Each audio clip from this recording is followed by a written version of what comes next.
Hello there. How you guys doing? Happy Sunday. Hope you're all having a great day so far. Over here it's seemingly another fairly warm sunny day, so we'll see how that's gonna go. Yeah. Spider-Obi? I'm confused. And yes, today is extra floofy floof day. So, yeah, just once again, felt like it. So, oh, fine. Yes. Well, the thing is, I've been saying hello there for like years and years now. So I just said it more Star Wars like this time. But yeah. I was thinking about making a collage of all, well, of a lot of different hello there's as like a way to celebrate however many years of streaming at some point, but I haven't done it yet. So I was thinking about doing it for last year, but it ended up being quite, well, a busy summer anyway, so didn't end up doing that. But yeah, maybe one day I'll do that, and we'll all be able to make fun of how consistent or inconsistent I am. Yeah. Well, usually I say hello there. So this time it was just a bit different. Anyway, as I was saying, maybe one day I'll make that collage thing. Don't know. If I feel like I've got the time, then yeah, I might. Um, yes, exactly. And yeah, it was somewhat intentional. It's actually been a while since I've watched any of the Star Wars movies. Well, except for the new ones that were in cinemas in recent years. But yeah, the prequels, I think it's been, well, at the very least 10 years, I think. Because I just don't generally watch movies all that much. So even movies I really like, I haven't watched in ages. And well, the Star Wars movies are, they exist, but they're not my favorite movies out there. So yeah, just pointing out that like even movies I definitely enjoy a lot and have rewatched a lot. It's been a while since I've watched those. So maybe one day I'll start watching more movies. But at this point, yeah, I just don't really miss them. So I just really like my TV shows, I think. And I watch so much Twitch and YouTube and yeah, and like other online type content that tends not to be full on like studio made movies. So I watch more super long video essays, but there's that. Um, Making FMVs into movies? So you mean FMV games? Maybe? You're avoiding Disney. Any specific reason? I mean, they had a bunch of different negative news stories about them, I think. Like about working conditions, but it's been a while, so yeah. Not entirely sure about it. Um, okay. But yeah, for me, I do like some of their newer movies. Like I enjoyed Encanto, so there's that. Um, but yeah, overall, they're gonna do what they want to do. But yeah, stuff also changes with the times, so Disney has to change too. I mean, just pointing out that like the original series of Star Trek, as far as I know, had the first interracial kiss on TV in the US. So yeah, times are changing, and they still are.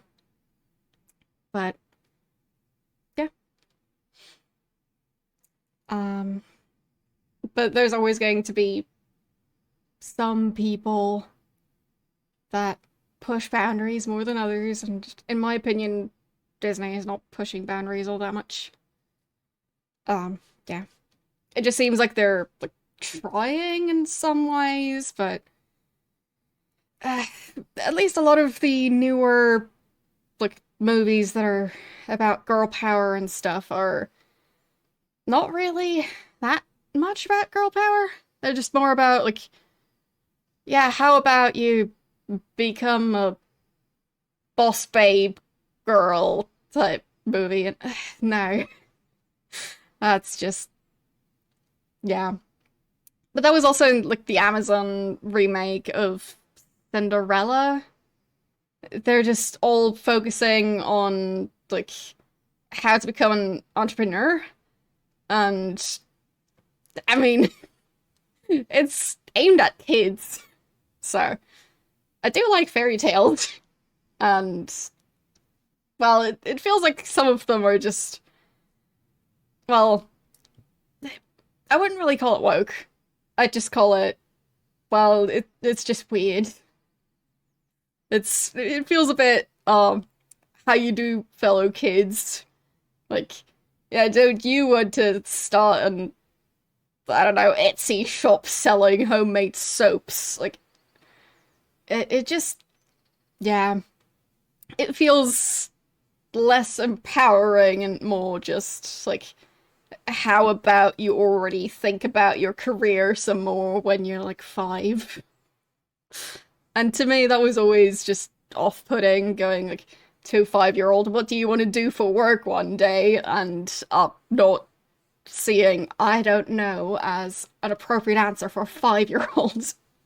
So, it just feels like, we're not really letting kids be just kids and having fun. And, yeah, just focusing on how they're going to be productive, like, worker bees in however many years. So, yeah, exactly. Like, why put that sort of pressure on a 5-year-old? There's plenty of people who are in the workforce who don't know what they want to do as a profession. But in the meantime, they're working someplace. I think there's, yeah, insects in here. That's great. I think I also got woken up by a mosquito. That was fun. Hope that they're not going to interrupt the stream. Haven't seen any of them yet. I've only heard them. So I do hope that my streaming lights are going to keep them away. Because otherwise this is going to get interesting. But yes, mosquitoes. It's almost May, so of course it's mosquito season. But yeah, for example, Encanto, I did like that movie. And that was more about, family and stuff like that. So, yeah, it was less about, like, just general weirdness. People just put so much pressure on kids. There we go. Game.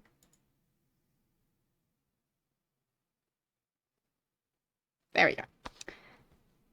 So.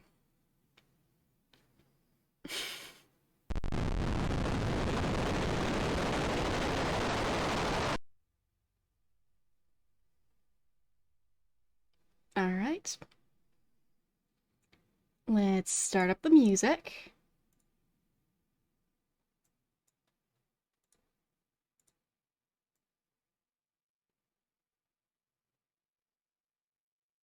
Hello, music.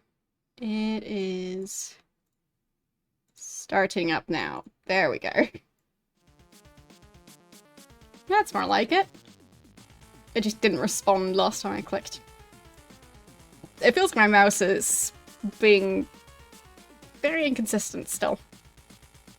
Don't know why that is, but sometimes it just doesn't feel like it. One day I'll get so annoyed that I get a new mouse, but today is not that day. Hopefully.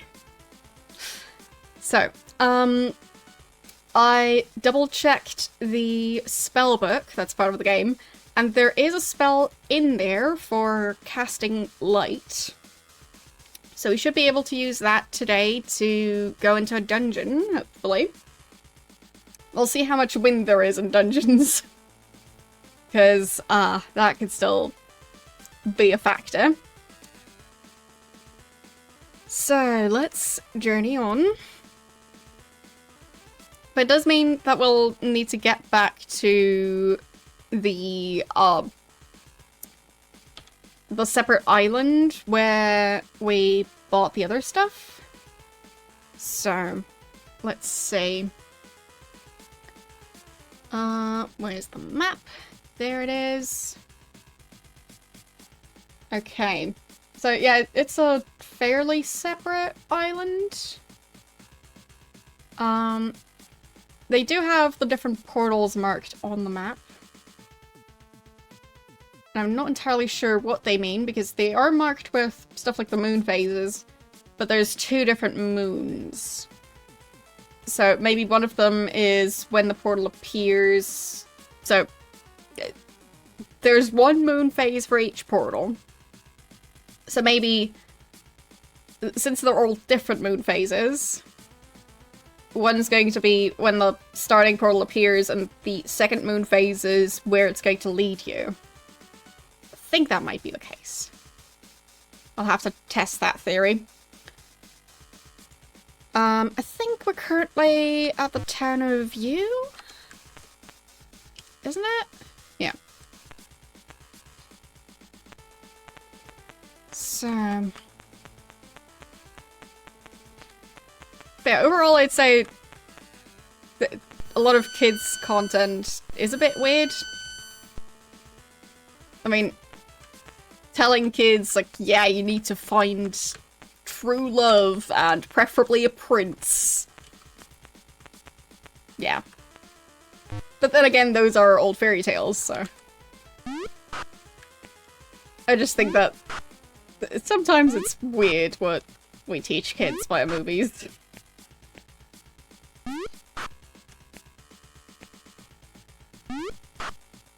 There.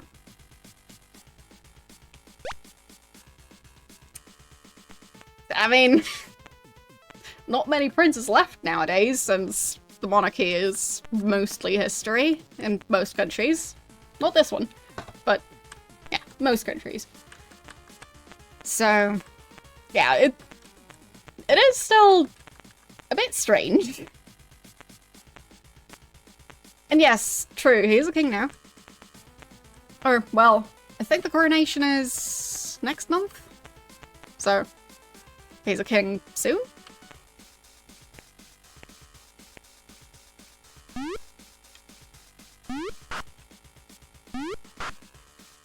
There. Yeah, I think the coronation is quite soon. I do watch British TV every now and then, and they seem quite happy that it's going to happen soon. So, let's wait for a bit. So, it looks like New Moon is when that portal should lead to the place I wanted to. Or maybe it's going to be a different portal. So, I think my theory is incorrect. So at least we've got that cleared up.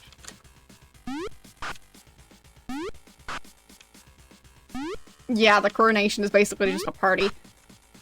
And apparently they scaled it down a bunch. But not that much.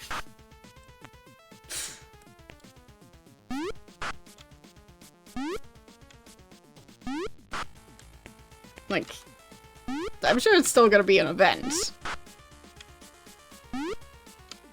But if I remember correctly, they said stuff about having issues finding people who want to perform at the event.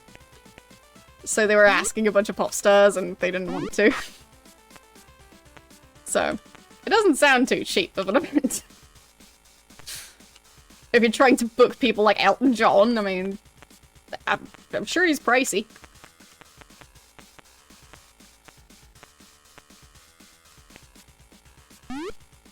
Hello, how you doing today?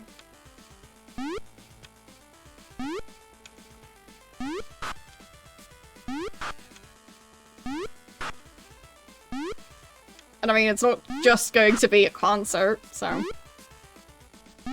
If they try and book super expensive musicians, then presumably the rest of it is also going to be quite expensive.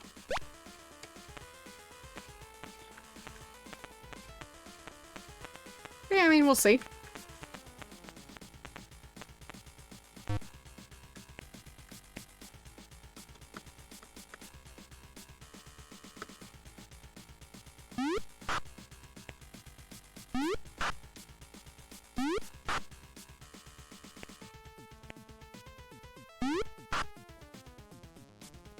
There.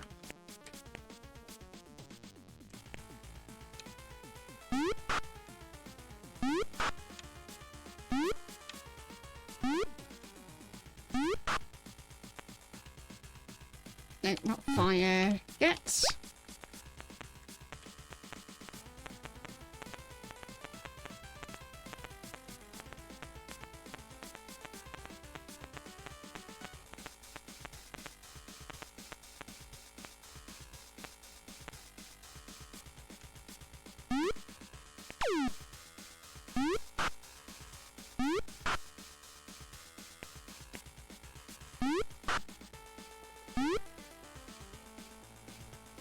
Well, yeah, as far as I know, it would probably be taxpayer money. I don't live in the UK, but as far as I know, they're taxpayer funded for the most part, and they also have a lot of land, which makes them quite rich. So, as far as I know, they do fund them by taxpayer stuff, so, yeah. But yeah, I mean... It is technically part of how their government works, so... I've never really thought about monarchy that much in any country because, you know, I didn't have reason to, because I just lived in a country that had a president instead of a monarch.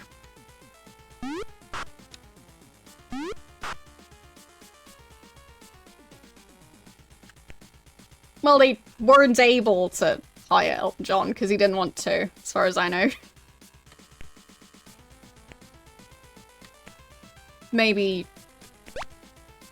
for some specific reason, I don't know. Or maybe it was just scheduling issues. I'm not gonna speculate. I just remember hearing that they were trying to book a bunch of people and nobody wanted to. So. Don't know why that is, but I did think it was kind of funny.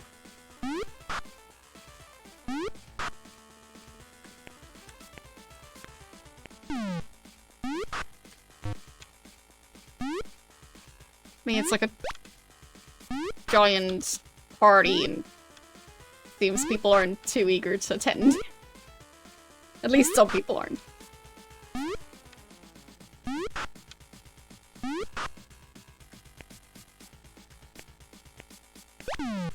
I mean, probably.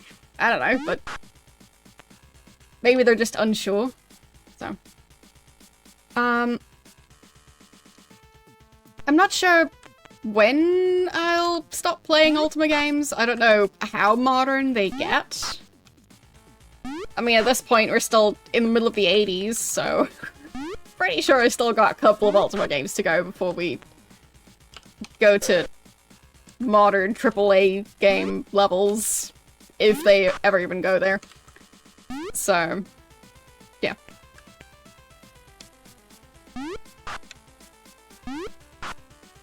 I tend not to play super modern games, especially when they're, like, just not in a style that interests me that much.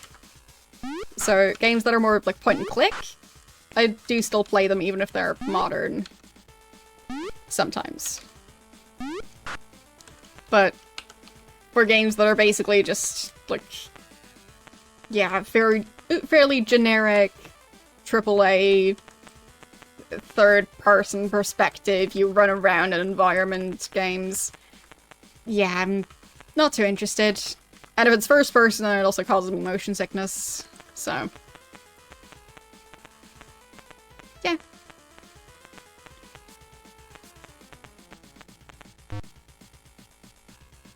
So I don't know which direction the Ultima games end up taking, because at this point, all I've seen is up until this game. So, yeah. I'll just wait and see.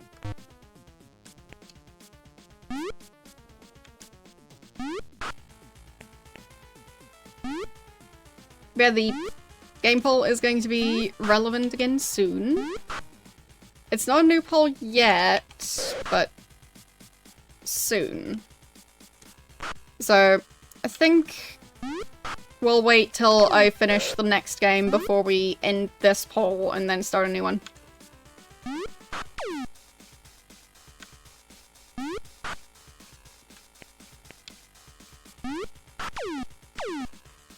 And, I mean, it would be finishing a game other than Ultima 4, because after Ultima 4 we'll just play Ultima 5.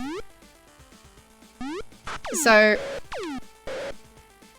if I finish, I mean, I'm going to be starting up Arena on Saturday next week. So, yeah. If I finish Wasteland or Arena, we'll see whichever game did well on the poll other than Ultima 4, because I'm already playing that one. And see how the other games did. And then based on that, decide on how many of the games that did well in that poll are going to be played soon. And then the rest just go on to a new poll, along with the new suggestions. Alright, let's cast a cure spell, because that chest wasn't nice to us. And let's take a nap.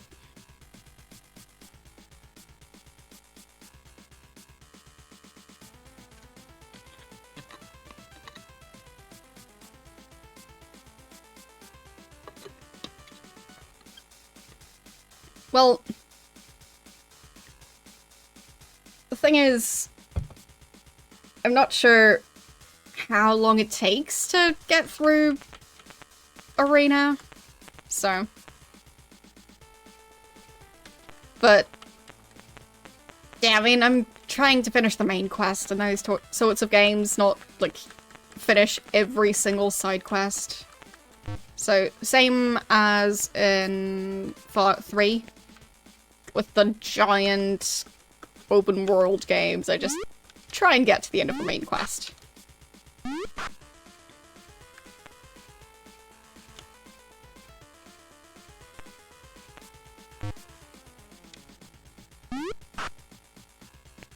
Yes, we are doing Arena. I'm sure it's gonna be tough. But a lot of these games are, so might as well. Yeah, exactly. So, doing absolutely everything is not the goal. The goal is to get to the end of the game. You'll rebel against it. Against Arena. Or against the main quest, or...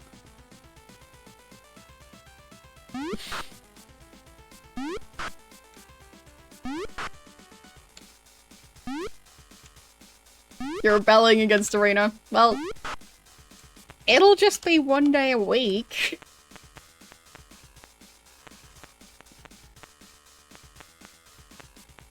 So, there won't even be that much Arena. Oh, there's our horse. Yes!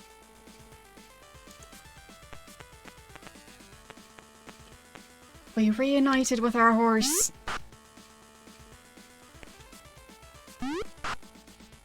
Daggerfall has over 15,000 cities. Excuse me, what? How? That sounds unlikely. Are they just fairly randomly generated or something. Because it sounds like you can't have that many different places that are all important to the story. Because, like, I don't think any game is big enough for that. I mean, even having that many quest lines would be silly.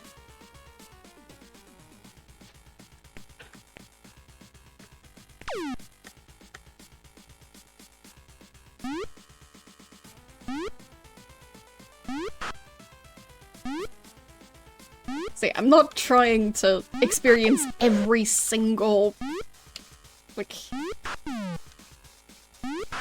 blade of grass in these games. I'm just trying to have fun. And I like trying to get to some sort of an ending. Because, well, generally at that point you've experienced a lot of the game. Even if it's not all the side quests. But yeah, we'll have to figure out how to actually get back to that other island to get more potion ingredients. But I mean, since we're earning more money, that's still nice. Because it'll mean we can buy more potion ingredients without having to haggle. That's something.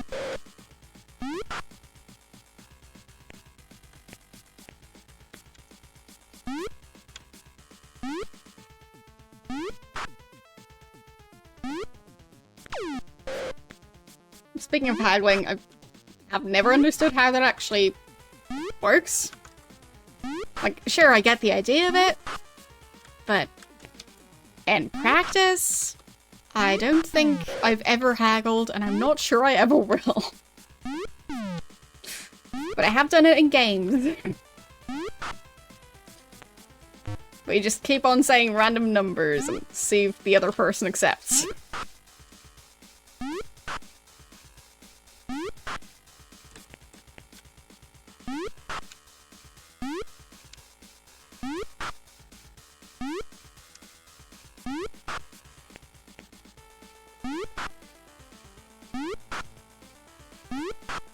Yeah, the thing is, it just seems like you're lying at that point if you're acting insulted by the price, even if it's like on the price tag. Like, generally, if you're out trying to buy things, you are able to read numbers, so.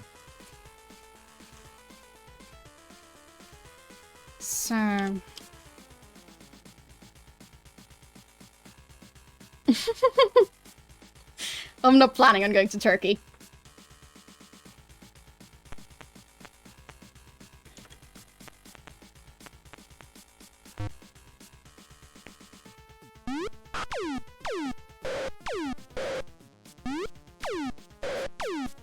Would be nice if we'd not fall asleep because of that creature right there. Come on. Defeat that blue thing. There we go. No more falling asleep.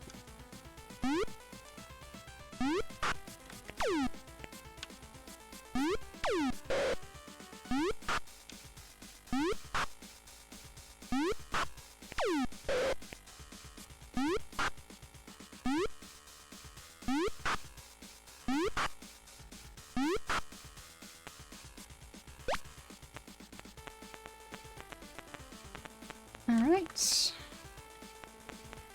Let's see.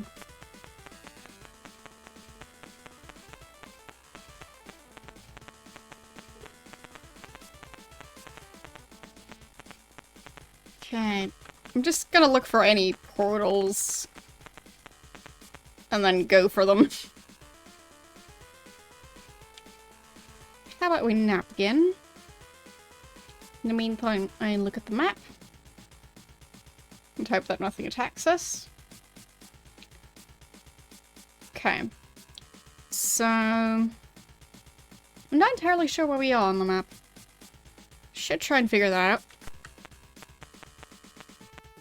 Get back on the horse. But at least we are now fully healed. We're busy, leave us alone. Okay, there's Lord British Castle. Now we know. And there's a portal right next to it. Might as well use that one. See where it leads.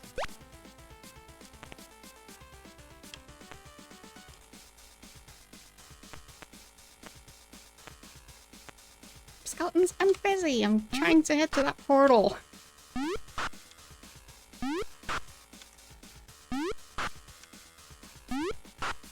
But I might end up looking up where the portals go. Because traveling to each portal and going through it during every single moon phase, that's gonna be exhausting. So, I'll check if the reference card has anything about it. Because I think it just lists the different moon phases. Yeah, it lists them. The moon phases are as follows. Yeah. Let's see. Thoroughly explore cities and towns, blah blah.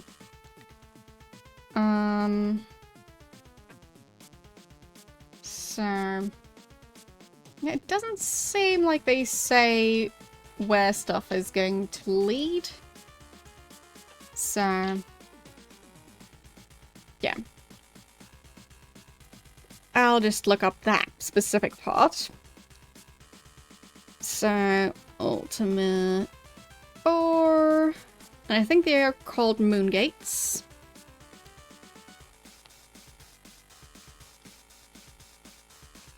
Because I mean, I know how it works in theory, but I don't want to have to go to every single one and travel through it repeatedly. So they do say the different names of the places. So I'm not entirely sure where those places are, but they're listing Merginsha, Skara, Bray, Minoc, Trinsic, Moonglow, Britain, Yew, Gelom. So there's that. It seems like from Britain you can travel to Trinsic, and from Trinsic you can travel to Merginsha. So we might go for that, because that sounds like it should work. Yeah. We'll see. So that means we'll need to get this portal back here. So when is it going to lead to Trinsic? That is 3. Which one's 3? First quarter. And which one's first quarter? Okay, so that's the, like, having the left half be full, the right half be empty. Okay. Sure. Now we just need to wait for this moon to appear. So this one's supposed to appear when it's crescent waxing. Who named all these moon phases? Because I know those are just general things. And they're just so weird. Whoopsies. There, that's the pastime command. But like, honestly, who came up with that?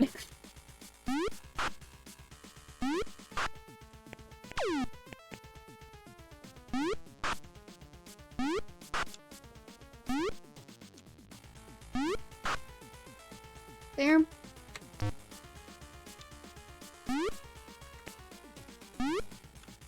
I'm not sure we've been to Magunsha since we figured out what the main quest is. I'll have to double check that that's the right place. I do think it is. Because, I mean, it sounds like magic, magician, so. Presumably, that's the magic place.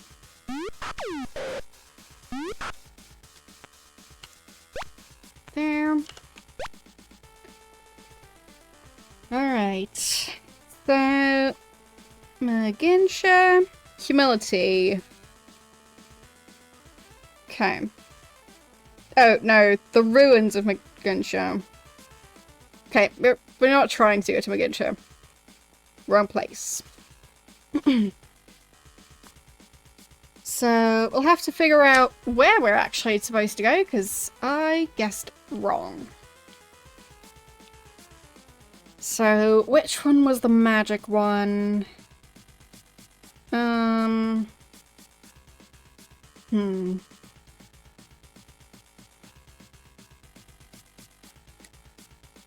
I don't know.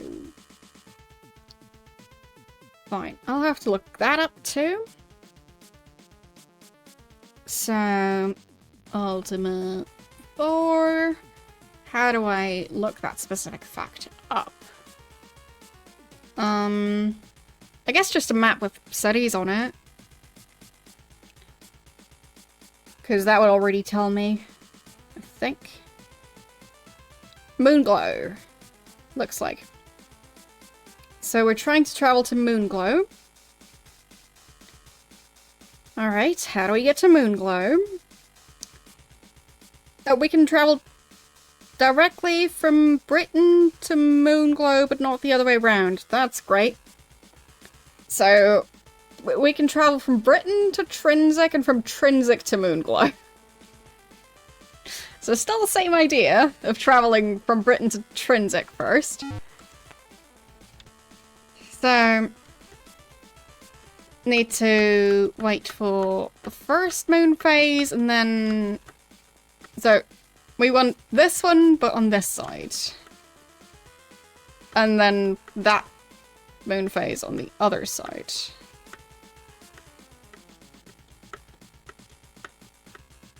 Oh, come on, we're busy right now.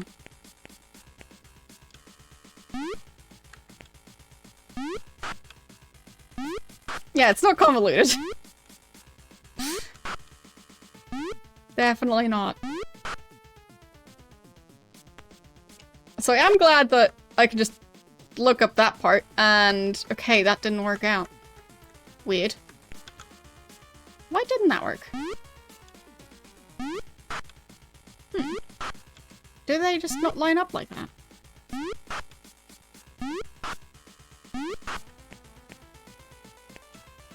I'll just keep on waiting. And figure out what my mistake was, and reading that information.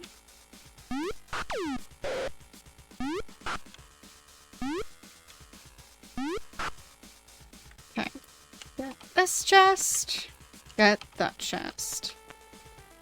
So, we are trying to travel from right there to Trinsic. And you do that by... So, moon phase is crescent waxing. And to go to Trinsic, it's first quarter.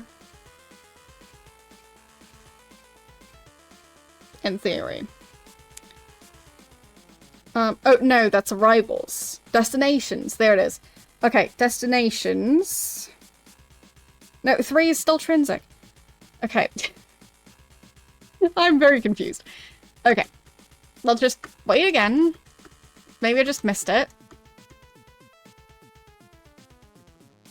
Hopefully this time we don't get interrupted.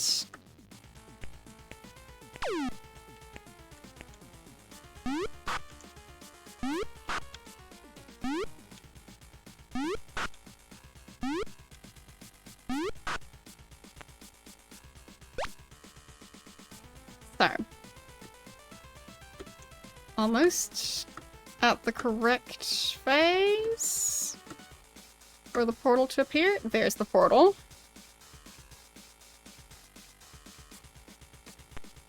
Okay, so now it's full.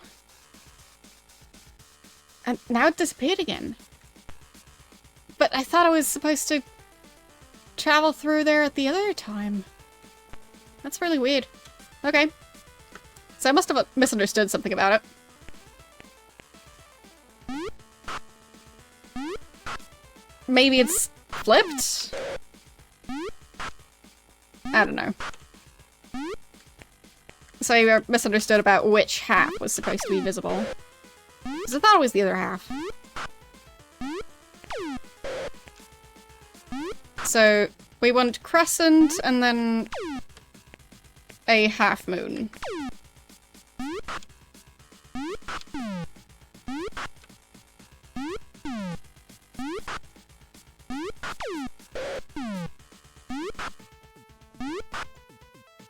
But yeah, just wanted to check if the moon phases are completely in sync with each other, or like if it changes.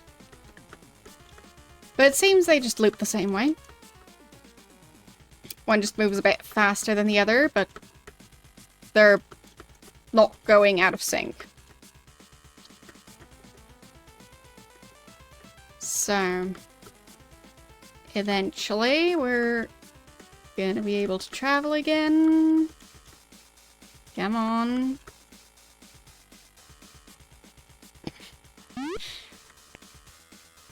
That moon phase system is still quite confusing.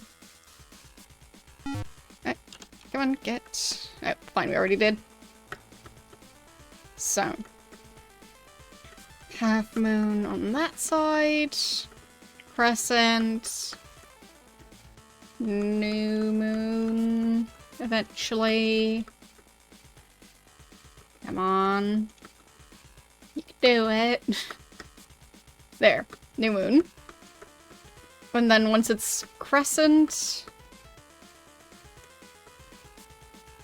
we should be able to travel. But I thought it was going to be the other shape, but whatever. So now it's full moon, and can I travel through? No, no. Okay, so it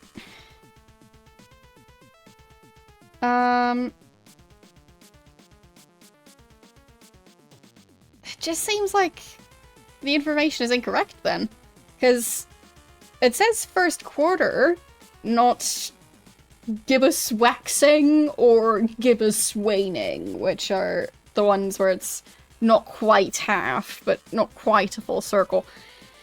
So something weird is happening. So yeah. Why is it not doing its thing?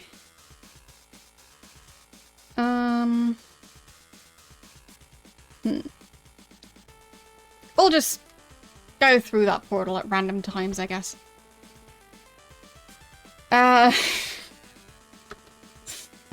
We'll just see what happens. What's gonna happen? Yeah. I'm trying to understand moon phases. Clearly not my strength.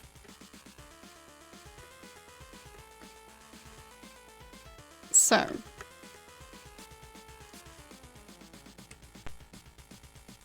This is the first phase. Second. Third. We'll see if that sent us the right place.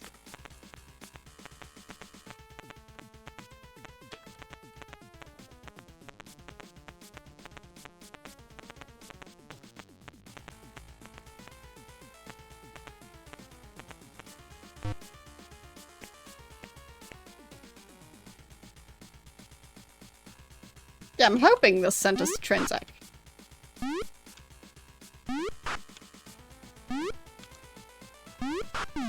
They just disagree with how the guide says to go to Trinzek.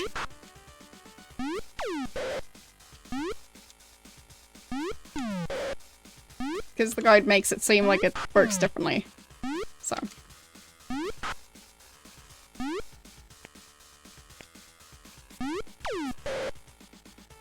You're making soup. Nice.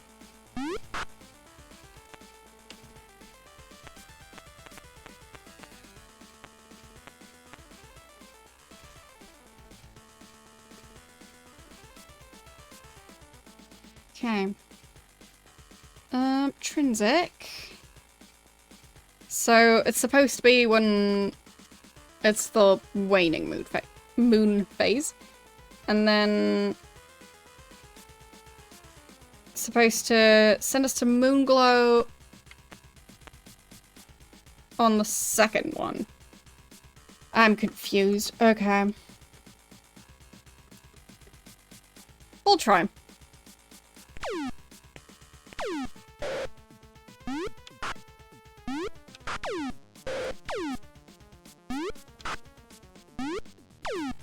Thanks for follow.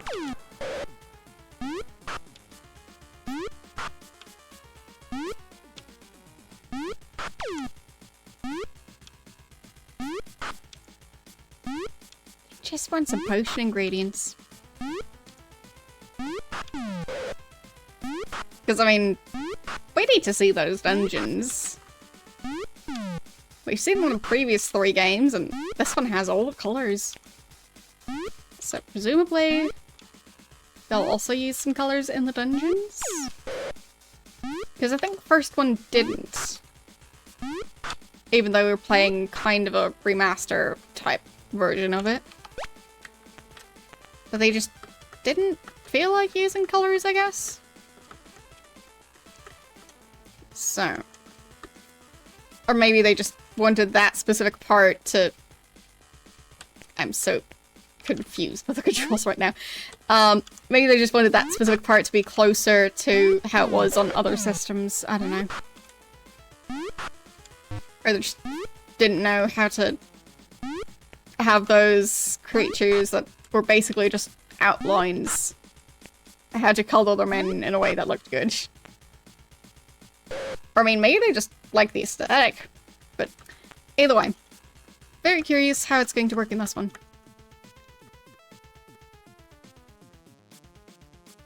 Because the wireframe look was very...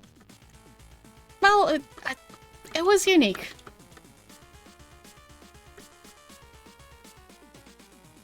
So, waiting for this portal.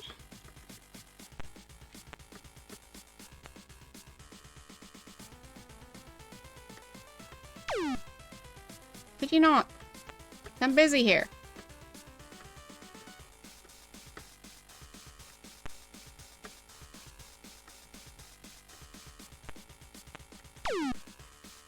I'm busy. Leave.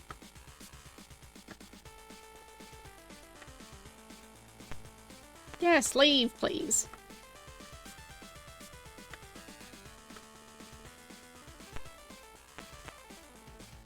We'll see where it leads us. And that was the wrong one. Okay.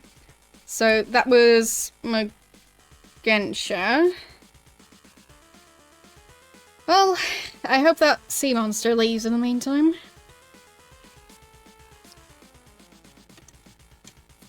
Okay. So, where does Magensha go?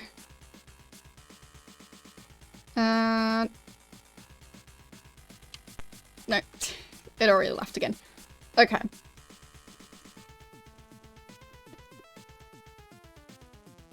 So...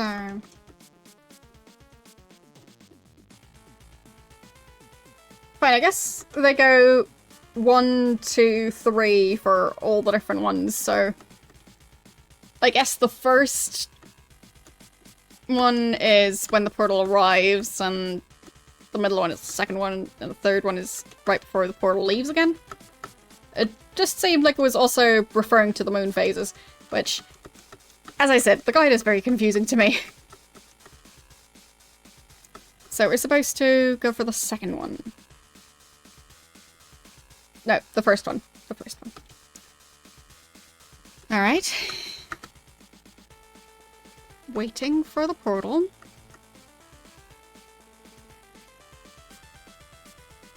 At least we aren't being attacked right now. Famous last words. Yaha! I jinxed it. There we go.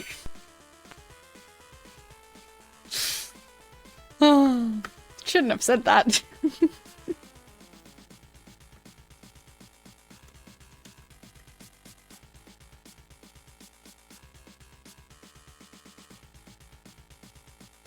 Come on.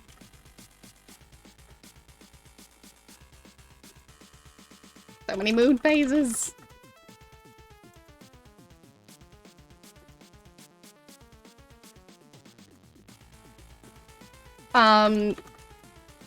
It is one of the original DOS Ultima games.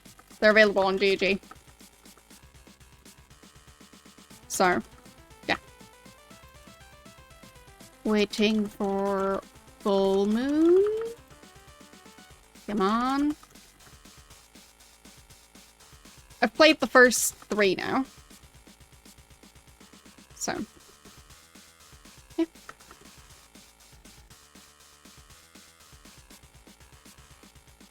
Oh no, the preacher is back. Okay. 1, 2. So, ideally, I should now be on the right island.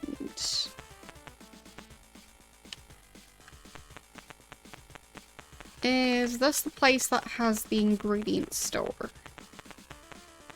Yes! We did it! So...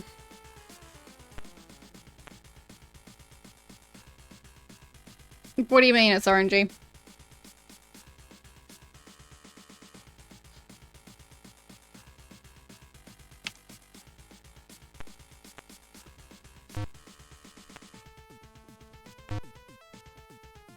So, let's transact.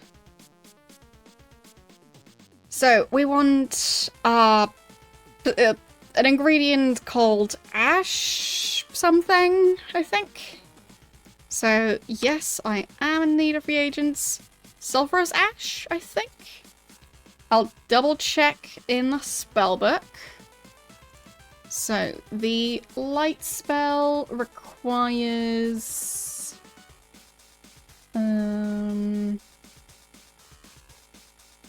where is it? Open, negate. There, light. Sulfurous ash, yes. And it seems that that's the only ingredient. So we want that one, and we want 99, please. That costs 198. Well, that's not a problem. There we go. So, I guess I'll just buy all of them now, since we've got the money. So, we can buy more garlic. Okay, so we want 46. There you go, have the money. And we can get more spider silk. 3 more. Okay. And blood moss. We want 99. And sure, we'll pay that. And what's the last one? Black pearl. And we want 99 of those. Costs 891. There. So, that wasn't so difficult.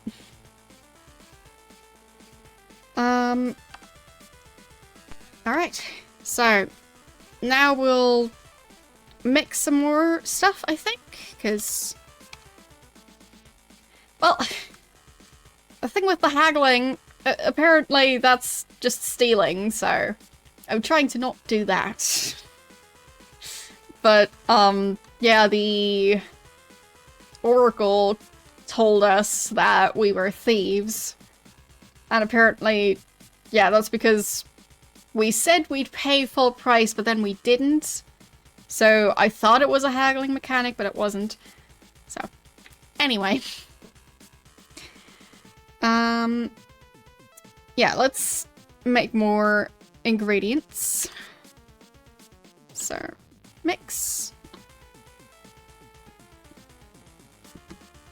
There.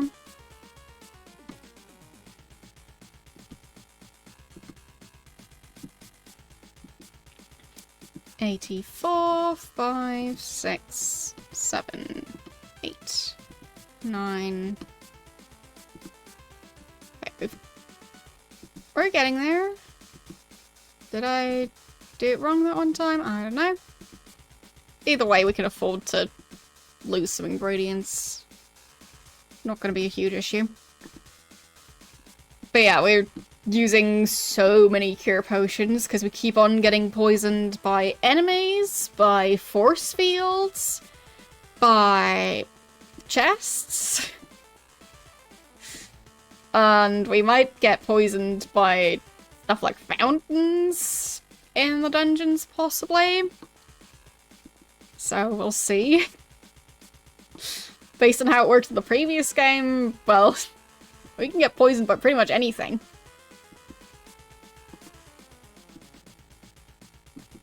So... And then I'll have to make a separate one for mixing the ingredient, just the one ingredient, for making light. But yeah, the nice thing is, if I make these mixtures, I can carry 99 mixtures and 99 ingredients. Which means I get more time to explore.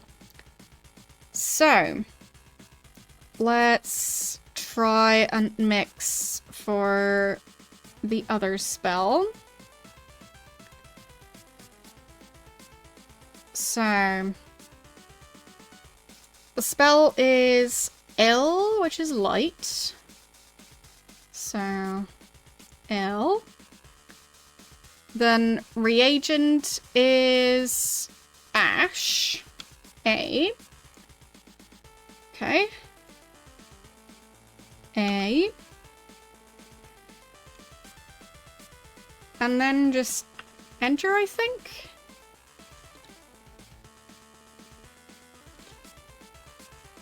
Success. Okay. So... there. That button should hopefully work now. Yes, it does. Perfect. So we'll be able to have a bunch of lights. Since I still don't know where to buy torches. We found a place to buy black pearl. But not a place to buy torches, because...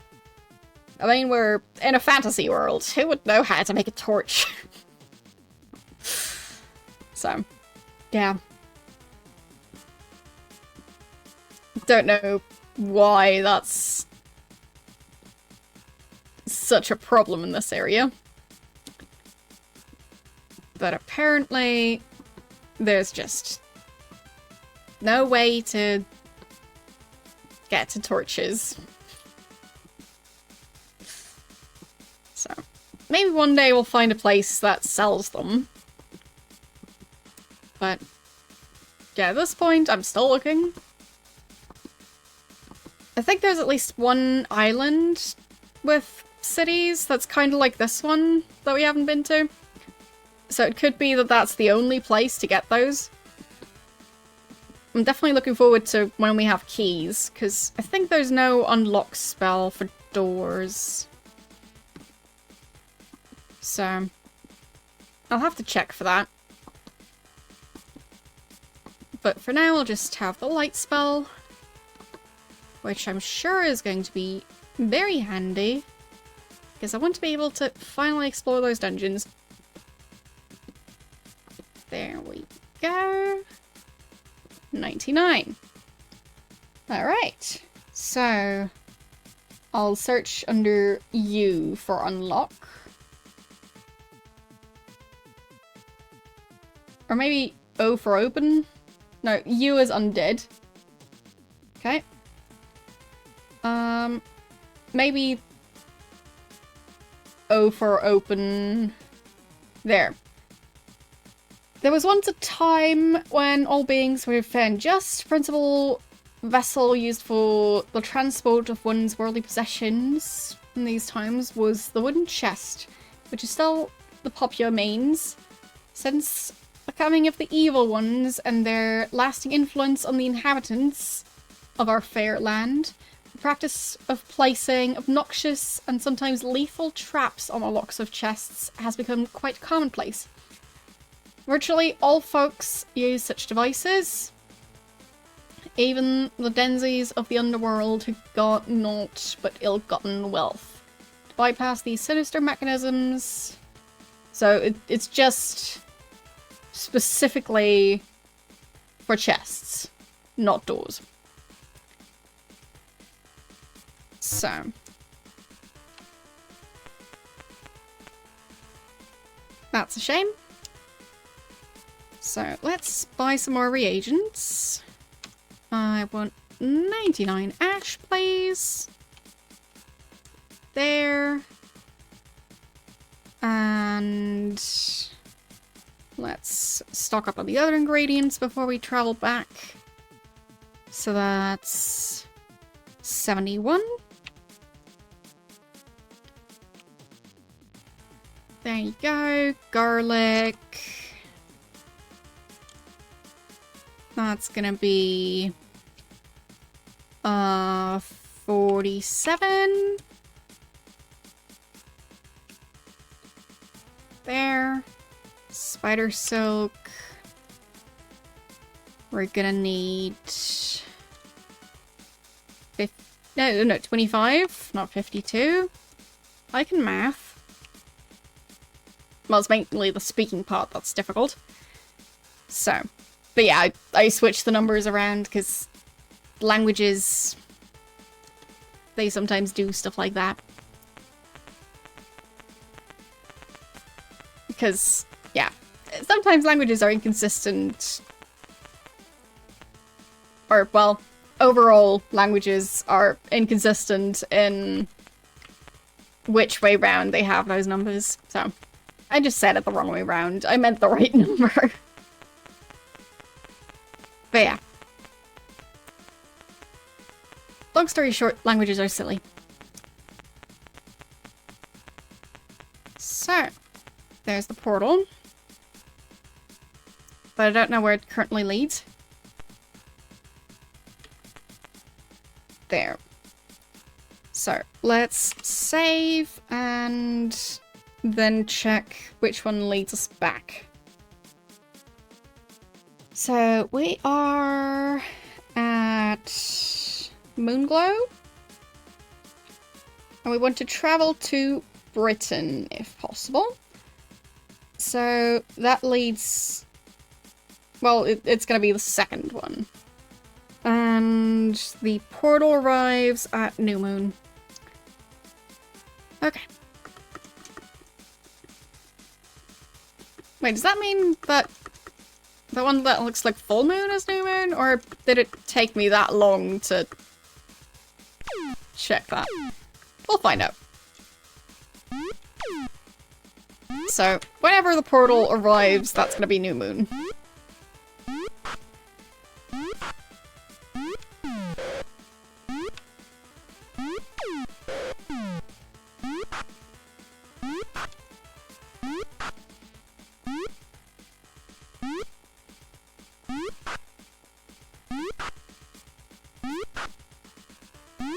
There we go.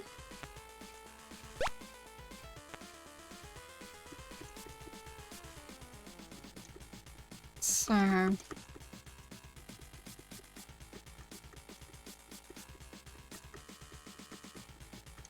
on, moon phase. Oh. Tornado. Please don't. No, leave us alone. I don't like this.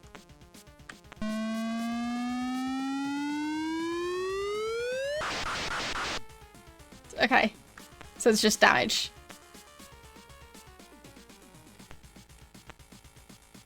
Just travel. Dang it! It's bad as out in the same spot. There. Okay, I think we're back. Yes.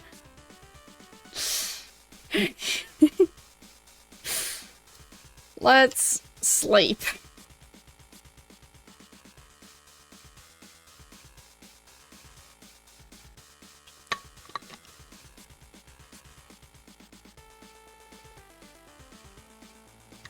It almost seemed like it was going to be an enemy or something. It was weird.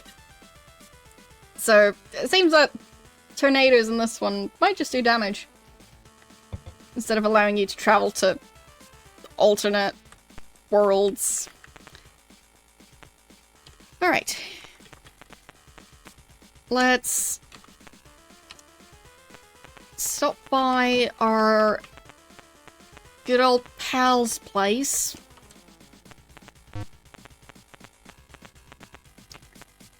Climb.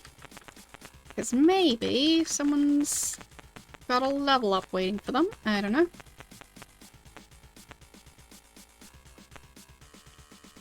Yep. Apparently that was the case. Anything else? Okay.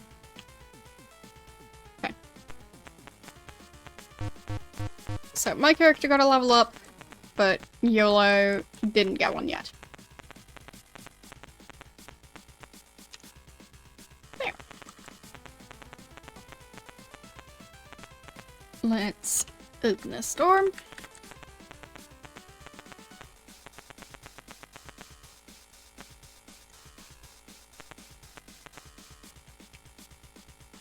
Alright. And I think it might heal us fully whenever he does that. Which is nice. Would be nice if he could heal us fully whenever we show up, but... No, wisps. Sure.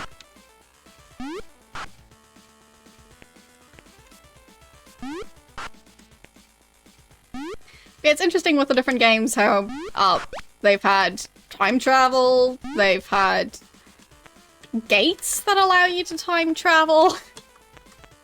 So instead of just the moon gates in this one, they had time travel moon gates.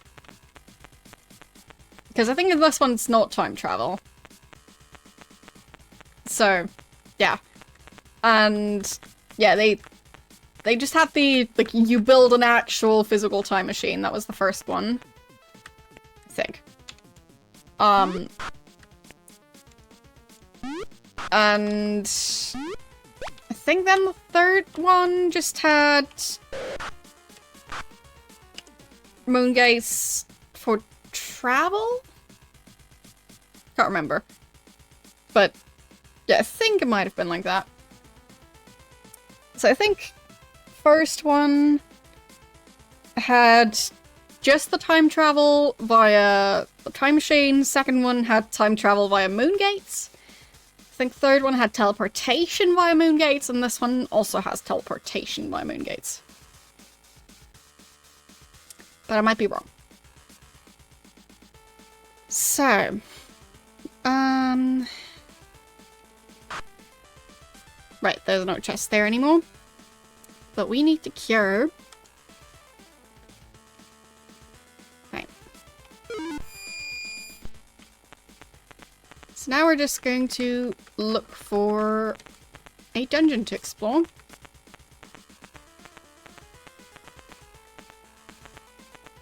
I think there were some in a mountain range that was near the coast. So maybe in here?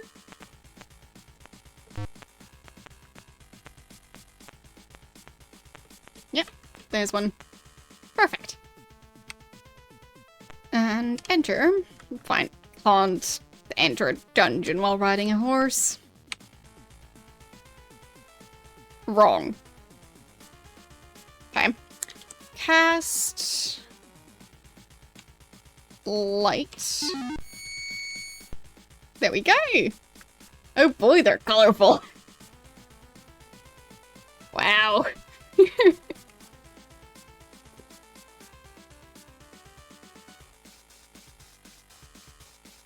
Who decorated this dungeon?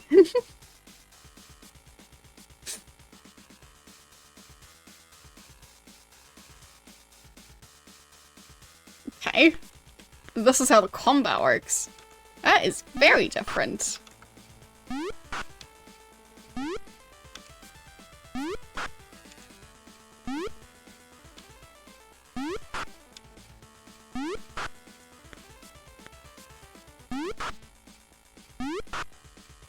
You like the blue walls more? Makes sense.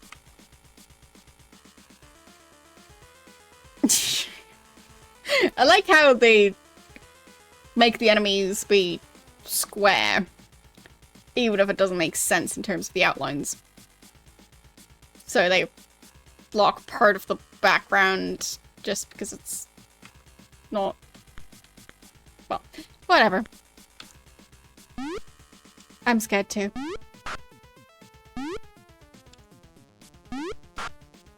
It is actually a ghost. That chest looks weird. Very weird. Okay.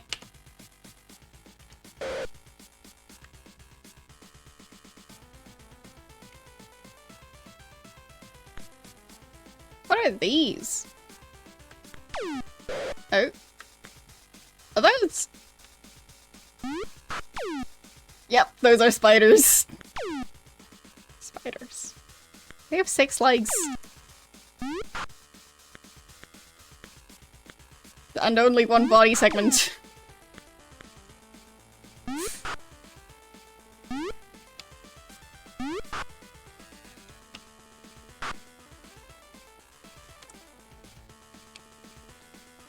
Here. Oh, whoops. Oop. Nice how it turns orange and pink when you... here.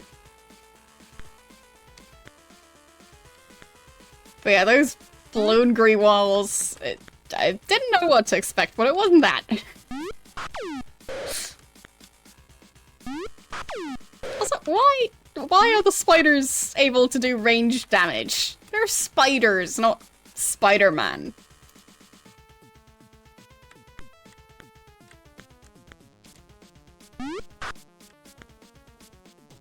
Are those bats? Yeah. Beautiful animations on those. I like how they just rotate. They seem like they're having a great time.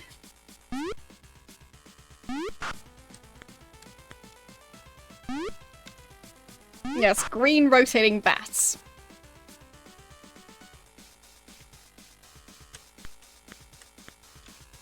It seems the light spell lasts for quite some time.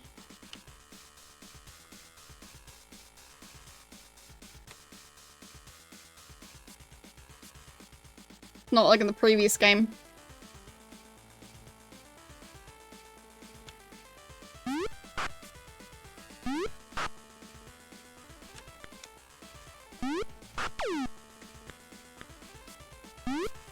I wonder if there's anything different about the dungeons. Like, in the first one, you were able to heal using dungeons. The second one, can't remember. Third one had stuff like the fountains to heal. I wonder if there's anything special going on with these. Oh, there goes the light. So, cast the light spell. So it lasts for quite some time, probably as long as the torch does. So that's okay. And it really doesn't cost that much. I think there was 2 gold per torch. So, that's cheaper than a previous game, I think. And especially considering how much money we keep on getting. No issue at all. Are they already fleeing? No, they're not.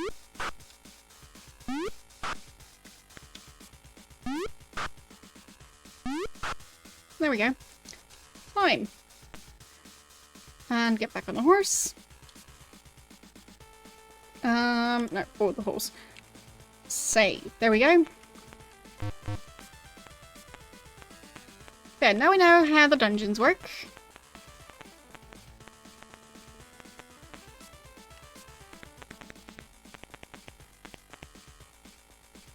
Okay. So, is there anything we need to buy? Because we have so much money.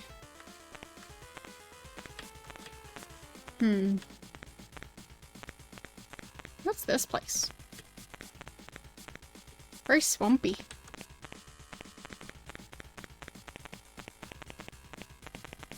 So, I can't remember which place sells the nicest armor and stuff. But then again, our characters currently can't really wear that stuff, and it can get stolen, I think. So, probably best not to. So we'll just figure out where the main quest wants us to go. At least one of the locations is a dungeon, so... There, it'll come in handy to know how to actually get into a dungeon without having torches. Well, we have 2 torches, but they're not gonna last long.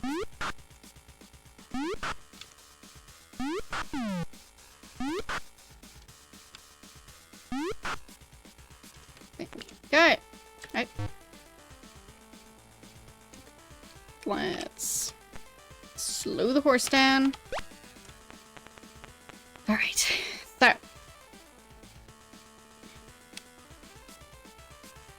Okay. Last time we dealt with Justice. Okay. So we found the rune. Oh, it seems we didn't really finish up in U. So, where was the town of U? I think it's in a forest north of Lord British Castle. Let's see what it says about it. In the deep forest. And the deep forest is... yeah, that exact forest. So, let's go back to the town of U and explore that one properly.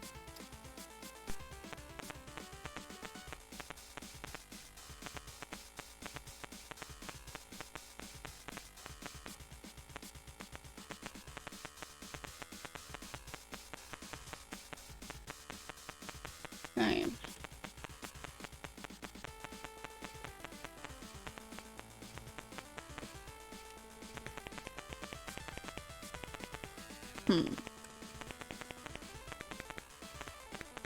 Maybe I'm not quite in the right part of this area. I'll try and navigate back to Lord British Castle if I can. We'll get there eventually, it's just... Okay, we found a shrine. I'm guessing that's not the forest, no.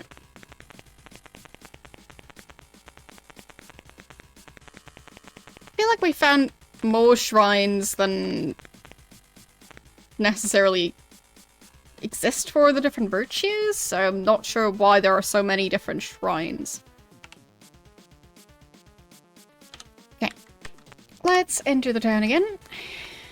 And last time we talked to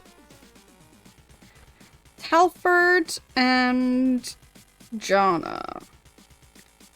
So, Jana said true justice satisfies all, false none. Thou art not just enough for me to join thee. So that one was a possible companion. And Telford said, I decide justice. Justice is truth and action. And he told me where the rune was hidden and we found it. But we don't know the mantra yet. So, do you know anything about a mantra? No.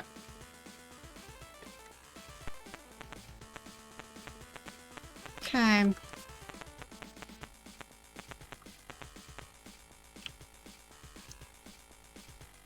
So, he looks like the druid.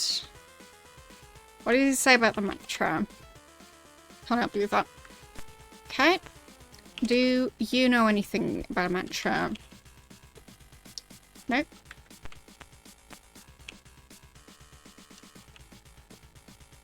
What are their names? Because the descriptions are the same. Penrod. Are you Penrod as well? Yep. Still don't know what that means. Just having identical characters with identical names. Frida. So, Frida, what do you know about justice?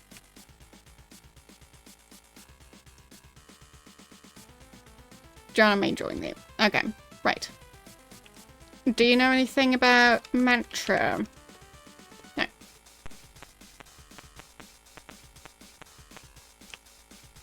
Do you know anything about a mantra? No. How about you?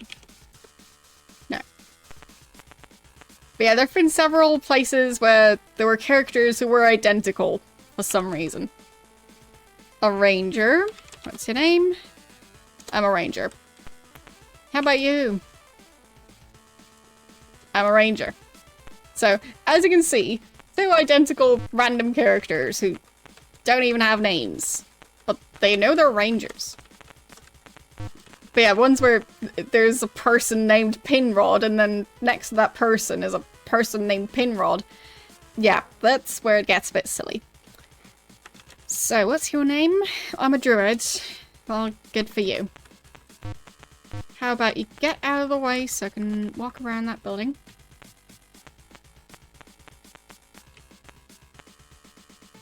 Hello, child. What's your name?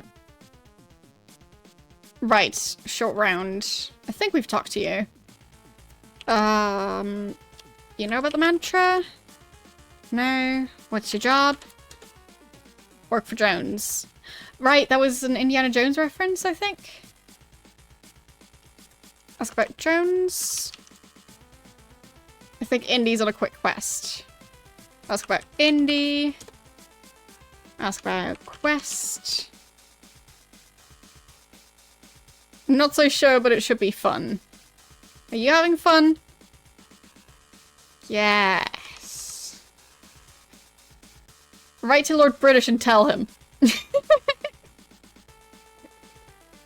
Sure, I'll figure out his snail mail address and send him a postcard of my face going, I'm having fun.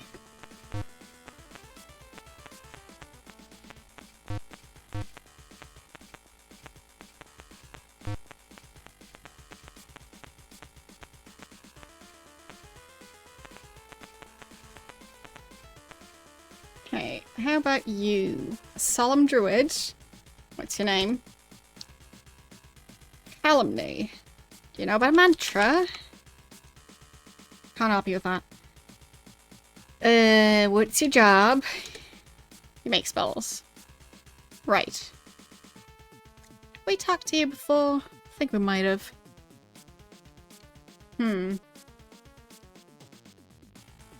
Really? Interesting. I guess I could tweet at him that I've completed Ultima 1 through 4 on stream. I don't think he'll gonna care, but... you know.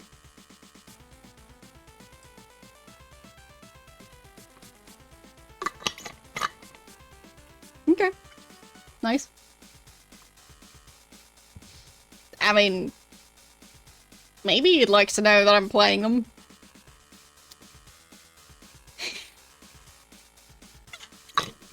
I mean, to be fair, I haven't really had any water since the start of the stream, so it's been 1.5 hours.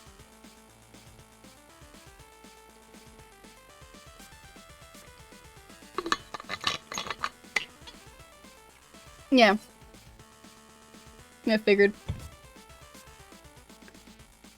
But I mean, I should have all of those, considering I'm streaming all the games.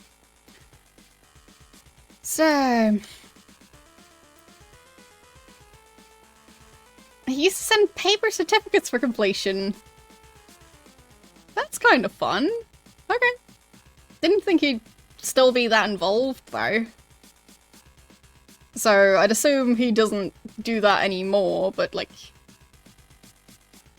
Still nice that he used to be that involved. Seems like more interaction than most developers had with their fans, but I don't know. At least I think that, like, LucasArts, for example, they just go, you know, call our hint line, please, thanks. But I don't think they're gonna send you a certificate for completing any of their games. But I could be wrong. So, ask about spells. Invented quickness. Can you cast it? Is quickness in the spellbook? Open, protection, quickness, yes. It's one of the most unpredictable yet potent spells in the wizard's collection of enchantments. One of the most telling on his or her companions. And casting during battle, the quickness spell will heighten natural dexterity of one's fellow to such a degree they will move with twice their normal agility. At times they'll be able to land 2 blows against their foes instead of the customary single strike during a round of combat. The price is age for the recipients of the extra speed incurred by the quickness will age briefly while under the sway of the enchantment. Yet most feel that an occasional grey hair is but a small price to pay for the advantage of dealing twice the number of blows that one might receive. Okay. So they made it so that, you are actually time traveling, kind of. Okay. Can I cast it? I think so, yes. It requires but 1 blood moss. Yes, I should be able to find that out in the spellbook. Does it not say? Blood moss? Yeah, it says so. Reagents of the quickness spell are fiery, sulphurous ash, ginseng, and volatile blood moss. Blood moss portion is double the others. But movement is a critical aspect of the spell. Okay. But he said it requires but 1 blood moss. And apparently it requires 2?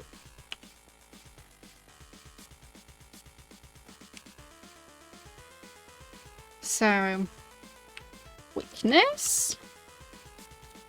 Spell? Can you cast it? No? Adapt. Spell. Yes. It requires but 1 blood moss. That sounds like it just requires the 1 blood moss.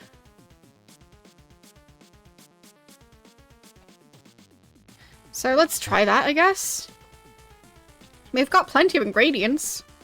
So, mix for quickness. And let's just do 1 blood moss and nothing else.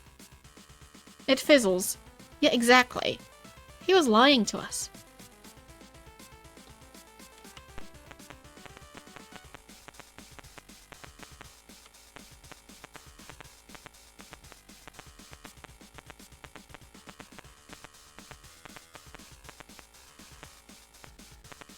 He might have invented the spell, but he didn't invent honesty. Okay, that guy is moving around, so probably not that one.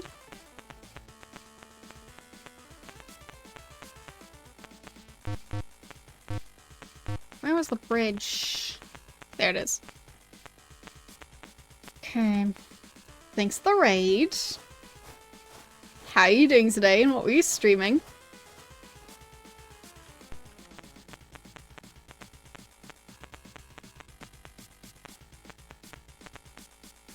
Oh, that guy's not moving. I'm a druid. Well, yeah, it says reagents are sulfurous ash, ginseng, and volatile blood moss. The blood moss portion is double the others. So that means 4 reagents, most likely. 2 of them being blood moss. So it requires but 1 blood moss. Doesn't sound like it matches up with that. Anyway. Hope your stream went well. So, what's your name, druid? I'm a druid. Yeah, you probably don't know anything about the mantra then. Nope. Nope, you don't. Thanks for the sub. You're playing Atomic Runner. And now you need an atomic shower. Sounds like it was a stressful game then. I haven't heard of it.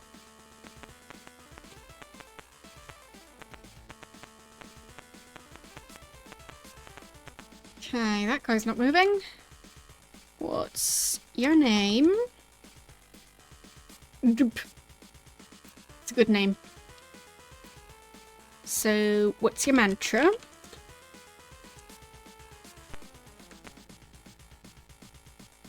Oh, he meant it only needs 1 of each. Okay.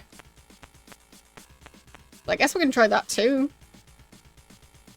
So, mix for quickness. And it was...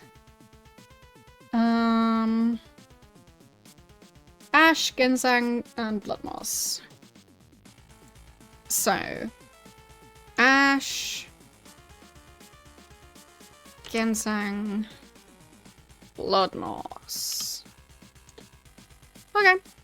True. So I guess I'll write that down.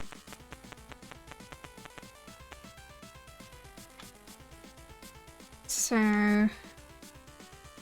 I had a page with spell ingredients. There. So let's pause. There. Quickness. And I'll also write down the spell for light.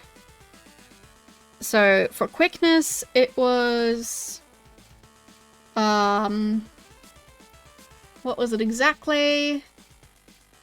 Sulfurous ash.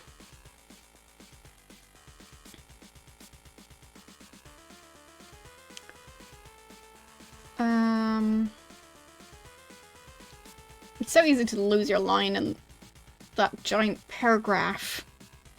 Like, it's not the easiest thing to read. There, sulfurous ash. Ginseng, blood moss.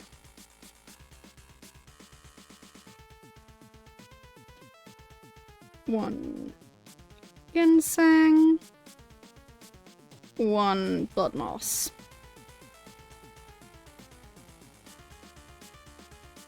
There. And light was 1 sulfurous ash.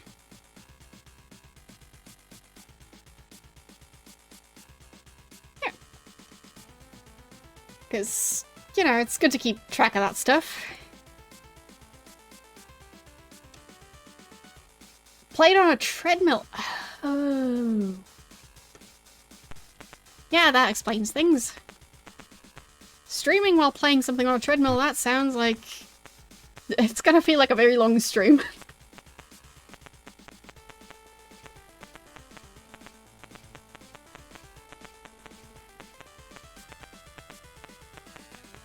Because, I mean, even just talking consistently while being on a treadmill can be a bit exhausting.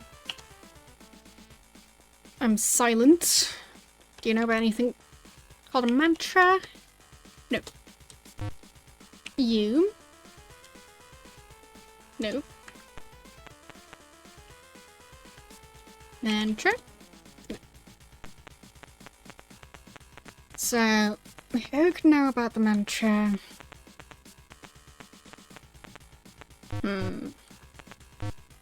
Guess I need to explore every single corner of this place.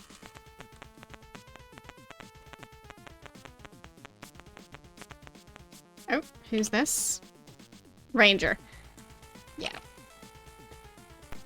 Figured you can't help me with that. Yeah, we know that. It's just that she doesn't want to join us right now. We asked her last time. So, we're not just enough.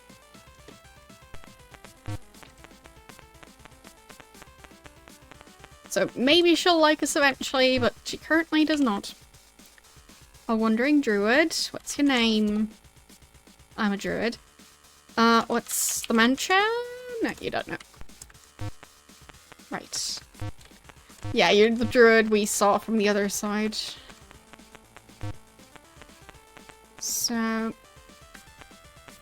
I have not beaten Wasteland yet.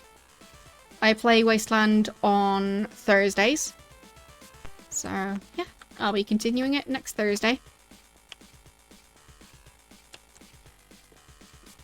Okay. Come on, get out of the way.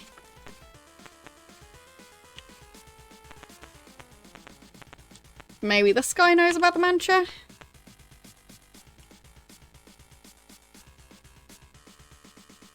Oh. We were attacked. On guard, fool. Okay. I feel like I'm not supposed to attack that guy. Wait, he disappeared. What? That doesn't sound right.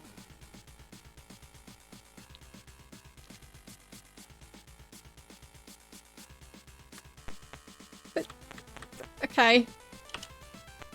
Yeah, apparently I let the prisoner escape. But there were 2 guards outside. I figured that it wouldn't work like that. Was I supposed to fight him? Like, I didn't expect it to go like that.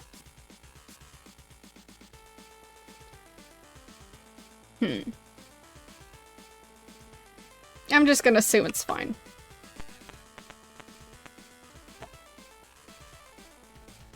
So... about that prisoner. Escape?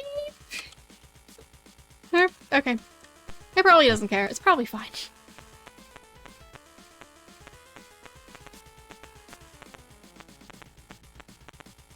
I'm not gonna go back to my previous save just to get that guy back. I don't even know what my last save was.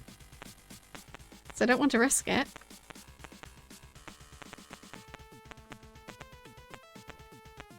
This person doesn't seem to be moving. What's your name? Oh, it's Pinrod again. Of course it's Pinrod.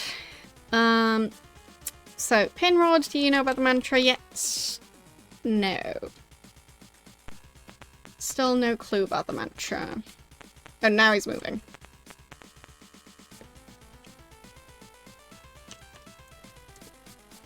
It seems like this village is weirdly empty? At least in regards to having named people who stay in place. Because I'm looking for the person who knows the mantra, and usually those characters don't move around. But yeah, the child is stationary, but doesn't know about the mantra. So...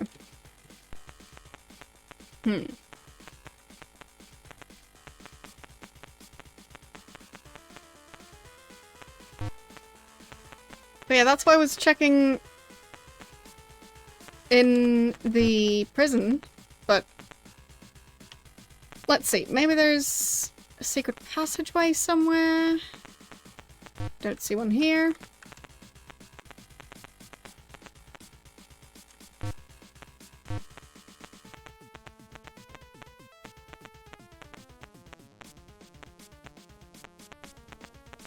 I didn't want to kill off the prisoner, so I figured that if I decided to flee, the prisoner would still be there, but apparently I was wrong.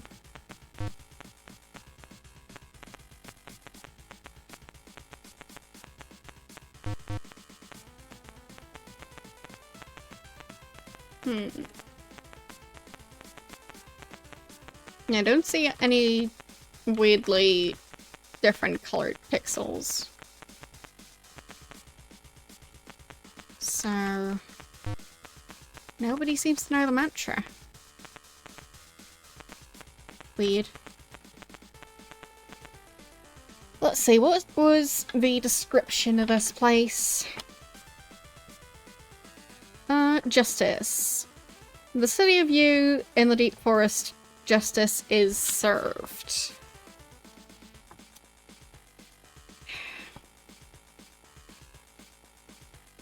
Maybe I was supposed to defeat the guy and then I'd find out the mantra? Because he did attack me right when I asked him about the mantra.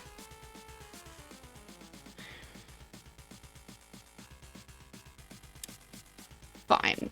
I'll close the game and we'll figure out when the last save was. Hopefully it wasn't too long ago.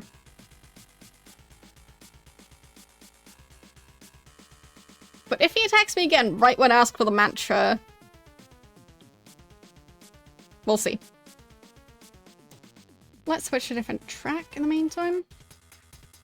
There we go.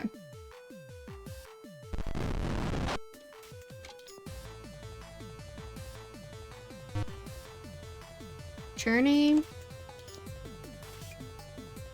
Well, presumably they would.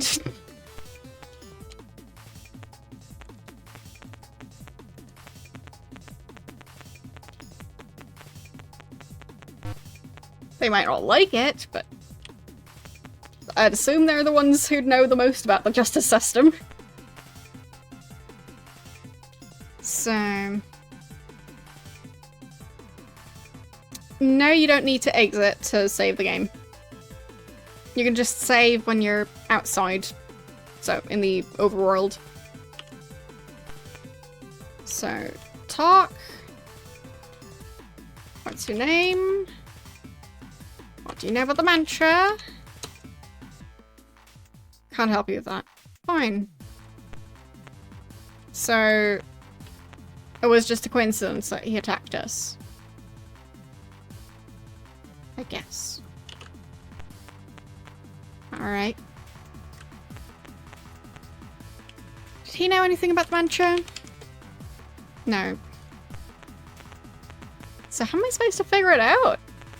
Huh. Oh, to load, yes. As far as I know, you need to close the game and open it back up again. So.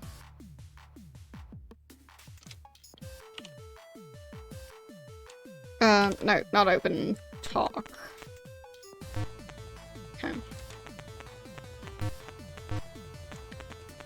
But yeah, I think the only exception was Ultima 1.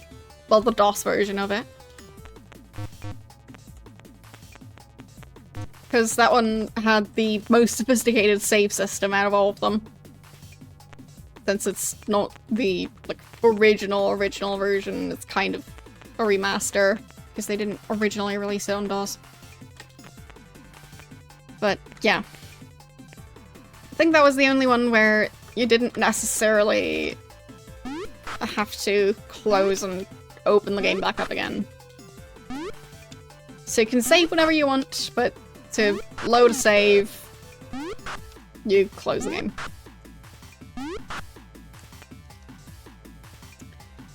So... going to open that chest. Oh, there was a portal there.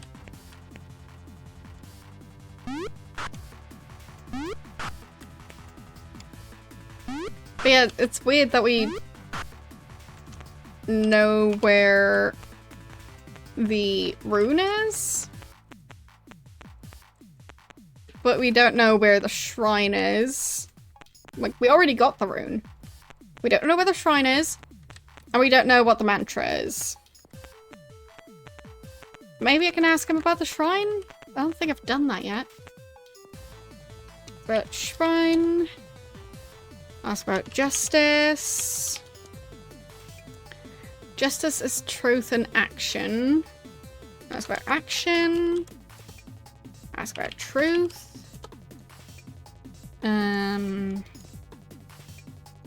Ask about job. I decide justice.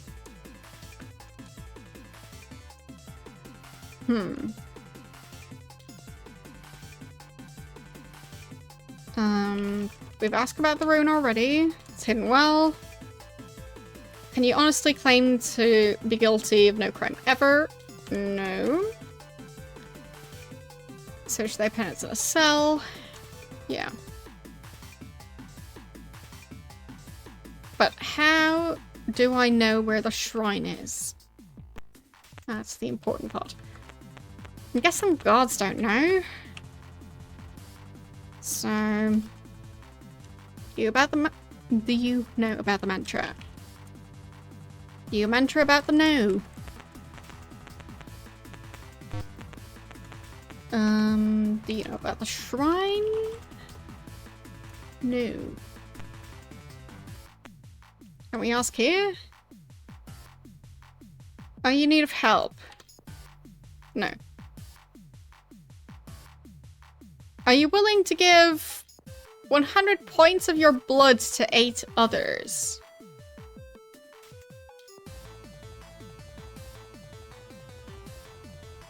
I'm guessing that means 100 health points? Yes? May thy life be guarded by the powers of good. Great. Did we get gold for that? Or just gratitude?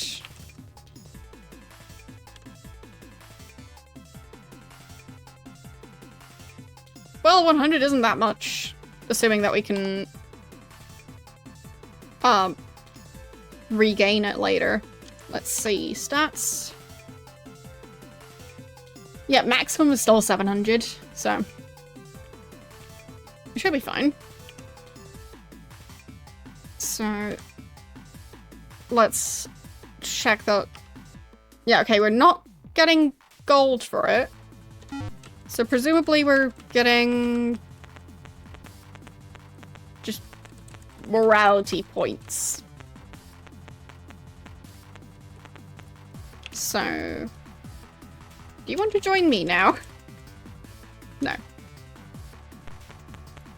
So, what would that have been? Compassion, I guess? Possibly? Because... sacrifice?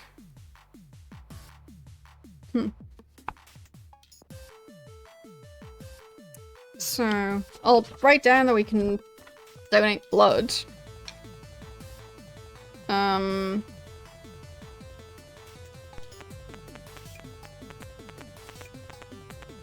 So, do we get a name for that character? Just healing. Justin. So... Justin...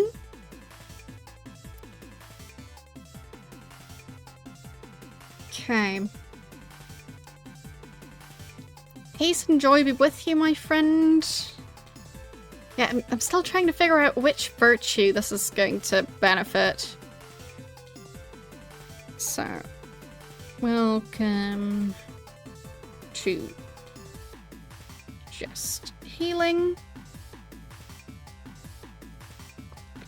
And no, we don't need help.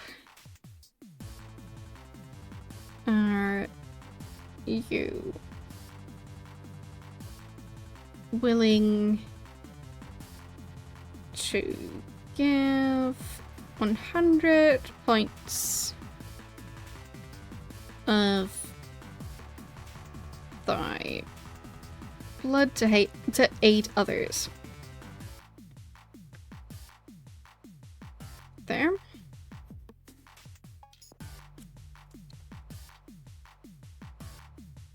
Okay.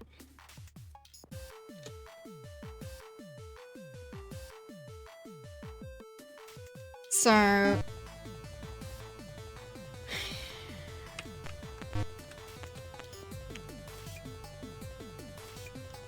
let's talk to this person again. Frida. What's your job? Your baby. Ask about baby. He's dying. I'll give you money. There. You're kind of unjust. Ask about money. How do I even give money? M? No, that's mixed reagents. I don't think I can give money. So just say I will and good enough?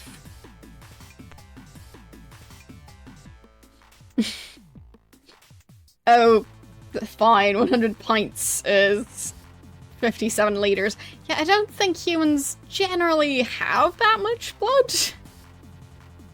Because then you might, like, have more blood in your body than would be possible with your actual body weight. Because, you know, the other parts also weigh something. So,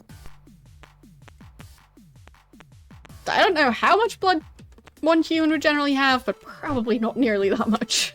But yeah, it's points, not pints.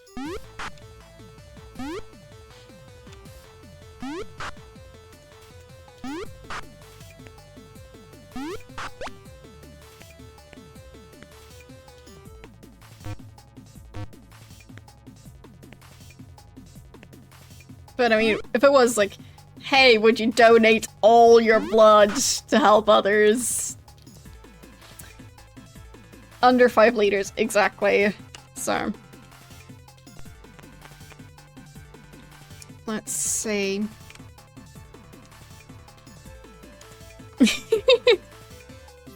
Yeah, I mean, lots of movies seem to disagree with that. True that.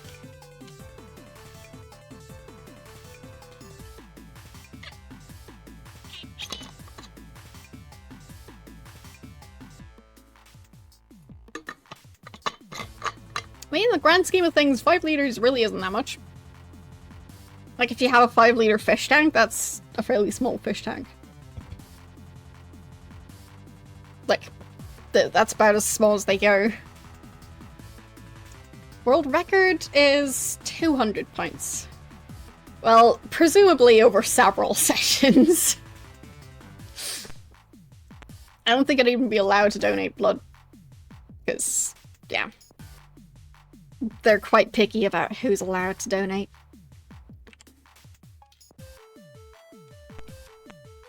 They're back on the horse.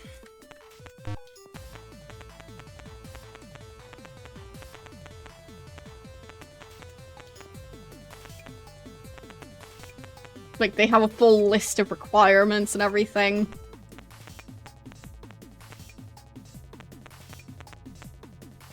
Oh, is that an emote of the map? Fancy. I don't think too many people are going to recognize it at that size, but...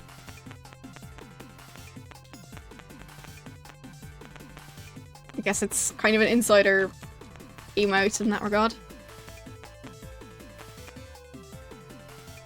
I mean... gonna be a bit tricky to read at that size. Imagine trying to translate the runes when the map is that size originally. That would be rough. So it's still trying to figure out who knows about the mancha. Nobody seems to know. Nope.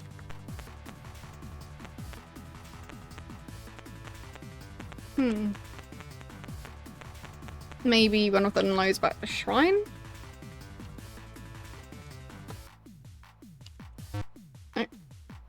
Jimmy Lock. Okay. So... didn't know that we could do that. Good to know. So we could try and possibly unlock locked doors, but it might get us in trouble. So, join me.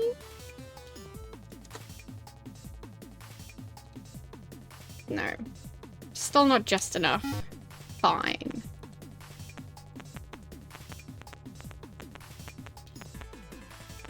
Yeah, I've been enjoying the series so far. It's rough spots. But yes, overall definitely fun.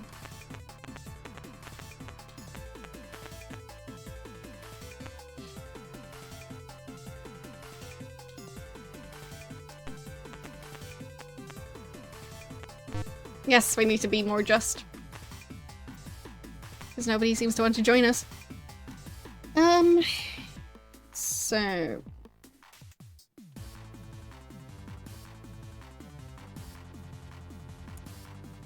yeah, we're not doing well on justice.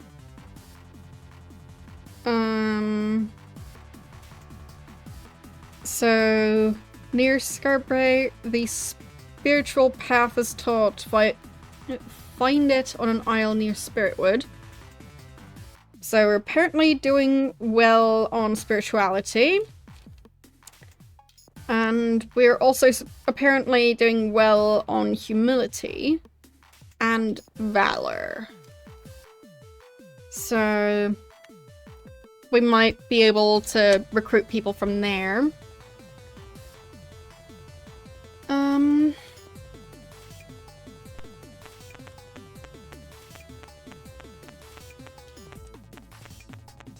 Thanks for giving a shout out.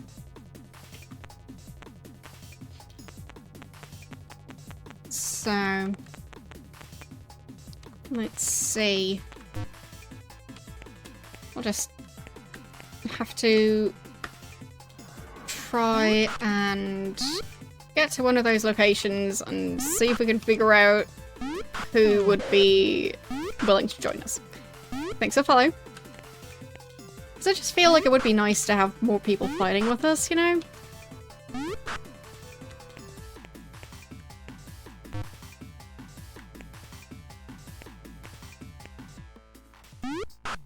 There.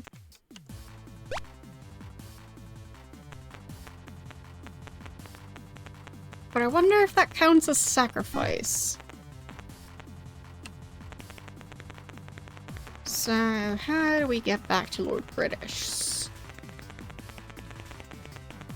Has to be somewhere around here.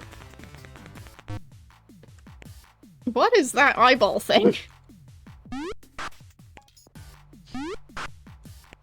Of course it has always the range damage.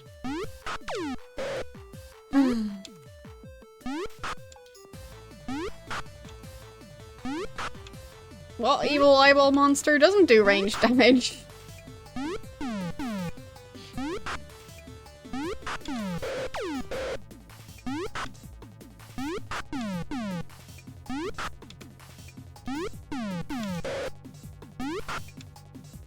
Oh, it's a gazer. Of course.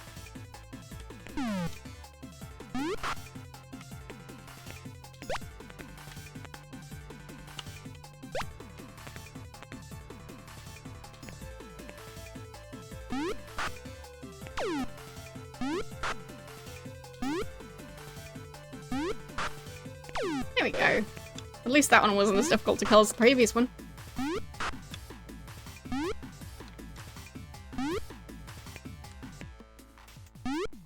Oh, they're in the book. Nice.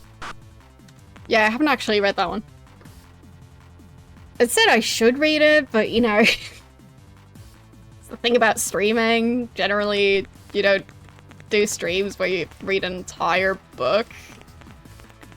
And I haven't gotten around to reading it for stream. I mean, there are people who... No, I didn't read it. I know it says to read it. I didn't.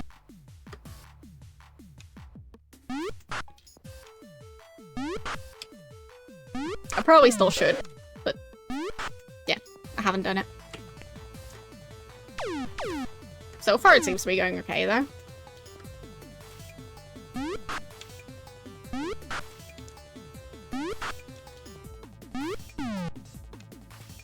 Yeah, I'll try and read it eventually. I know the game tells you to read it, but it's a long book. Haven't read it yet.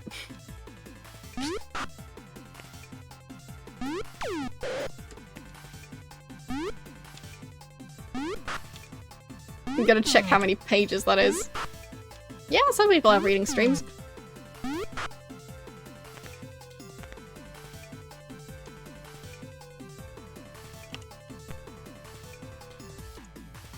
Okay.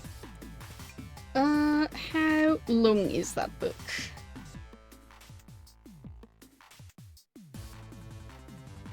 There.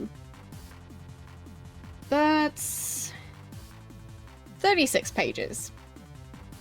Could be worse. But it's still, you know, a book. It does have some pictures in it, but it's a lot of pages to just casually read.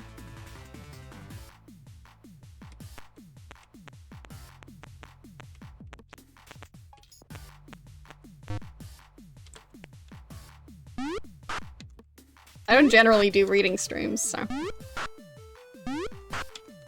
like... let's read an entire chapter of a book tends to be a bit of a rare thing. It tends to be in-game books.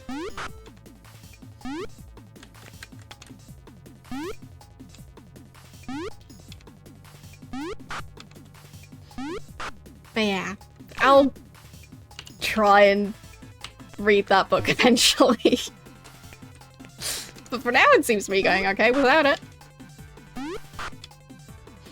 I mean, we're quite rich even.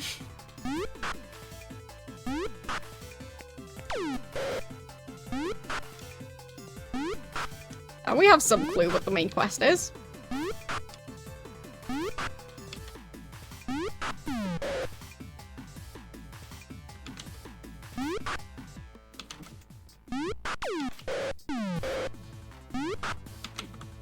He still sends out certificates. Alright. That's definitely fun.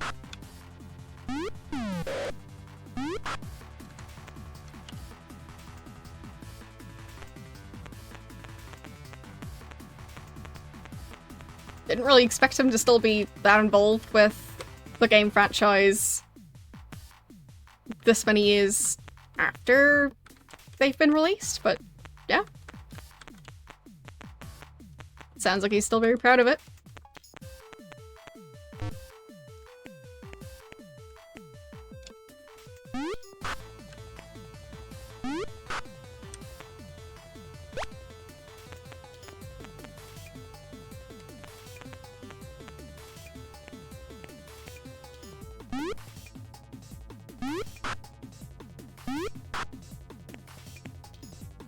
Here we go.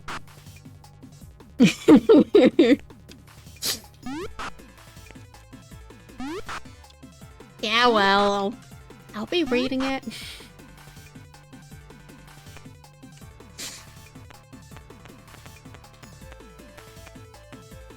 I'd say I understand the world decently well, but I've also played the previous games without having read any books. I don't think they came with books, but, well. I could be wrong. Maybe they also had history books and I just didn't know about them because the game didn't mention them. It didn't go like, at this point you pause the game to read the history book.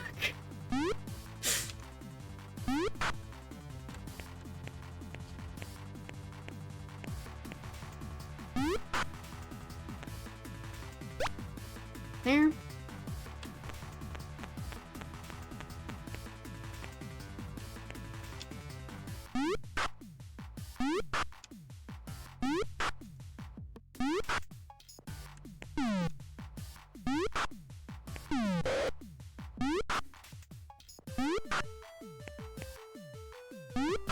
But I mean, I generally don't even read manuals for games. So...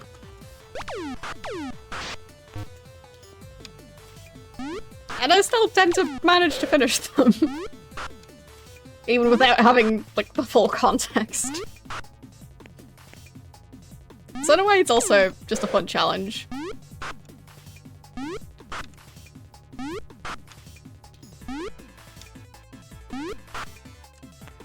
I mean, with these games, I need to refer to the manual more than usual. But they're quite old, so... yeah. Sure. And I have been referring to the manual, just not to the history book. So, we are going to take a nap.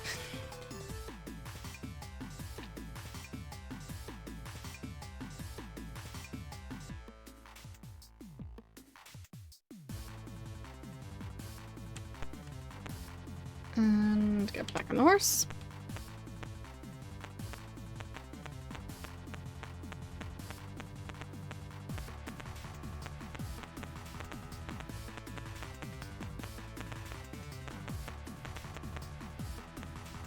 More combat? Sure.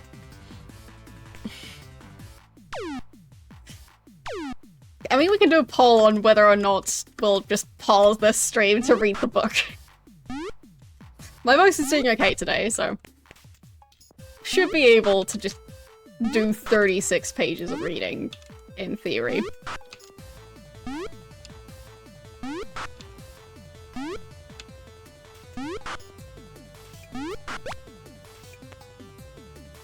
There.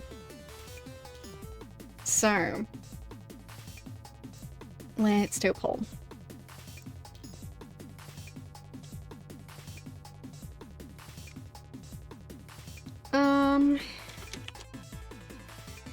Why is caps lock enabled? I don't know.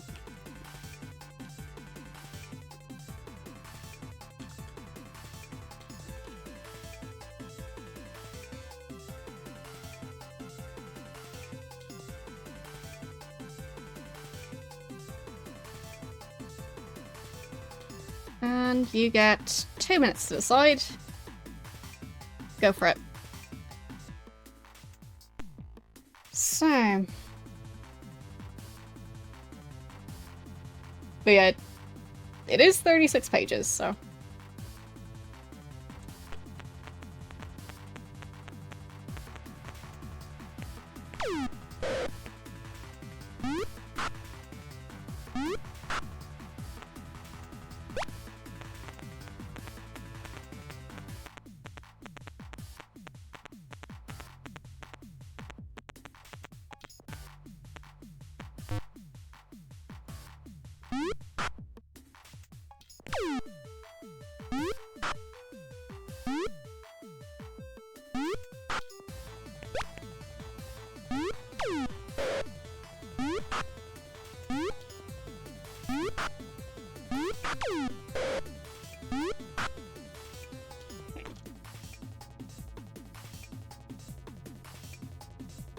So, it'll be time to figure out how to get to those cities where the virtues that we kind of have are, well, being taught. Because it would be nice to have our companions. I still don't know how many we can get. Maybe we'll figure it out.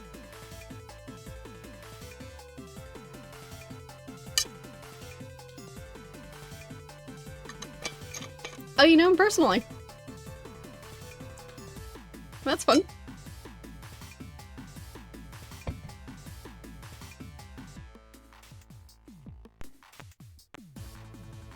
So...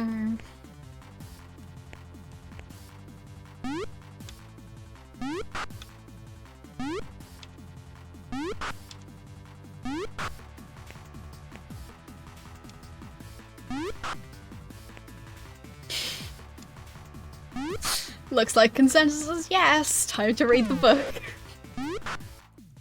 Alright. I mean, you asked for it. Alright, what screen are we going to wait on?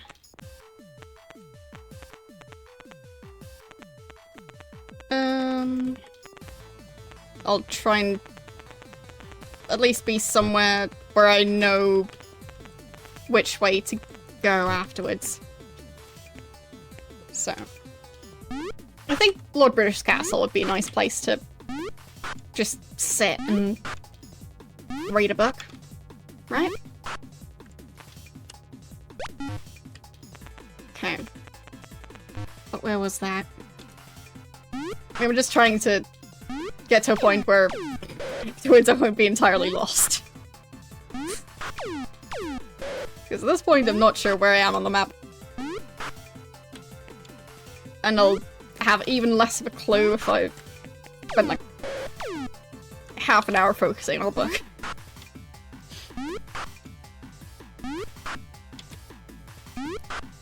So...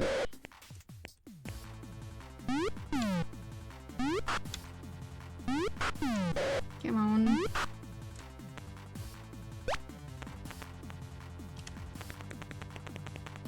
Where is this castle? Supposed to be around here somewhere. Look, village. Sure. Good enough. Let's find the pub. Market. Sure. There. There. That's gonna be where we rest for a while. So... and... let's read the book. So...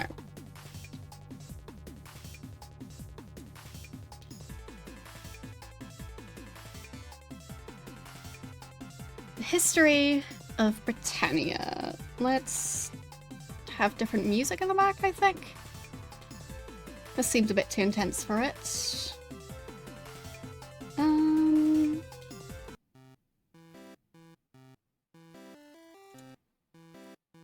Let's... there. That's the right type of music.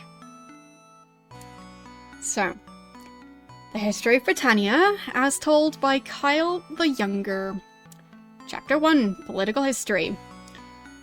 The Dark Ages of Britannia is the name given to that long span of time when the infamous Triad of Evil stalked the land and challenged all for the supremacy of the soul. The first era of the Dark Ages came to an end when the downfall of the evil wizard Mundane and his minions... with the downfall. As chronicled in Ultima 1, we did that. The lords of the land were weak and scattered, rendered ineffective by factional wars. It was only through the valiant efforts of an itinerant adventurer. Seems like I'm going to need a dictionary to read this. Valiant efforts of an adventurer that the foul Mundane was tracked to his hidden lair and slain. But a few years of restless peace followed Mundane's downfall. So long had the world shuddered beneath Mundane's yoke that many found it hard to believe that he had really been vanquished. In truth, his teachings did not disappear. Mundane's apprentice, Minax, rose to power soon thereafter to challenge the fledgling city-states that were beginning to evolve. The terrors had begun anew. We also defeated Minax, so we'll be reading about that. Minax's powers upon maturity greatly exceeded those of her evil mentor. With these powers, she was able to rain wholesale destruction upon the planet, twisting and corrupting everything. Her foul web spread through time itself, ensnaring all who sought to oppose her. Finally, there arose a hero out of legend who dared to face Minax in her own fiery castle and destroy her. Thus ended the second era of darkness, as told in Ultima 2. 20 years of well-earned tranquility ensued, and prosperity favoured the land. the disturbing omens appeared, followed by the mysterious appearance of a fiery island. The tale of the third era of the Dark Ages is told by Yola the Bard in Ultima 3. So, we hired Yola the Bard who told the... Alright. Wherein Lord British, sovereign of an incipient empire in the land of Sosara, called forth through time and space for heroes of people to assemble. For diverse adventurers answered this clarion call. To them fell the gaze of the doom of Exodus. Long they laboured on the trail of the mysterious Exodus through many deep dungeon which seared their souls. To this day, each member of that team bears the marks of their journey. True that, we got marked a lot of times in Ultima 3. We got the mark of kings, snakes, and other stuff. With the aid of the mystical Time Lord, they were successful in bypassing the Great Serpent and gaining access to Exodus's island fortress. The very brick of the fortress rose up against them, and great is the bard's tale of their struggle to reach their mortal foe. On the final confrontation, not one of them will speak. Safe to say that the evil is gone from this plane. We were fighting the floor. We were fighting the floor, and then afterwards we were, like, putting things into a machine. In the correct order. But apparently they don't want to speak of fighting the floor. Fair enough. So passed the third member of the Triad of Evil, and with this death, so passed the Dark Ages of Britannia. From the rubble of Sansaria, Lord British was able to unite all the mainland and a few of the islands under his one rule. Wait a second. Does that mean he was moving the islands? Because the maps change. But he's still Lord British. So either he moves around, or he can geoscape. I've got questions. Alright. Lord British was able to unite the mainland and a few of the islands under his rule. This new empire of Britannia brought much sought-after peace and prosperity to his subjects. Many of the ancient pockets of evil were destroyed, so that the only remaining hazard of wayfarers was the occasional stray band of marauding orcs or hill giants. Most of the lands were mapped, although a few unexplored regions still remain. With the Triad of Evil destroyed, Lord British became known for his dedication to raising the quality of life for his subjects. To assist in this endeavour, 3 mighty structures were raised in distant parts of the realm. One was the Lyceum, wherein lay the Great Observatory. Another was Empath Abbey, with its oak groves, where wise men and women meditated upon the teachings of the ancients. The women meditated upon the teaching... No. Yeah, men and women. Yeah. The Silver Serpent... No. I am confused about where I am. There. The third structure was of the Great Castle of the Knights Order and the Silver Serpent. There we go. Sorry, I lost my line. Only the flower of Lord British chivalry. There, I said the word. Anyway, only the flower of Lord British chivalry was invited to join this order, which embodied the highest ideals and exemplary bravery. The rest of the land was divided among 8 major towns, each with its own political faction. Numerous satellite villages also dotted the countryside between the towns. In this manner were Lord British lands organised. Chapter 2. Geography.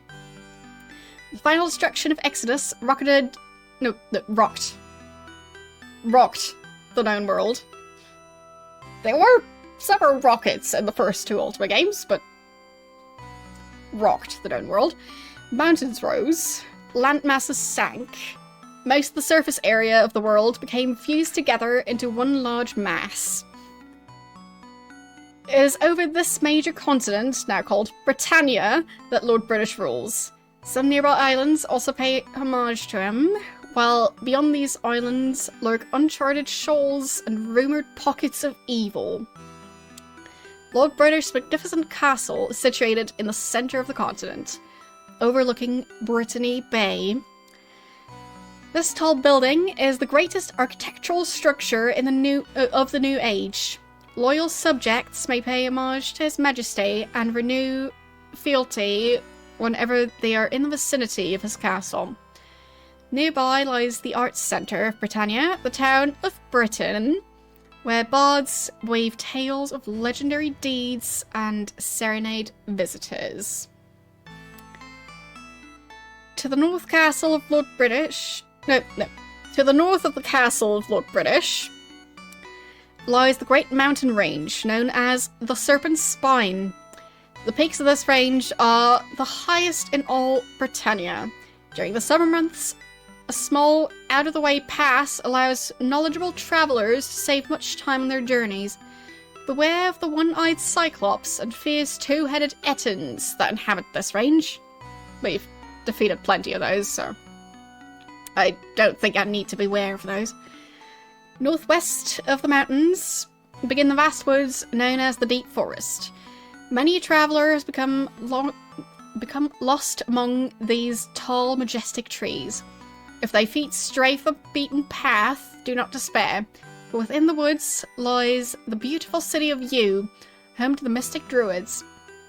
The High Court of Yew judges all the important cases of Britannia, and is famed far and wide for the wisdom of the decisions rendered here. Nearby is the spiritual centre of Britannia, the famous Empath Abbey. With these hallowed walls, wise men and women study the ancient writings of past masters and meditate upon the great principles that govern the universe. A good meditation, focusing on a proper mantra, will sometimes yield valuable visions to those whose patience and powers of concentrating are strong. The experience is well worth sampling. So, yeah, we've been sampling those experiences and visions. So far, they haven't really led us anywhere, but maybe they'll all come together eventually. East of the Deep Forest lie the high steppes of Britannia, famous for beautiful horses. The only difficulties a traveller might encounter are bands of thieving rogues and unfriendly wizards. The high steppes border an interior lake fabled for mysterious disturbances. Beyond the high steppes lies the famous battlefield, known as the Bloody Plains, where the last major forces of evil were vanquished. Alas, many of our brave men perished here in the fight for virtue. Be very careful when you pass through this region. It is whispered that at some phases of the moon, the undead rise and fight the battle again. Okay. Interesting. Lost Hope Bay lies to the north of here, with the sturdy town of Minnoch perched on its shore. Minnoch is home to some of the finest craftsmen in the realm. The Tinkers of Minnoch are known far and wide for their skill. A tried traveller will also find a refreshing place to rest at the Wayfarer's Inn. The northeastern tip of Britannia is rather wild. The treacherous marshes, with their noxious vapours that poison the unwary explorer, are home to swarms of large insects and all manner of vile beasts. South of Lord British Castle can be found a large plain, mountains and dense forest. On the southern edge of the continent is the magnificent town of Shrinzek, from whence come Lord British's finest paladins. The tap in town has some of the best brew around, and the bartenders a great source of current gossip. Be sure to tip him well. Okay, so that's going to be interesting. The claws of the southern tip of Britannia embrace the Cape of Heroes. Slightly to the west lie the Valerian Isles. The walled town of Gellam provides Lord British with the best fighters and also has the largest inn of the realm, where the service is outstanding. So, it sounds like a review more so than a history book, but okay. The headquarters of the Order of the Silver Serpent is on an island south of the Cape of Heroes. This one fortress was given to the members of the Order by Lord British in recognition of their outstanding service. A visit to Serpent Castle will instill within the traveller a true feeling of the ways of chivalry. Off the western shore of Britannia is the island home of the Doughty Rangers. Scarborough is a beautiful city and spaciously laid out. For those suffering from rare diseases or grievous wounds, a mystical healer resides within those walls. The healer will aid the destitute as readily as the wealthy, expecting no payment save for what the sufferer can afford. Probably doesn't count for us. But I don't think we've been there.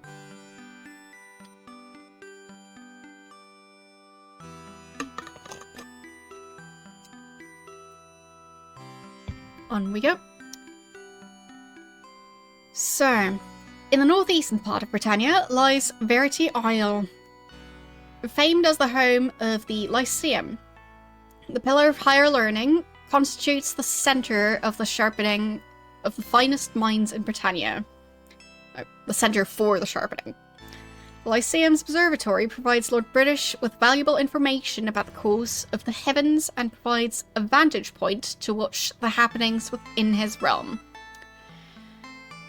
On the southern end of Verity is situated the fabled town of Moonglow. The Magi of Moonglow are constantly improving their skills, being tireless in the pursuit of greater knowledge of the mystic arts.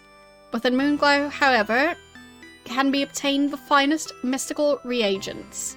These herbs will help with those with magical skills prepare and cast their spells.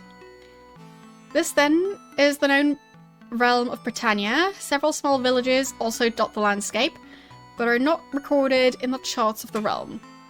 Some other islands of varying significance hug the shoreline, most of which are uninhabited and barren. The only islands the traveller should be cautious about exploring are known as the Fens of the Dead. Disembodied wisps, ghosts, long-dead lichs, and savage zorns have been reported here. Existing maps are by no means complete. There are said to be other unexplored isles, wherein all manner of monsters and evil beings reside. Flame-breathing dragons, multi-headed hydras, horned devils, fiery lava lizards, and even dreaded balrons are rumoured to roam the distant shores. Somewhere out beyond civilization is also reputed to lie the ruins of the legendary town of Magensa, or however you pronounce that one, which the gods destroyed for the insufferable pride of all those that dwelt there. So, yeah, that's, like, we already found out about a lot of this stuff by asking, I think it was Lord British, about the different, virtues. So, basically, I found out the virtues by going back to looking at the VOD to look at what the fortune teller lady was asking us about. So far it's mostly stuff that we already know. But still nice. All of the magnificent marble palaces and gardens were devastated, and the rich, haughty inhabitants reduced to haunting spirits. No one has ever confirmed this legend, so it may just be a fable to frighten the weak of heart, and instill humility in those that overvalue their own worth. Well, we've been there, so can confirm. Sea travel along the coast of the main continent is reasonably safe, although a bold band of pirates has been raiding Britannia of late, terrorizing the populace. Beware, for the pirates take no prisoners. While they're at sea roam many mythical creatures, the unwary voyager will likely encounter giant squids, nixies, poisonous serpents, and mystical seahorses. The ever-present danger of whirlpools and waterspouts make seafaring a hazardous experience at best. It's hoped that with the next edition of the History of Britannia, travellers will have brought back more information on these unexplored regions, so that the map may be completely filled in. As a final caution for the would-be traveller, beware of the many dungeons and their dark subterranean passages. Chapter 3. Fellowship. Under Lord British rule, each of the 8 towns has developed into a cultural centre for one of the 8 major professions. In this manner, an orderly society has evolved with little friction between the diverse inhabitants. No one is restricted to their town of birth, and one frequently finds people of various professions visiting a particular town. These are the 8 major professions. Mage. The Magi of Britannia gather in Moonglow, near the Lyceum, where they can study the ancient mystical scrolls of the library. The strictures of their profession permit Magi to wear only cloth armour and carry either a staff, dagger, or sling. So, ours carries cloth armour and a sling, because our main character is a mage. Unconfirmed rumours indicate that the highest adepts have acquired the use of arcane magical weapons. I'm intrigued. The primary weapon of the mage, of course, is magic. As the mage becomes more advanced, more powerful spells can be woven. Some of the greatest spells have been known to literally shake the earth or raise the dead. Bard. The bards of Britain entertain the people with their wonderful ballads and tales of heroic deeds. Bards not only chronicle the deeds of valour, but perform them as well. The weapon of choice for bard is the sling, but they may use crossbow at times. All armour, save that of leather, is shunned by these minstrels, for they found metal harsh and too noisy for their sensitive ears. The bard also dabbles in magic and makes a fine companion on a long journey. So that's why our bard companion, YOLO, can use magic. So, now we know. A fighter from the town of Jellam. Hello, welcome in. Currently reading the history book, so that's why we're just resting at the market. Alright, fighter. From the town of Jellam hail the mighty fighters. They pass their lives in training and have use of all weapons and armour, though most prefer the use of the double-edged Britannian sword, a devastating weapon in the hands of a skilled fencer. Fighters have little or no magical talents, but they believe only in the use of arms and fear that magical training saps the will and concentration of a true warrior. Okay. So, they just don't like magic. They possess a particular affinity for horses and are most useful companions on travels to uncharted regions. Druids. The druids are fierce fighters, especially when defending their beloved groves. They hold all trees to be sacred, and their town of Yew lies deep in the woods. Druids also impressive practitioners of the mystic arts. Their knowledge of herbs is without peer. They may fight with different types of bows, although their preferred weapon is the mace. The Druidic philosophy forbids the wearing of metal of any kind, so leather is their armour of choice. The Druids' knowledge of the ways of the woodlands make them invaluable as fellow travellers. Tinker. The Tinkers of Minnoch are both highly skilled artisans and superb fighters. They're generally suspicious of magic, believing that only handcrafted artifacts possess true value, and thus use it seldomly. A tinker may use any weapon, however, the double-bladed war axe is preferred. Tinkers will use any non-magical armor. A traveling party with a tinker aboard need never fear for repair of any metal or wooden items.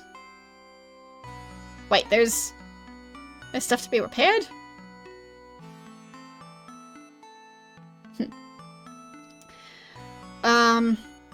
I don't think we've had any durability issues with anything, but alright. Paladin. These great fighters live in the town of Trinzic in the southern part of Britannia. They are expert in all forms of combat and weapon use, and are one of the few professions that will make use of magical chain armor when it is available. Their deep beliefs in the value of good lend strength to their magic, which they wield with a certain flair. Paladins are thus very formidable opponents and highly valued allies. Ranger. Off the western shore of the mainland lies the fair island of the Rangers. Venturing far from their retreat at Scarbray, they strive to improve the conditions of people throughout the realm. Rangers are well versed in the woods lore and fight fiercely with most weapons, but shun all but leather armor. So, lots of people just want leather armor, apparently. They're also proficient magic users and faultless trackers in any wilderness. Shepherd. It is uncertain whether shepherds are skilled in any form of warfare or in the mystic arts. However, they're highly valued traveling companions, and their humility and their knowledge of the ways of the land. Anyway, basically shepherds. We don't know if they're useful, but they exist. Good to know. A traveller in Britannia need not journey alone. In each town one may find, indeed one ought to, converse with all the inhabitants. If their personal philosophy of life is close to that of the town, thou may ask one of the residents to join thy party. If amenable to your invitation, this person will travel with thee, aid thee, and fight with thee. He or she will stay loyal to thee only as long as thou stay true to thy beliefs. If at any time through actions or deeds thou stray from the path, thy companions will desert thee to thy fate. Remember, these are free companions, not servants or mercenaries. Such is their faith in thee as their leader. All gold and supplies held by the party is given into thy care for the good of all. Use this trust wisely. So, if we mess up, we might lose companions. But hopefully we'd be able to recruit them again later. Chapter 4. Mercantile. There's a thriving merchant class in Britannia. Each town and village has its own shops that specialise in local wares and services. The seasoned traveller, will discover many delightful and useful items to purchase, as well as a wide variety of places to eat and sleep. The monetary system of Britannia is based on Lord British heraldic charge. As a gold coin with a silver serpent cast vermeil upon the gold. I have absolutely no clue what that word means, but the coin. It's a coin, it has a stake on it. Okay. The process is so difficult that the coin has never been successfully counterfeited or debased in value. Well, except for us, because we've got like 8,000 gold. So it feels like we're possibly ruining the economy.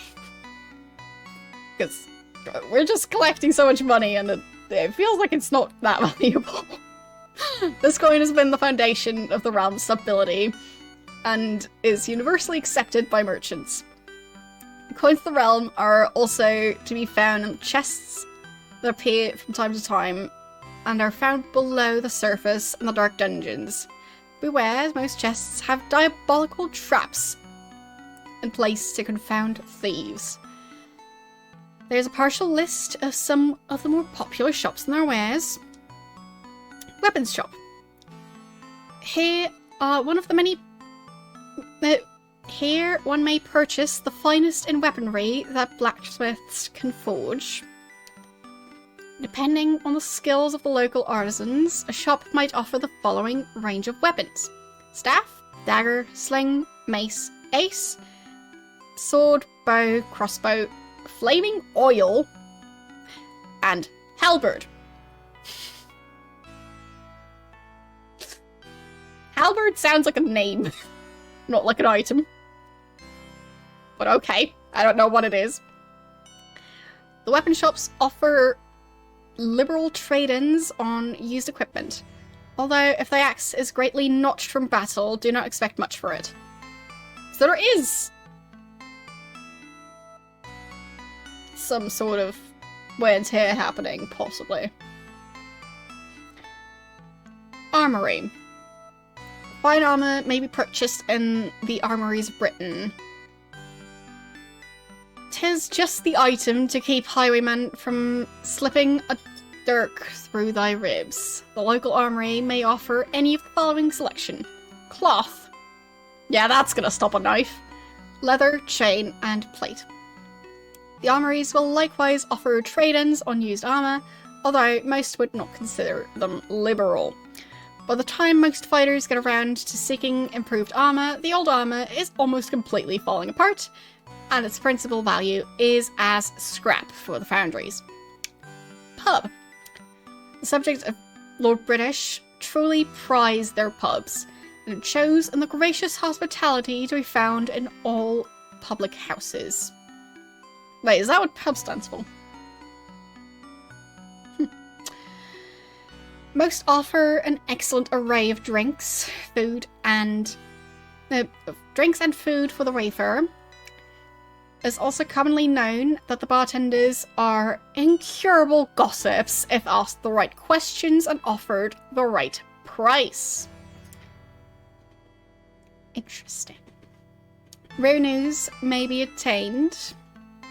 Public drunkenness is prohibited throughout the islands of Britannia, so temper thy indulgence with wisdom. But we've seen several drunk people, so they don't seem to be enforcing it that much. But yeah, I wonder if that's why they're called pubs, because, you know, I haven't researched it. But I guess it could be.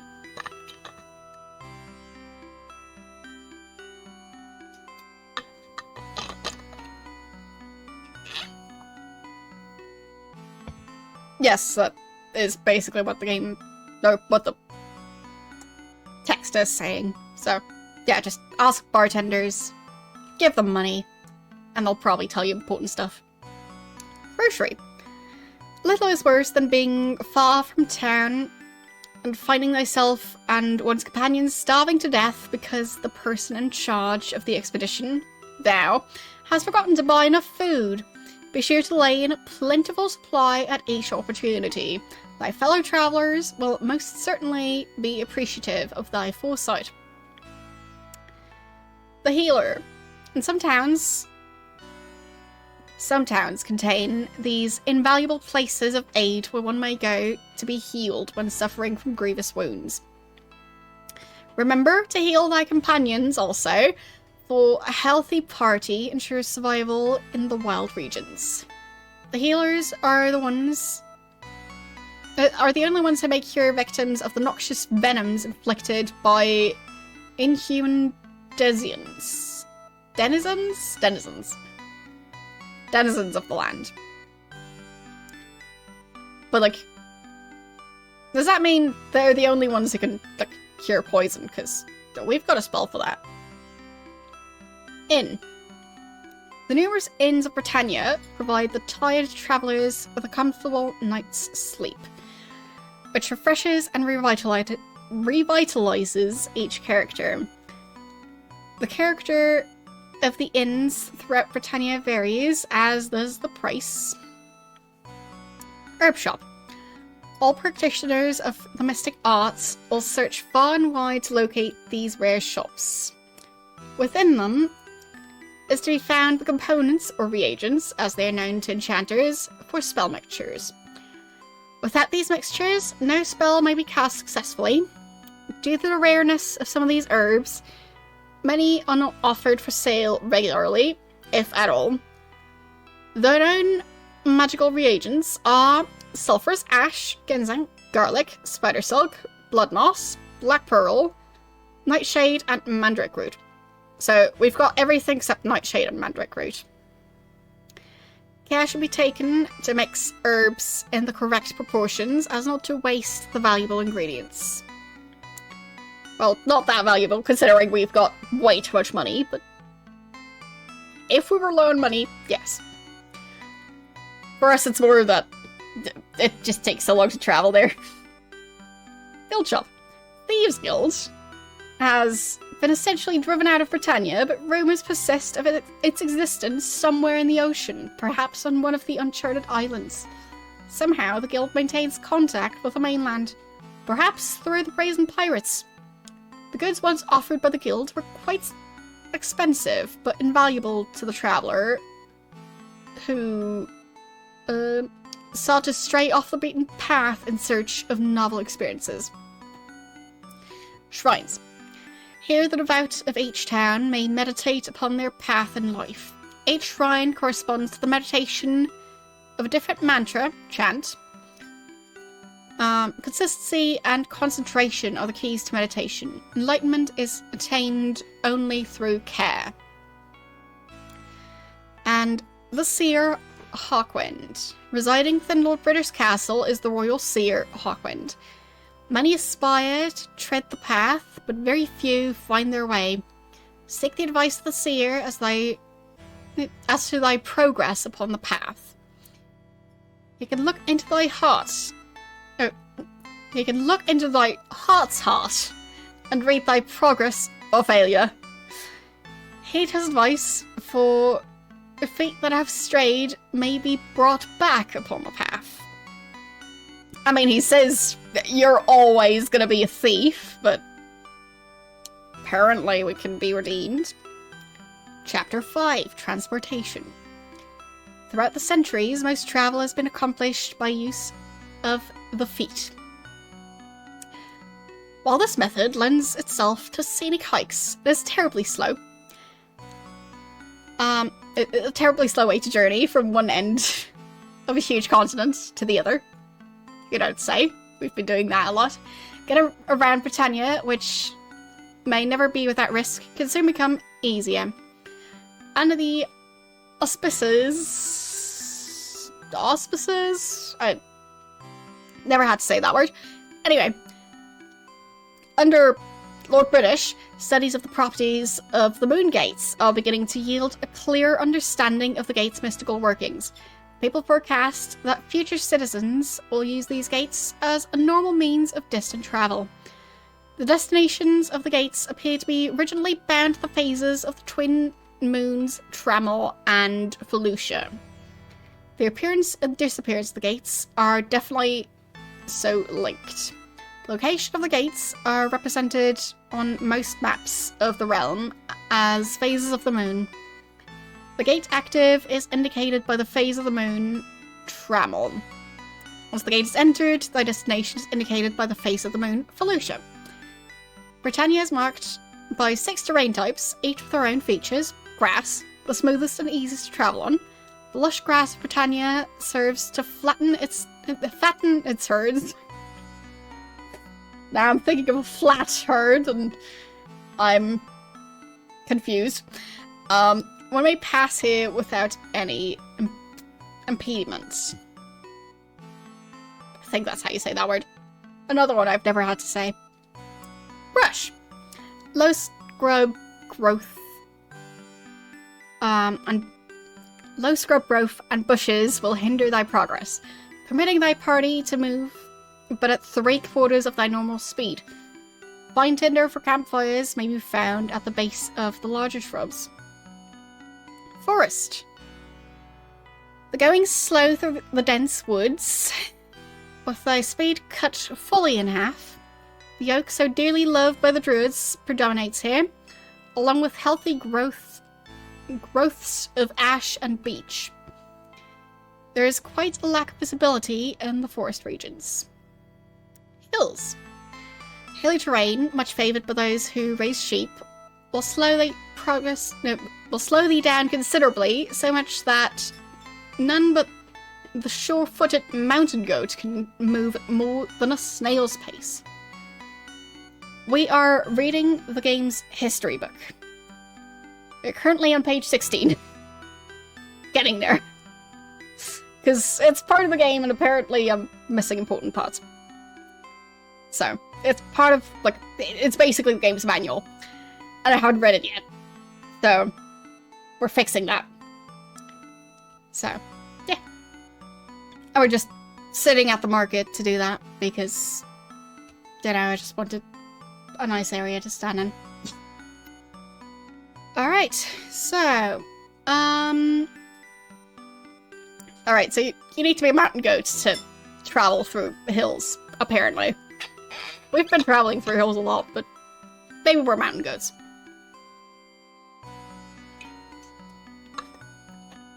Marsh. The marshes and fens are particularly treacherous and should be avoided at all costs. While progress is only slowed to half of one's normal pace, by the muck underfoot, the marshes give off poisonous gases which can severely harm members of the party. I am well aware of that part. We have been dealing with marshes a lot. Like, we got poisoned within the first, 5 minutes of the game. After we got through the introduction part. So basically, as soon as we could actually, travel on the map, we got poisoned. It was great. I think it took most of our money to get cured. So. Mountains. Mountaineering is not a well-known skill in Britannia, so the mountains are closed to the normal traveller. There's also a lack of visibility over the mountains.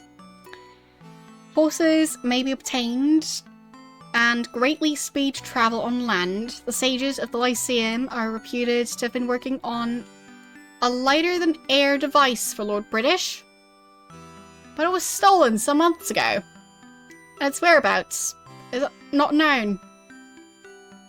Are they building planes again? Also, did they forget about the rockets and spaceships they were building previously? Since while travelling, thy party members' hit points may be diminished by unexpected confrontations, every so often thou should hole up for the night and camp. Thy rest is not interrupted by wandering creatures, thy party will be greatly refreshed. Yeah, maybe it's a blimp, true. Or a hot air balloon. It just sounds like they'll have flight again, and it just feels a bit weird that they forgot about the planes and hovercrafts and... yeah. Anyway. At sea, masterful control of thy ship is necessary for survival. Ships have powerful cannons, but they can only fire broadside. To learn seamanship, thou must understand the ways of the water and the wind. The ocean is made up of 3 types of water. Large waves mark deep water, small waves indicate shallow water. Tight ripples show where lie shoals too shallow for ships to pass over. Something we figured out, but now we've got confirmation. Remember that a change in wave size signals approaching land. This will aid in thy navigation. The winds of Britannia blow very constant in a given direction, then shift to a new direction for a long period. This allows the skipper of a ship to sail strategically. If the ship is facing into the direction of the wind, such as sailing east against an east wind, the ship's progress is at its slowest, quarter speed. If the ship is sailing with the wind, as in sailing west with an east wind, then the ship's speed is faster, 3/4 speed. It is only when one tracks across the wind that the ship reaches maximum speed. Okay, such as sailing north or south against an east wind. Full speed. Strive to maneuver thy ship so as to bring either the port or starboard batteries to bear before creatures or pirates can close and try to board. Thy ship has armor, which, if reduced to 0, will cause it to sink and thy party shall perish. Captured pirate ship can be used in place of a badly damaged ship. Practice near shore until you develop your seafaring legs. The ship's cannons can also serve for firing upon land-bound creatures. Beware, some of the land creatures have the power of flight and can pursue you over the waves. Oh boy. Yeah, I mean, I guess dragons might be able to do that. Because we've had dragons get into the ship. So, I think we fought them on land before. But, yeah, we were fighting dragons in the middle of the ocean. And they were flying in through the openings and just... Yeah, we couldn't dodge them because they could just surround us easily. Chapter 6. Weapons and armor of the realm. Weaponry. Hands. If thou lose all thy weapons, this is what thou hast left. Preferably 2 of them, or, like, although it is possible to kill some of the lesser monsters with thy bare hands, the odds of success are truly not very high. Staff. A 6-foot piece of carved ironwood has been magically tuned. Staffs sold in the weapons shop of Britain are more formidable than it seems. It is the favourable weapon of magi. Yeah, we got rid of that. Sling. A common sling is fashioned from 24 inches of cloth, folded in half with a leather cup. The projectiles, small rocks, are easily collected, making this an inexpensive missile weapon. A perennial favourite with travellers down on their luck. Us, apparently. Mace. Upon the 1.5-inch thick oaken stem of the Britannian mace rests a globe of iron studded with knobs. The impact of this weapon has been known to shatter the skulls of enemies outright. A favourite among the druids. Druids like to shatter skulls. Thanks, game. Axe. With a double-sided 2-foot blade, a warrior wielding an axe can really wage war. The axe is a favourite among tinkers, as many of them are workers of wood and metal. Sword. A true fighter's weapon. 4 feet of wicked blue steel will strike fear into the heart of any opponent. The sword is an automatic favourite among fighters. Bow.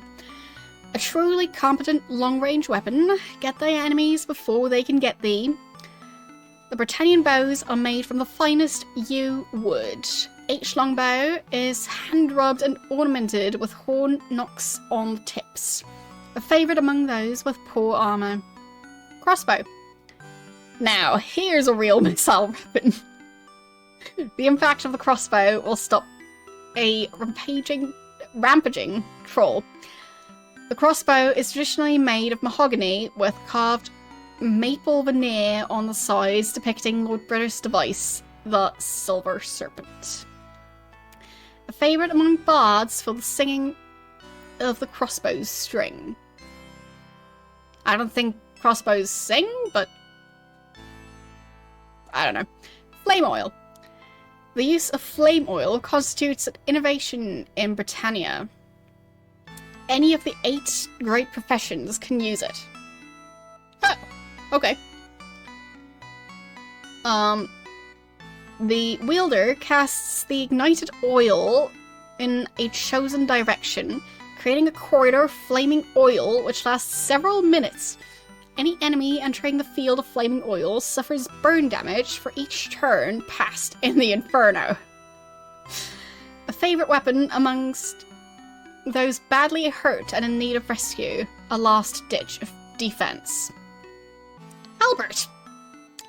7 feet of stout wood topped with a blade of deadly steel.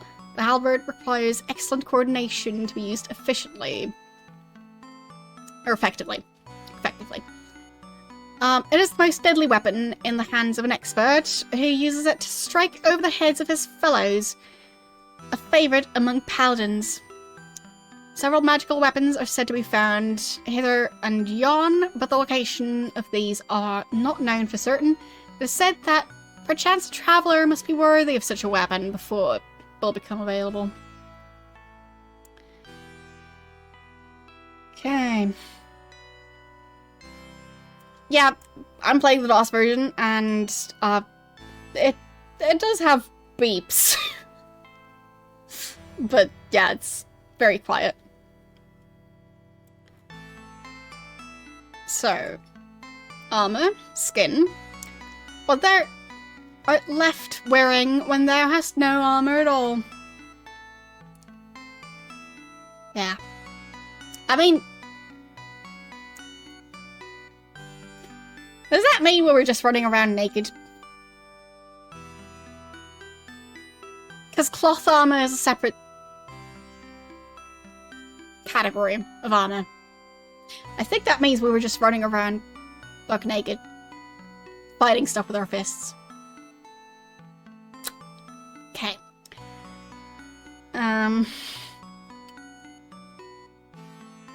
Okay, so there was a bug. That's a shame.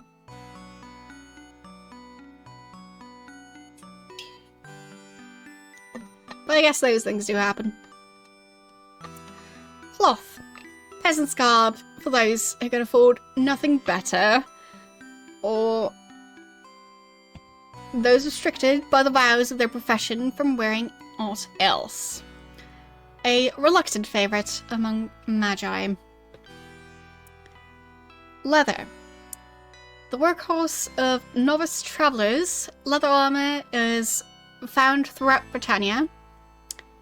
Many of the professions are restricted to leather as their best choice, a favourite among bards, druids, and rangers. Chain. Used by those who can handle the weight of chainmail while fighting. This armour offers excellent protection, and the finest steel is used, with double thickness on the shoulders. All links are individually riveted for strength, a favourite amongst fighters and tinkerers. Plate. The aristocrat of the armorer's craft. Plate affords more protection than any other conventional armor. Each suit is tailor-made to thy shape. The cost is naturally sizable, but the effect is inspiring, a favourite among paladins. As the case with weaponry, rumours abound of magical armour that will withstand the breath of a dragon. But who knows? Perhaps these are but rumours spread by orcs to lure fighters into illusory searches resulting in death. Okay. Chapter 7. Magical Arts. Most of us understand only those things that we can see and feel. Yet, there is a segment of the population that can see the unseeable, and can feel that which has no substance. The perception and use of these ethereal forces is called magic. To some, it is an art, to others, a science. It is difficult for this historian to describe the art with which he is totally unfamiliar. He can, however, comment upon what purports to be the science. The basis of all spellcasting is the proper mixing of the necessary reagents. Reagents are the physical materials which are said to provide the initial energy to begin the spell. Each spell uses a different reagent formula. These formulas are jealously guarded by magic users, for quite often the difference between life and death is knowing a spell that thy opponent does not know. From the bill of the fair From the bill of fare at the herb shop, the observer can glean the names of the reagents: sulfurous ash, ginseng, garlic, spider silk, blood moss, black pearl. Furthermore, there are reputed to be 2 others, more powerful still than those listed. However, they're not for sale according to the proprietors of the herb shop. They are nightshade and mandrake root. Yeah, we've heard about them, but we haven't seen them anywhere. So, only certain classes of the 8 major professions have any talent for magic. Some are quite strongly endowed, such as the Magi and Druids, while Paladins, Bards, Tinkers, and Rangers have but little power. Fighters and Shepherds have no magical ability at all. Wait. But didn't they say earlier that we didn't know if Shepherds had ability? Maybe they do. In fact, Magi are so tuned to the special energy that comprises magic that when they cast a spell, a blue aura glows around their head and shoulders. While most spells are reputed to possess either offensive or defensive abilities, some are utilitarian in nature, such as light, open, and view. The rare Aeromancer can harness the power of the winds. An ancient scroll on display in the library of the Lyceum tells of different types of energy fields created by means of magic. It lists the following fields and discusses their properties. Sleep, a green field that may bring sleep to anyone who passes through it. Lightning, a blue field that serves as an impenetrable barrier which inflicts damage upon any who touch it. Flame, an orange field that imparts massive damage upon those foolish enough to enter foolish enough to cross it, or try to cross it. Poison, a violet field of noxious vapors that poisons anyone passing through who is not quick to hold their breath. Whether these fields may be controlled by magic is uncertain. However, the scroll was concerned with the tale of a wizard's battle. One can only wonder whether the writer survived the encounter. I mean, we did see a guy who knows how to do the poison field spell thing. So, does seem to be a thing. Chapter 8. A bestiary. Bat. A non-evil subterranean dweller found in the deepest caverns. The principal diet of the bat is animal blood. Of course. They're quite large and may attack any who disturb their rest. Cyclops. These evil giants can hurl half-ton boulders down from the heights. Even a grazing hit will do considerable damage to a member of thy party. The serpent's spine is said to be the best hunting range for them.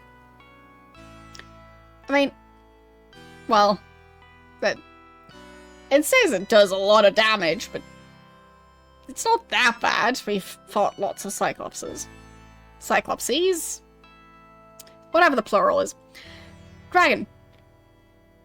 The dragon is an evil flying serpent which can cross water and blast ships with huge fireballs. Not many ships can withstand a couple of passes by an attacking dragon. We fought a dragon and won. Well, a group of dragons. Etten.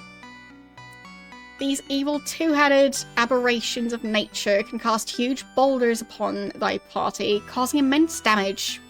It's best to try and kill them with long-range weapons and spells. A large clan of Ettins is said to live along the serpent's spine. Gazer.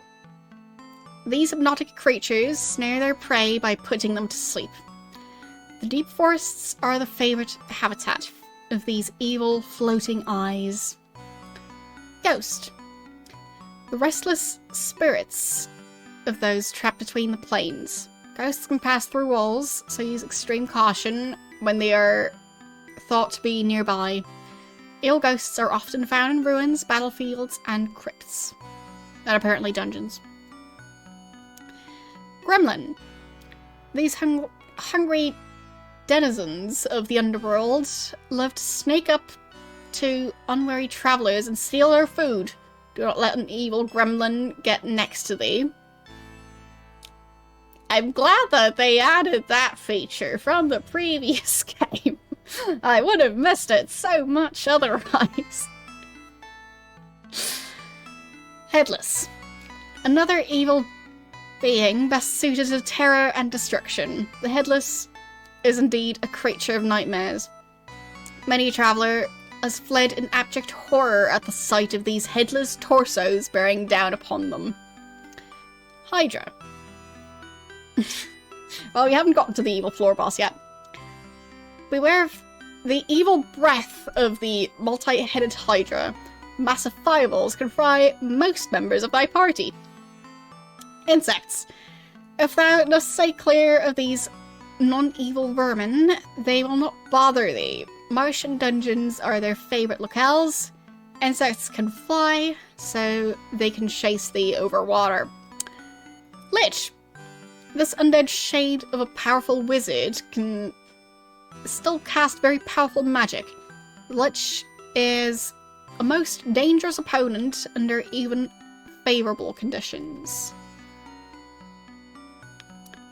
Lava lizards.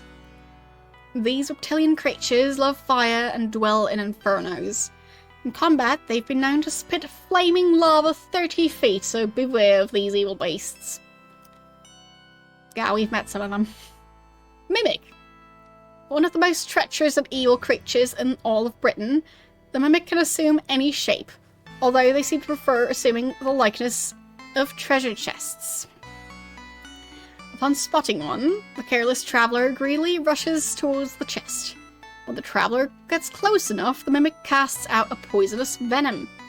When the traveller succumbs to the poison, the Mimic feasts upon him. The only known way to detect a chest Mimic is to wait until it gets curious enough to peer out at thee by lifting the lid of the chest. Hello, how are you doing today?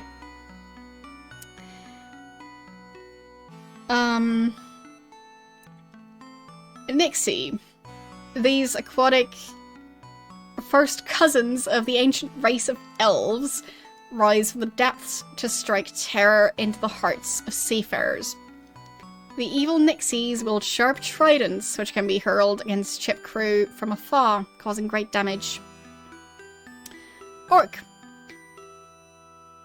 Would that every orc had been destroyed with the fall of the Triad of Evil.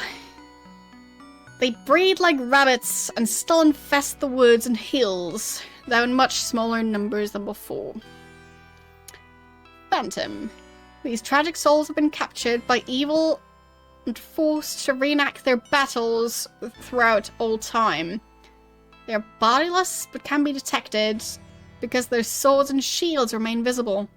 Phantoms are tough opponents, as dying is meaningless to them. So we've seen several phantoms. So, kind of neat that they're invisible ghosts who used to be warriors. Pirates. Truly the dredges of Britannia, most of these crews have death warrants hanging over their heads. Remember that the evil pirates take no prisoners. Their ships are equipped with heavy cannons. The crews are well trained to quickly move their large galleons into battle positions. It is a rare skipper indeed that can survive a broadside duel with a pirate vessel. Their best hope is to dot the T or to close with thy enemy. If thou art able to defeat the crew, the ship itself becomes thy prize. For castaways on remote islands, this is the only hope for salvation. Yeah. If we ever get stuck on an island, that's gonna be fun. But then again, there is save game editing. Because otherwise you might possibly wait hours for a pirate ship to spawn. I hope it's not gonna be like in the previous game, where pirate ships just eventually stop spawning altogether. Python. The venom of Britannian python is highly poisonous. These non-evil constrictors can spit their foul venom at a full 11 paces. So, they can spit their foul venom a full 11 paces. Should be treated with the utmost respect. Rat. The common giant rat, while not evil by nature, will still enter human camps in search for food. They pose a threat to any dungeon explorers foolish enough to startle them. Reaper. These grim creatures stand upright on trunk-like bodies and wave many tentacles at their prey. The evil Reaper can also reputedly cast different energy fields, and thus is considered a most vicious opponent. Rogue. The rogues that are to be found throughout the land are often escaped prisoners who now make their livelihood as highwaymen by attacking travelers. Thank you for the raid. Welcome in. We're currently reading the history book for this game. So it's basically the manual, but it's written like it's a history book. And you're supposed to read it at the start, and I was a rebel and didn't read it until now, and yeah, now I'm finally reading it. Anyway, welcome in. How is your stream? So, I'll reread the rogue passage. The rogues that are found to be throughout the land are often escaped prisoners who now make their livelihood as highwaymen by attacking travelers. If they get next to thee, they may pick thy pockets. Seahorse. These magical creatures appear quite fair and are not evil, but if offended, they make devastating enemies.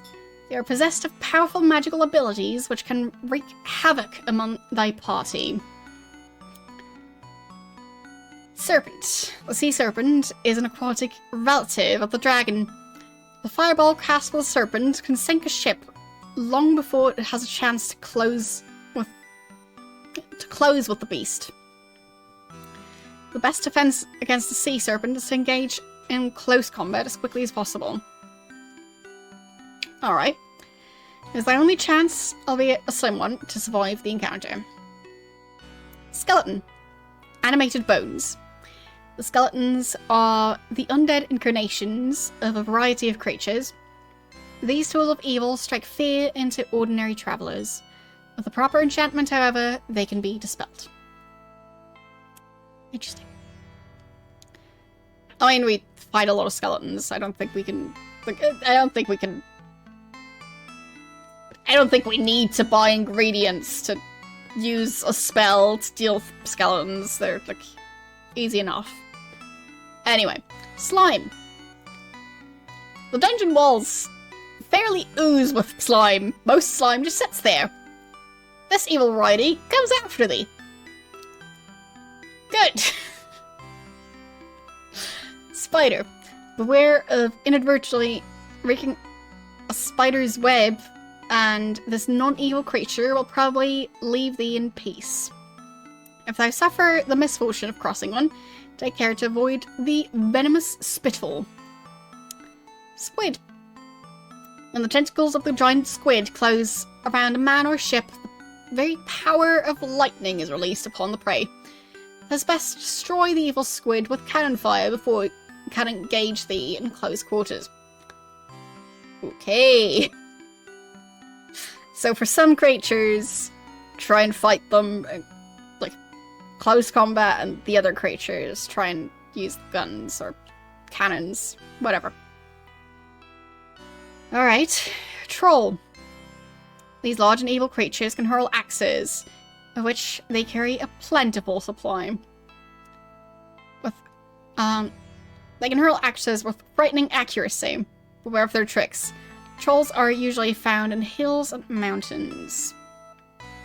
Wisp. More insubstantial than most evil creatures, wisps can actually teleport around the battlefield and attack from anywhere. It's most disconcerting to be involved in an encounter that contains a wisp. Wizard. Not all magic users follow the path of good. These evil renegade wizards make very dangerous adversaries when crossed. Zoran. Zorans are the antithesis of everything. They pass right through walls and obstacles and negate all nearby magic. If an evil Zorn closes with thee, though, probably will not escape its embrace. I think we've defeated a Zorn before. Okay. Okay. Almost at the end of this chapter. Lords of the Evil Dominion. Balron is believed by some that all of these marshals of evil were destroyed when the Triad fell. If any do exist, it would be better for one to quit life itself than to face the fury of a Balron. Is that a hint to, like, quit the game and hope that your last save is far enough away? No wonder. The ancient scrolls describe them as flying creatures, which cast devastating fireballs as well as weave massive enchantments that once felled entire armies. But yeah, they spelled quit. Well, they capitalized quit. And it's in the middle of a sentence. So it makes it seem like it's the game going, yeah, best to just save scum when you come across one. So, Devil. These flying lieutenants of evil may sweep offshore and chase thee across the waves. They are powerful magic users and should be avoided at all costs. Devils are particularly fond of torturing their victims when the opportunity arises. At least they have hobbies. Chapter 9. The Skills of Combat. The Historian is a man of intellectual pursuits and therefore little acquainted with the ways of combat. For the following information on such skills, we are deeply indebted to the Master at Arms of the Order of the Silver Serpent. Before fighting, be certain that thou art properly equipped for the ensuing fray. Dost thou have the proper weapon and armour? If not, then thou must equip thyself anew. When thou commence to ready a weapon or wear some armour, thou will be offered a selection of such items as are available in thy party's common pool. If thou dost choose an item inappropriate of thy class, thou will be asked to select again. Initiating combat. When thou art next to an enemy, thou may attack in the direction of thy foe. Thou will then be able to view thy combat location, and battle shall ensue. Being attacked. If thou dost not attack a creature, then assuredly the creature will attack thee at its earliest opportunity, assuming that the creature is evil or hungry. How to fight. Each fighter and magic user will have an opportunity for separate action. Thou may only attack in the main cardinal directions, north, east, south, and west. Unlike the enemies who can attack diagonally, which is super fair. When it is a fighter's turn, those with hand weapons may attack an adjacent area by specifying the direction. Those with missile weapons may fire them across the battlefield by denoting the direction of fire. Magic users can cast a spell when it is their turn. Again, only spells for which reagents have been prepared will function. The spell must be selected and the direction fixed. Most combat spells are functional across the field of battle. Energy fields, however, can be cast only in areas adjacent to the caster. Yeah, I mean, sure, you can have a character die and then resurrect them, but if the entire party dies, I'm not sure about that.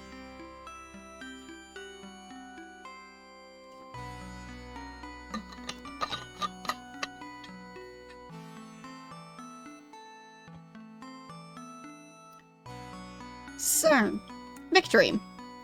When all the monsters have been destroyed, they will return to the surrounding countryside. If the monsters were carrying any treasure, this will now be available to thee. Care should be used in opening any treasure chests, as they are frequently trapped. Fleeing.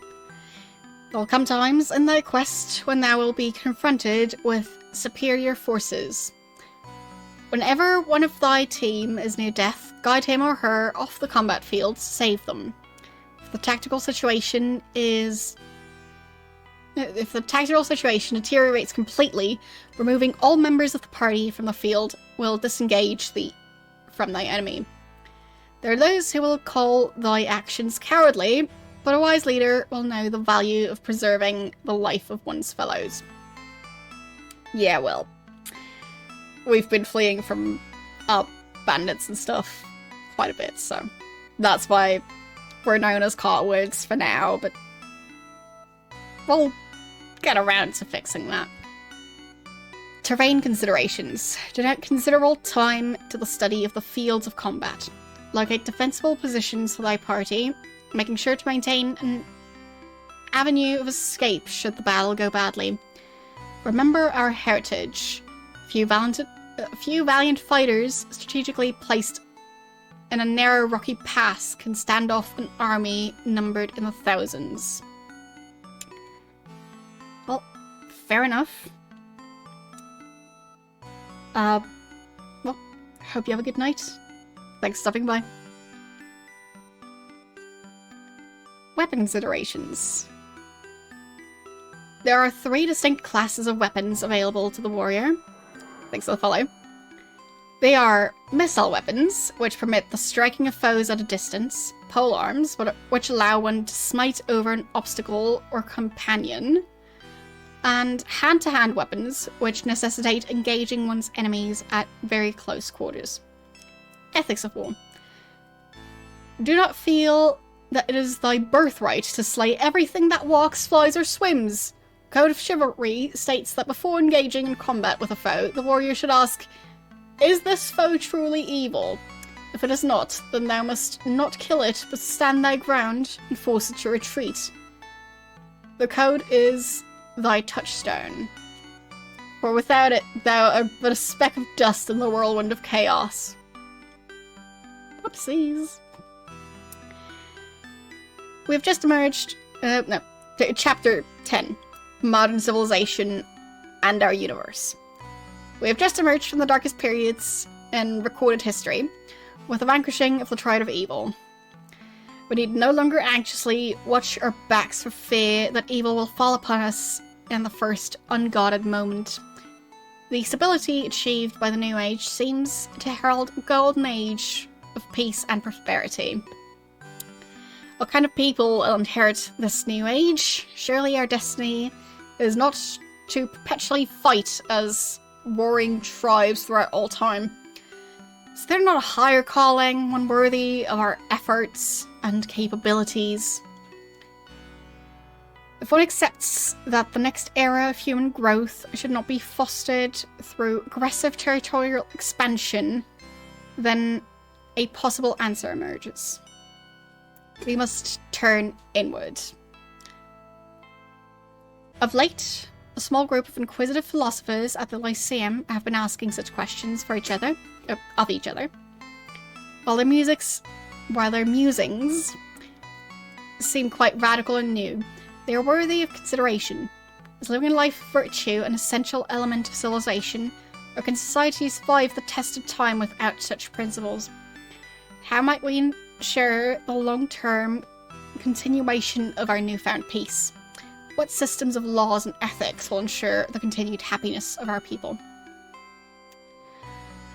Why doth evil stalk the world, and can it ever be truly vanquished? The public set of ethics, which evolved from the days of primordial survival, is impure.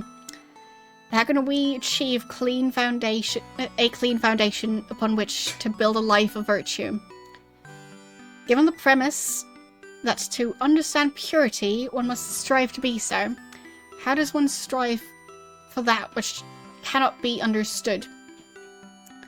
Our true purpose here is to achieve a balance with our surroundings, as suggested in the ancient scrolls of the library. How can we face nature without first facing ourselves? We're reading it in the history book was basically just the Ultima 4 manual. So, it's, yeah, called the history book, or something like that. So, it's a PDF, and it came with the game on GOG.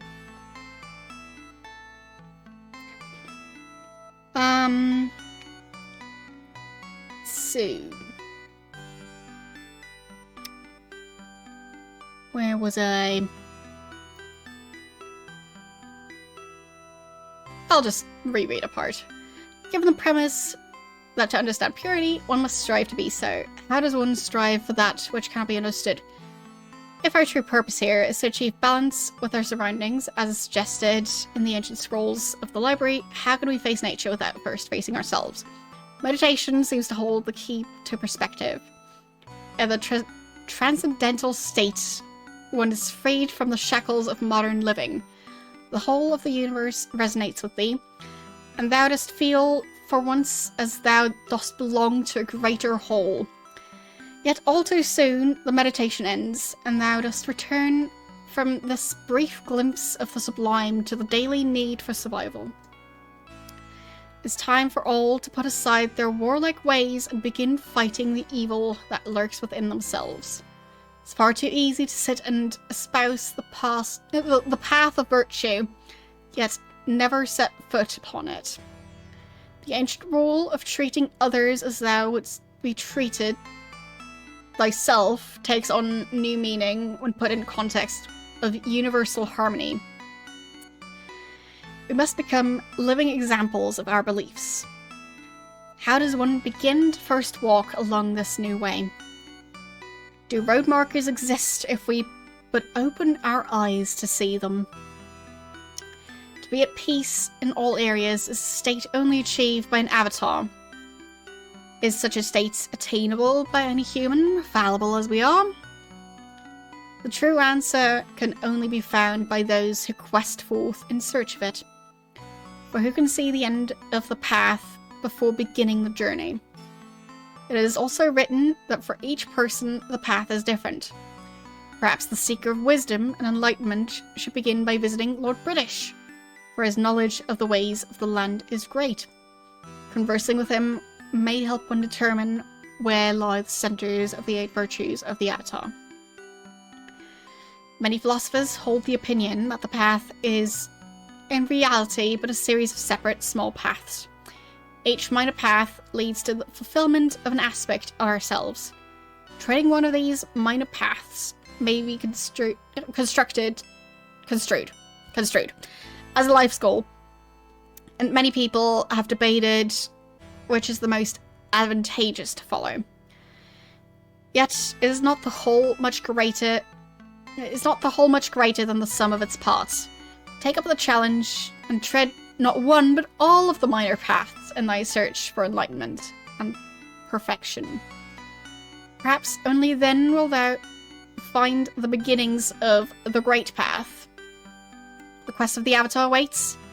It is not thy heritage that thou dost seek, 'tis thy destiny. Afterward.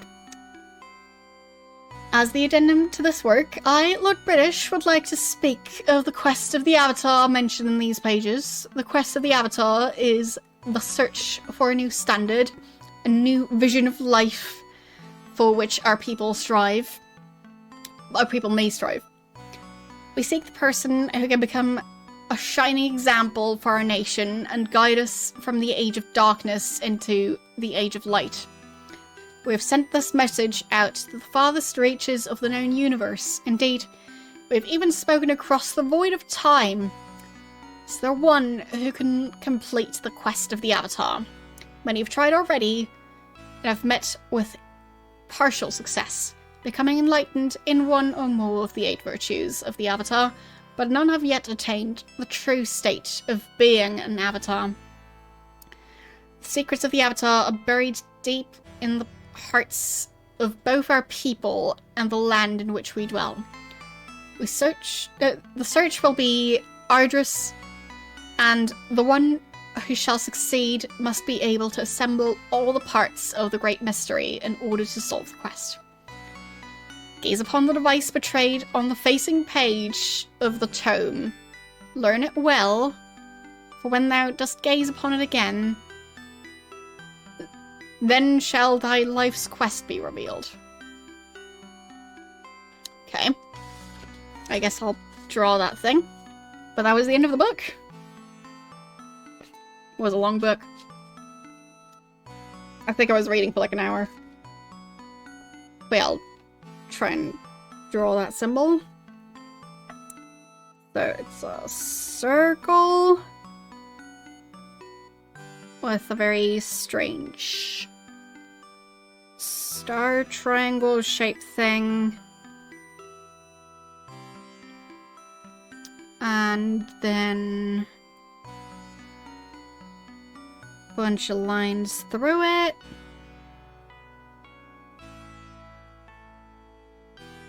There. And then circles. And then a tiny circle in the middle. I don't really have room for that tiny circle. So. There. That's what the symbol looks like. So apparently we were supposed to remember that symbol. But yeah. And then on the back are just thanks to people who helped make the game possible. But yeah. That was a lot of reading. But now we have read it.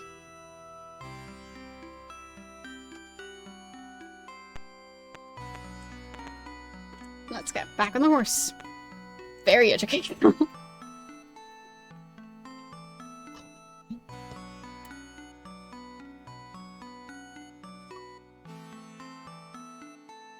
I'm glad you guys enjoyed it. Like, honestly, I used to be very, very self-conscious about my reading aloud skills.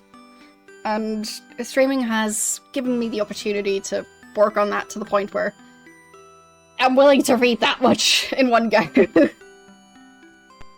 So, basically I used to be super self-conscious, which also made me way worse at reading. And, yeah. Streaming has given me the, like, space to practice.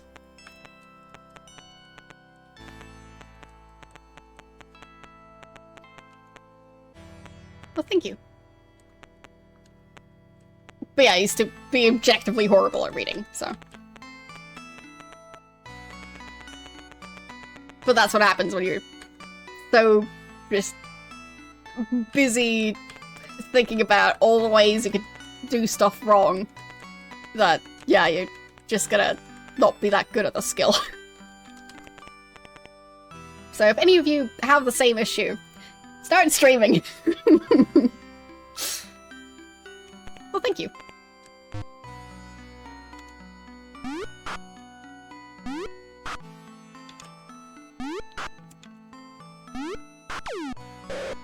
Alright. I'm still trying to get back to Lord British Castle. Because it's the nicest for navigational reasons.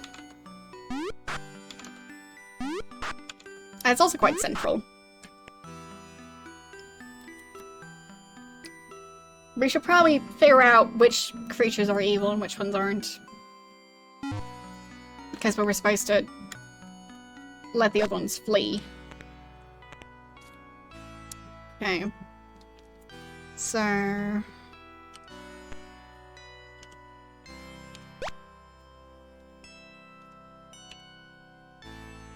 So let's wait. And we'll have to scroll back through the different animals and skim over whether or not they're evil. So I'll just start a list, I guess.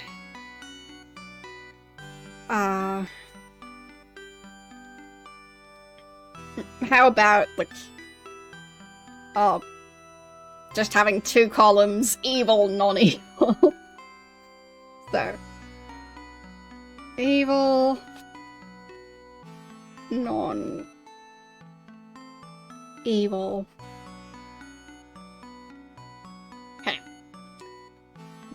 rat, non-evil. Cyclops, evil.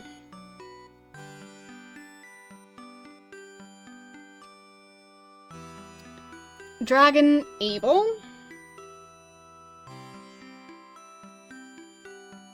Etten, evil.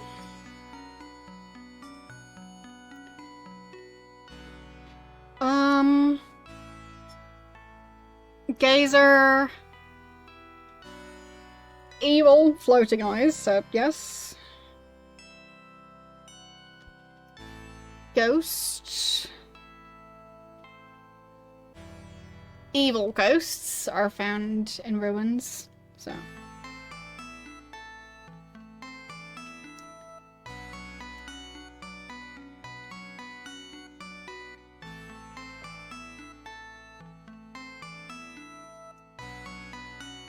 Gremlin, evil.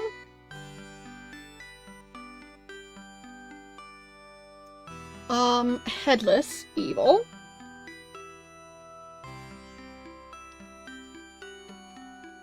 Yeah, I mean, the history book that decides.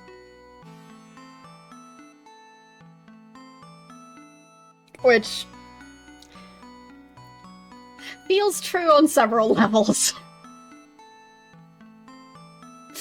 Because, yeah, in general, the people who get to write the history books get to decide which side is the good side and which side is the bad side. So, Hydra, evil.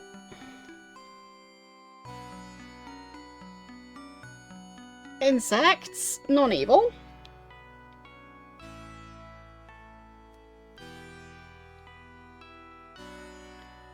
Lich. Doesn't say. Undead shade of powerful wizard. Can still cast very powerful magic. Lich's most dangerous opponent. So. Lich, not witch. L-I-C-H. I'll just put it in the, like, unknown, but probably evil.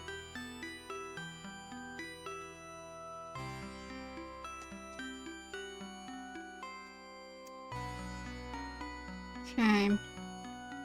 Lava lizard. Evil.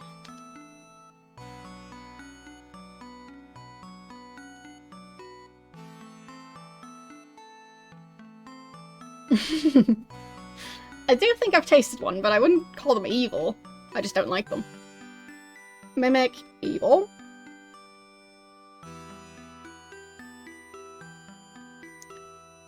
Nixie, evil. Orc, evil. Presumably. Well, it doesn't necessarily say. Would that every orc had been destroyed with the fall of the Triad of Evil? I mean, it kind of implies that they're part of the Triad of Evil.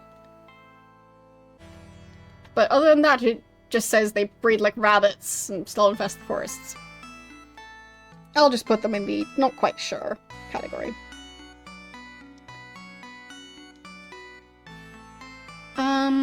Phantom, evil. Well, captured by evil.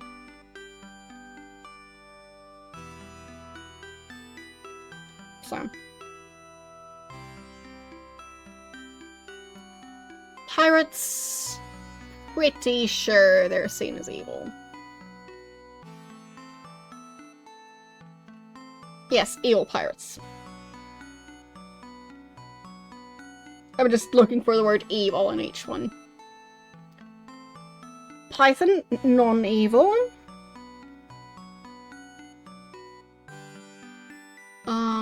Rat, not evil.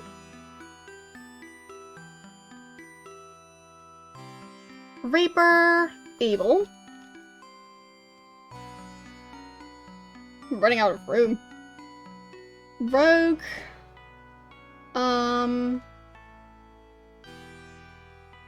Band throughout the land, escape prisoners, make their livelihood as highwaymen by attacking travelers. Doesn't say if they're evil, but I presume that counts as evil. Because, I mean, escape prisoners who steal from people.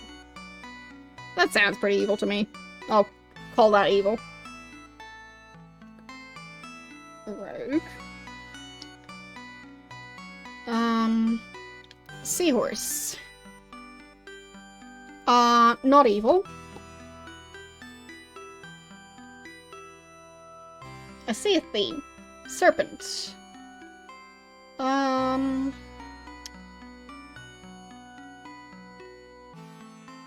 It doesn't say. So I'll just put it as a not sure on the non-evil side.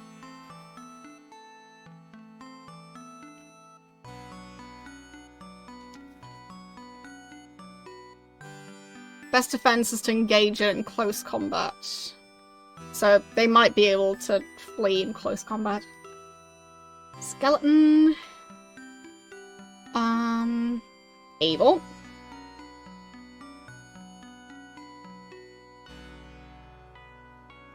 Slime. Evil.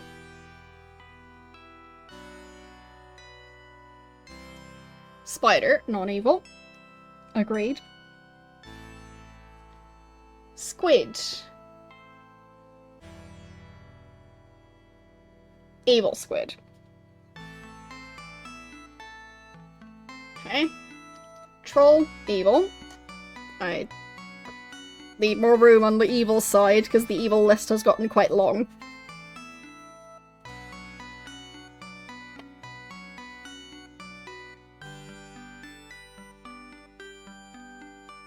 Troll. Wisp. More insubstantial than most evil creatures, but apparently still evil. Wisp. Wizard. Evil wizard, so yes.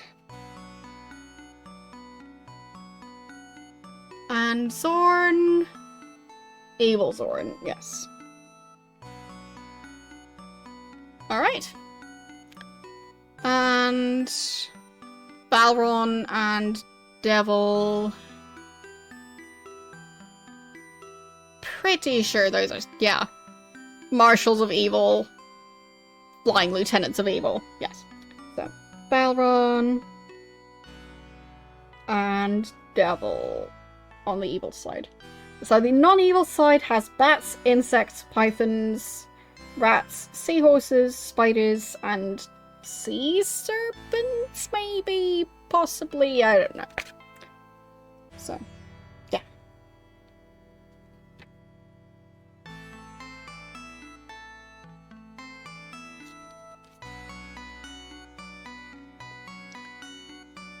Back to the actual game. But that should allow me to hopefully not get penalized for killing the wrong creatures instead of letting them flee. So, whoopsies. Cyclops is on the evil list, so we're free to kill these guys.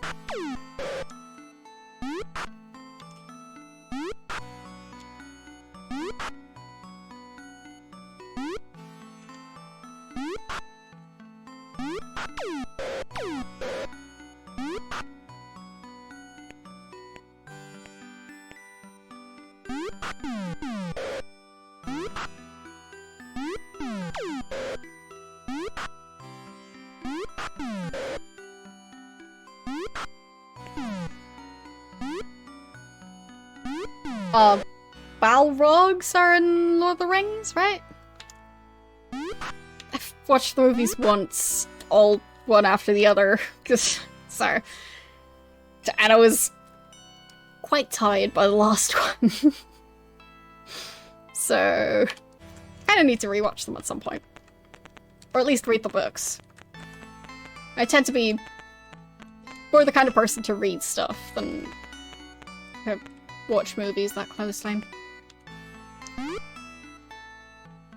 Yeah, still haven't gotten around to reading the books.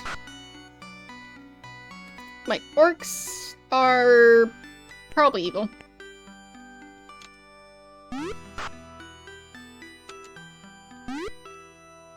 So it's probably fine to kill them.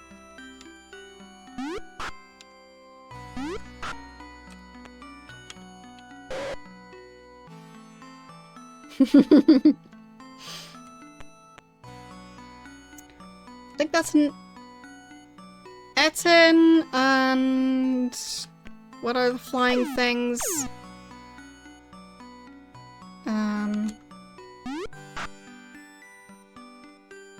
Demon. They're not on the list, but sounds evil.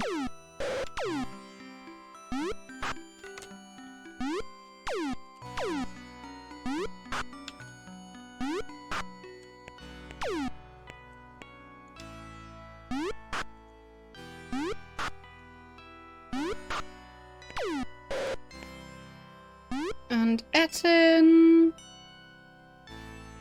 Wait. Ettens aren't on the... Oh, they are. They are on the evil side.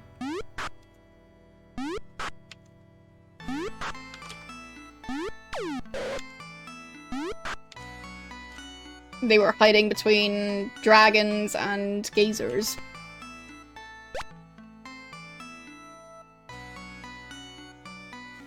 If you want to see the list, here's my super awesome list.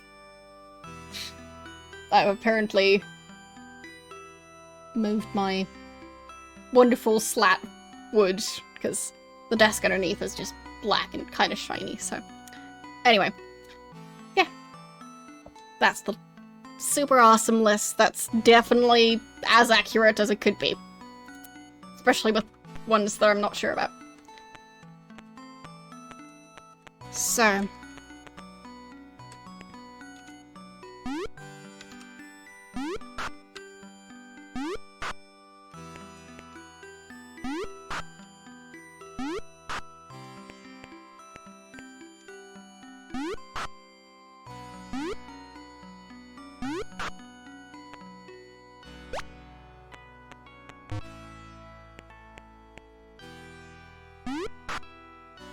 Yeah, I take a lot of notes. Or I have been.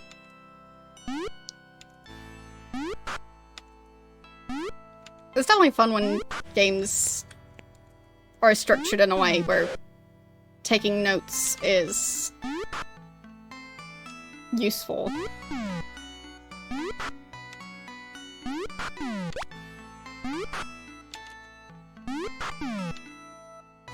I'm assuming that it's okay when evil creatures flee? I'm just not supposed to kill non-evil ones when they're fleeing? I don't know.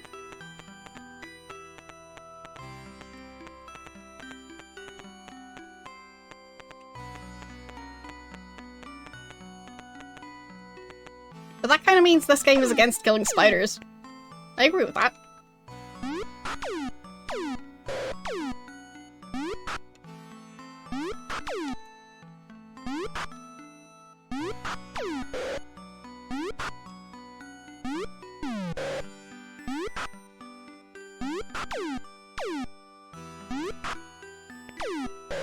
Yeah, mages are seen as evil, so...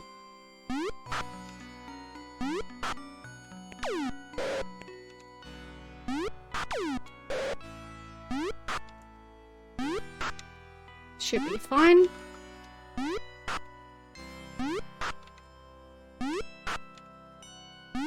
I wonder if doing this is going to improve our reputation at all. Because I've been doing it wrong for so long. But hey, I mean... the important part is the ability to change, right?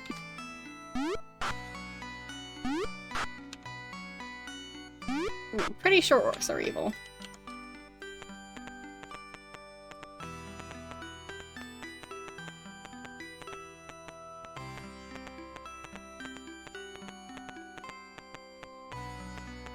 So once we stumble across the castle, there it is. I'll see if any of our virtues have changed.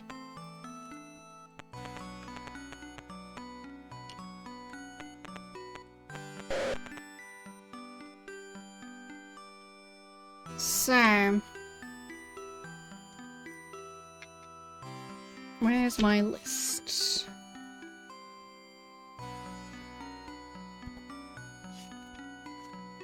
There. So, how's our valor? Supposed to be good. A valiant warrior. Seeking now the elevation in the virtue of valor. Go to the shrine and meditate for 3 cycles. Perfect! So, I'll circle the ones where it tells us to meditate. That's Jellum.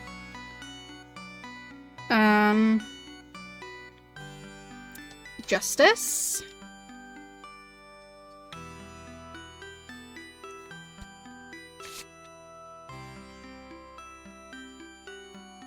Let's see.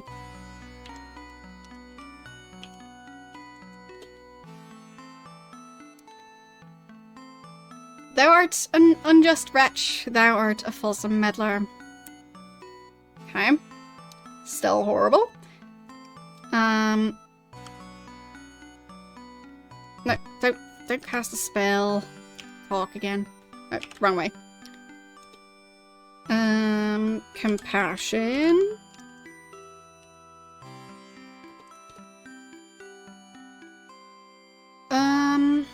Has not shown that compassion well. Be more kind. I mean, not as negative about it as the other one. So.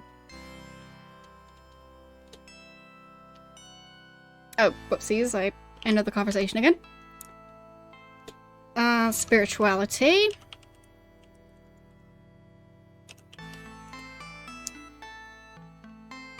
They're doing well on the path to inner sight. Continue to seek the inner light.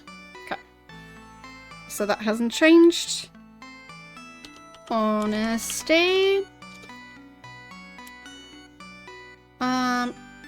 They're not an honest soul. They must live a more honest life to be an avatar.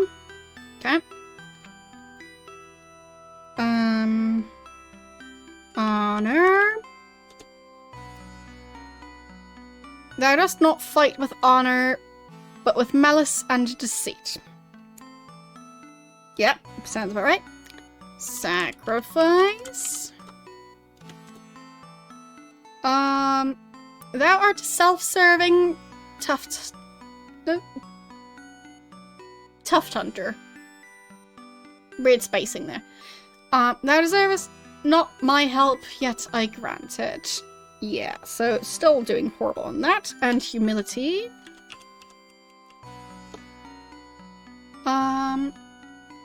Thou dost seem a humble soul. Thou art setting strong stones to build virtues. Okay. So it seems we need to find Jellum. Okay. I'll have to look up how to get there.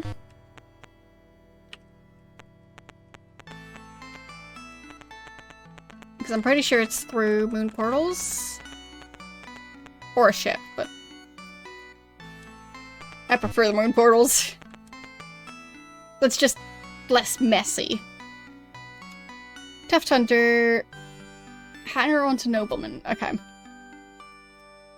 Interesting. So Nobleman or persons of quality. So I guess the kind of person to like be kind of a groupie, but for people who have status for other reasons. Sounds like it's that. Anyway.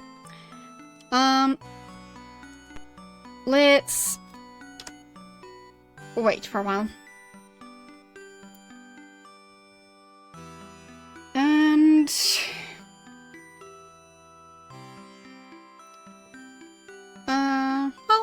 we healed a bit. So we want to get to Gelom. Yes, there is a moon portal there. And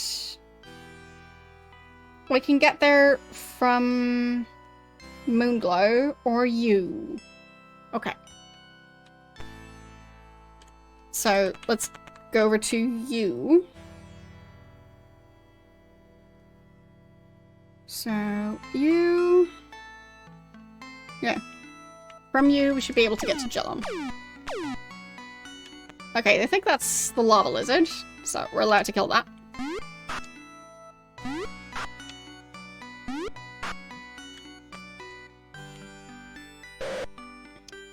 There we go. And...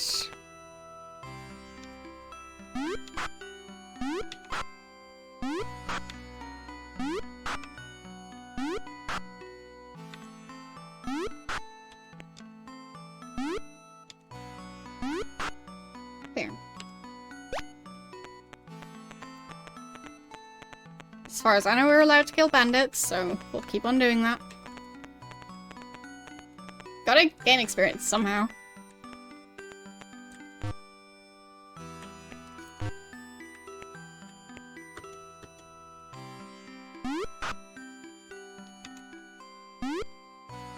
Trolls... I think they're on the list as well. Yep. Trolls are evil too, not just orcs.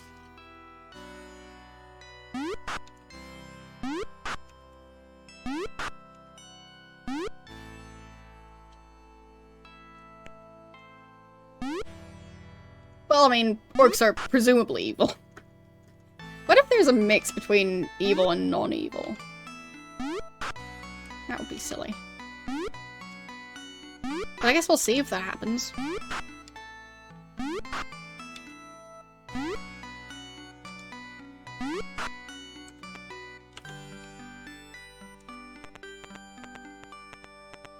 If we ever see a mix between confirmed evil and confirmed non-evil, I'll make sure to take note. But up until then, I'll probably just assume that the ones that aren't fully confirmed are the same as the group they're in. Because it just feels like that would make sense, because, you know, evil creatures would team up and non-evil creatures would team up.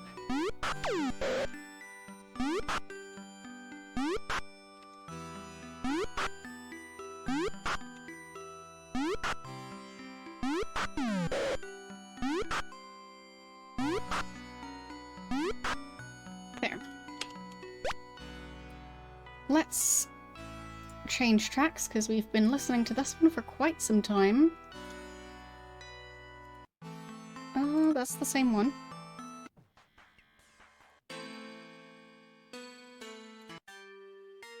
There, that one.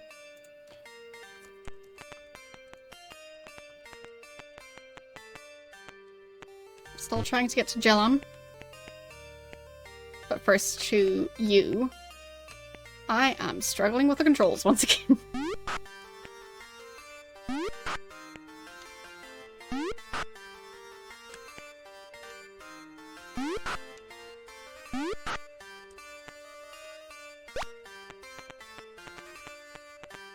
Okay, I think that might be the forest. No. No. I don't think that's it. Or is it? Maybe it is. It might be. Headless are on the evil list.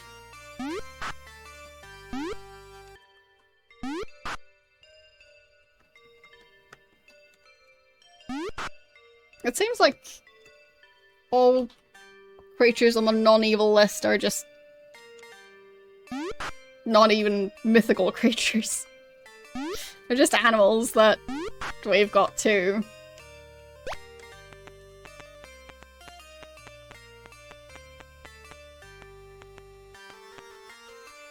Okay. So there's supposed to be a portal near here.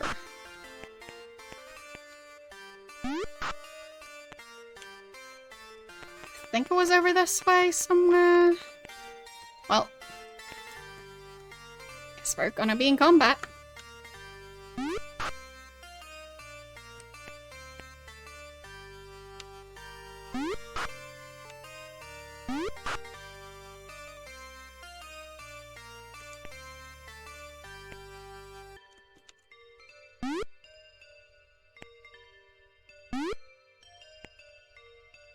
Come on, let's defeat him before we get stolen from. Animage. The more the merrier. Oh, come on. There we go. Standing in a spot where we can't attack.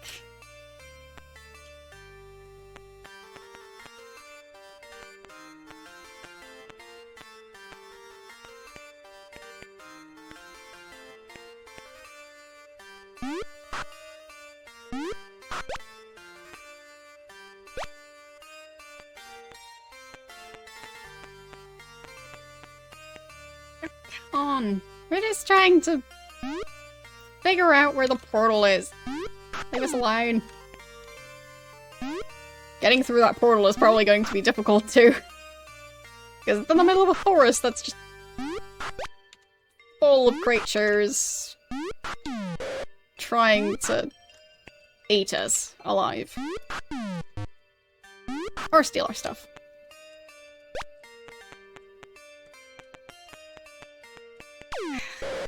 We're busy.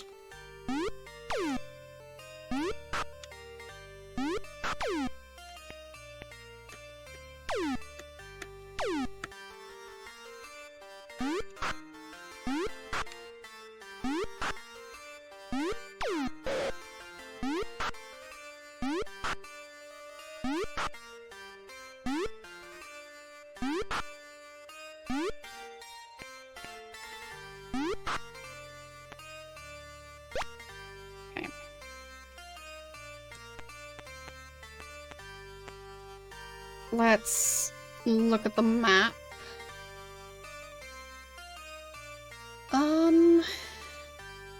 Yeah, it should be somewhere around here. I'll try to get back to you. It should be to the west.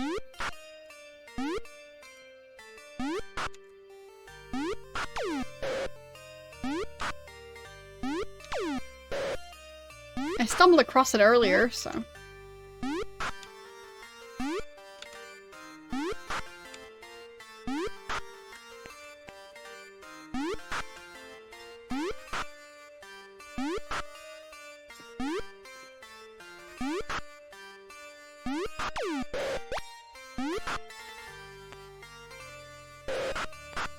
Fine.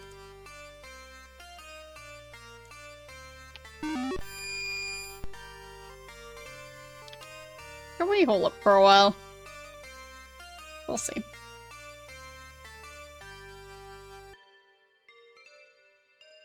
We've killed so many creatures, so yeah. There we go.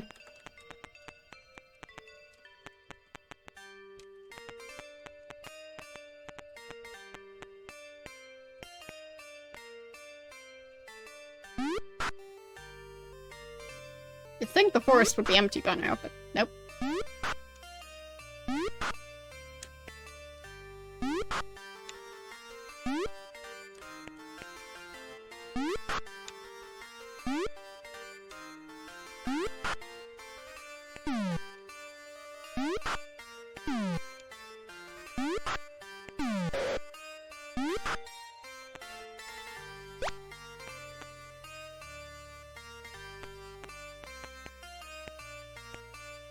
I mean, depends. When did you leave?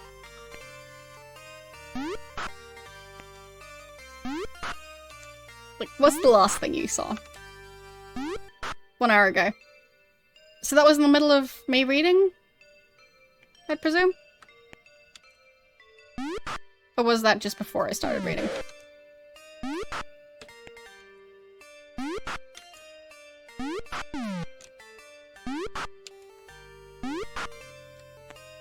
Because I read the entire history book.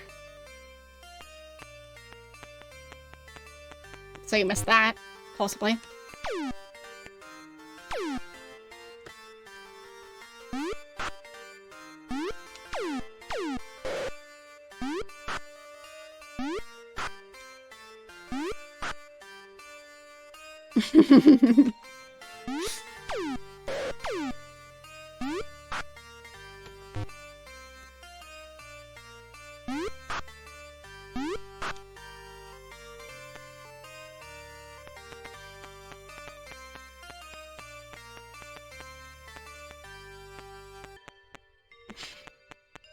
Yeah, as I said, I read the rather long history book that's basic O Games manual.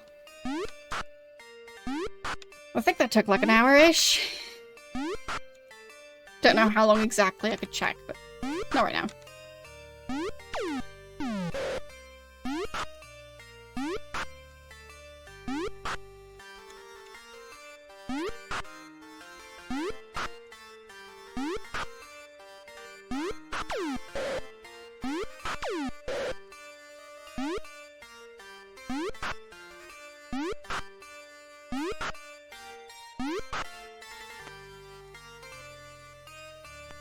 I mean, it's an estimate. I didn't, like,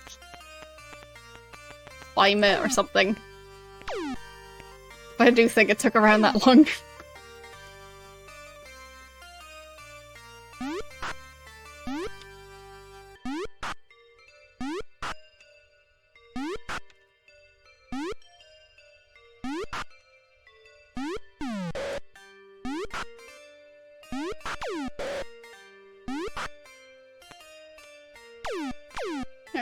Dragon. I just want to find stuff.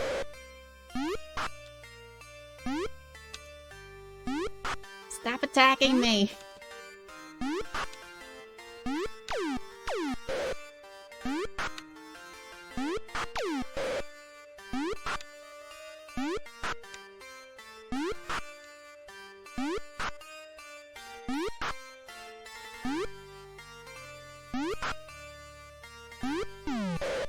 Maybe we've been to Jellum. I think we might have been. And I think it was, you're not supposed to run from combat unless you really need to. I think that might have been their rule.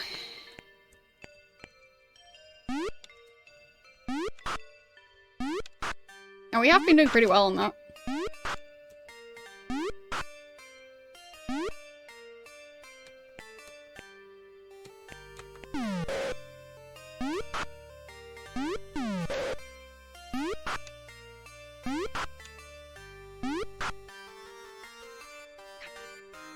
We're busy!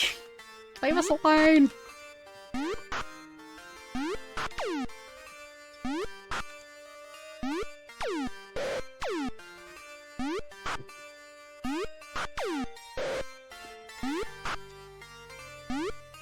Doing alright. Hope you're having a good day.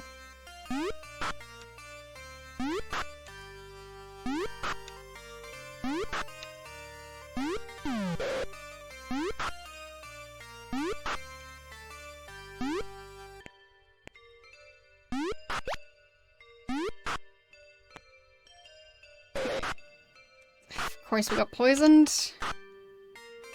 And let's cast Cure Poison.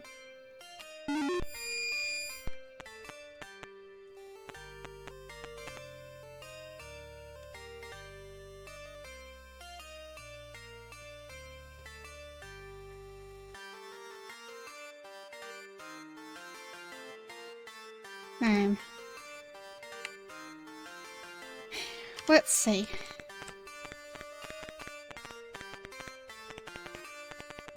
Where was you? There's you.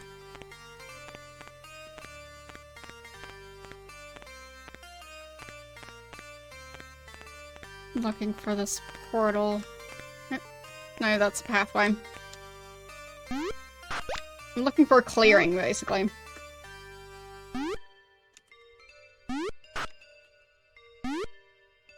We're almost back at 10,000. Or, well, 9,999.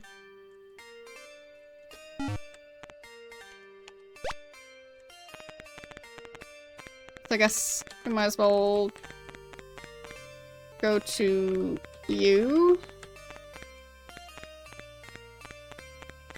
If I can find it again. There it is.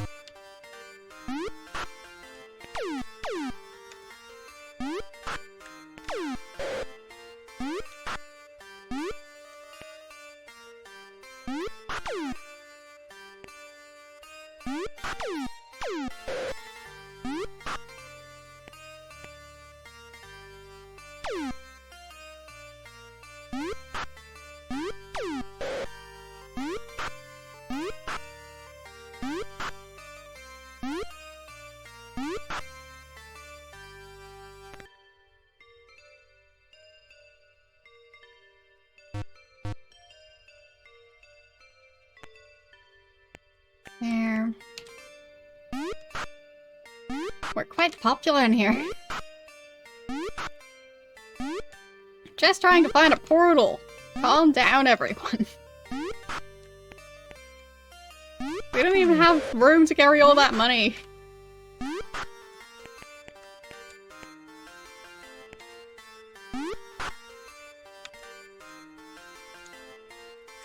Even more. I just can't get enough of us.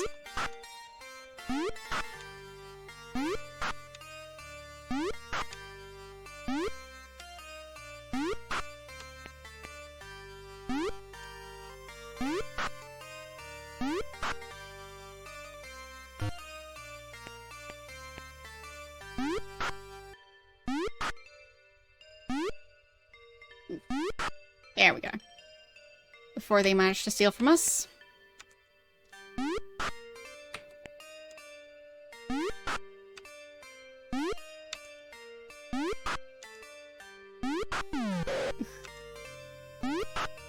There. Yeah, I know. That's why I'm trying to get into town to just waste money on food. So...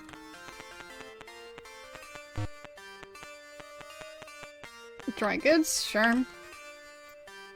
Yes, you may interest me in some rations. So, I want a whole bunch. How about you give me... 100 rations.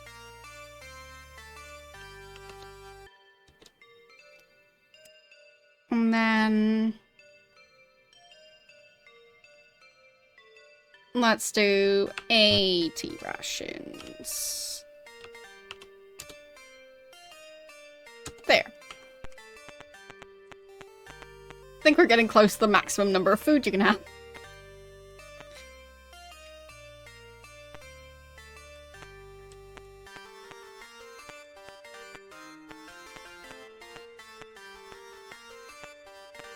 Yes, I don't think it's here.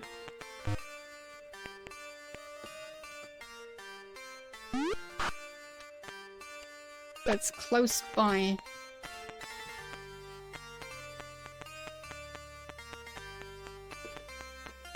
But with the visibility in a forest. Ow!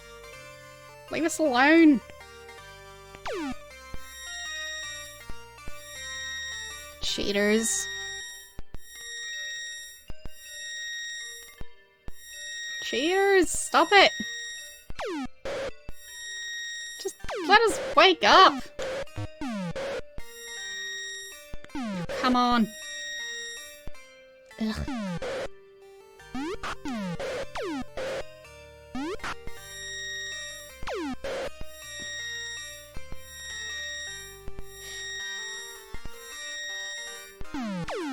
Do we get to play?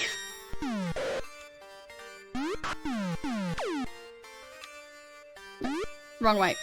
Dang it.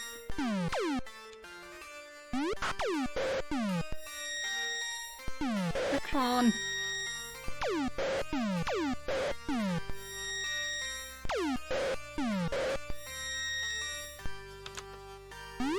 There.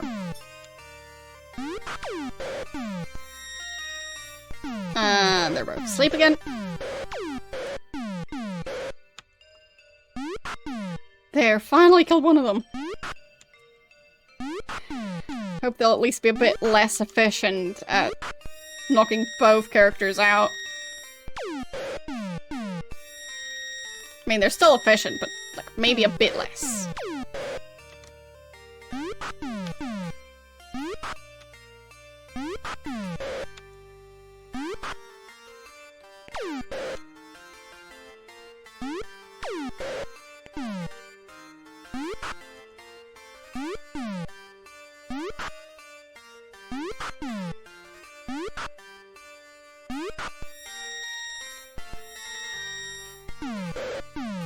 Both of us in one spell. Come on. Rude.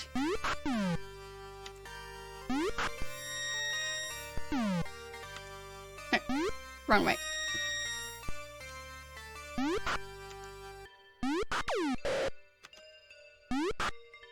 There we go. Of course we don't get to just heal.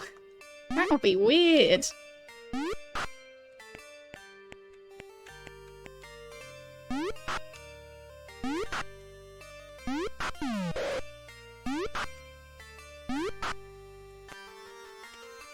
No, come on! Leave us alone. I just want to heal.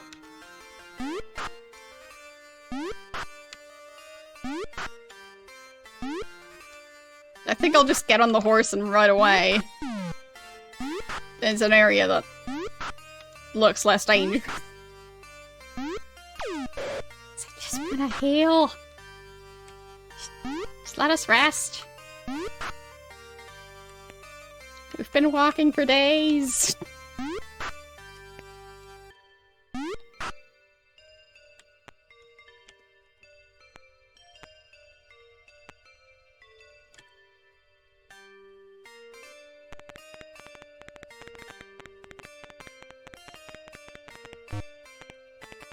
There. Hoping this area is safer. Sleep.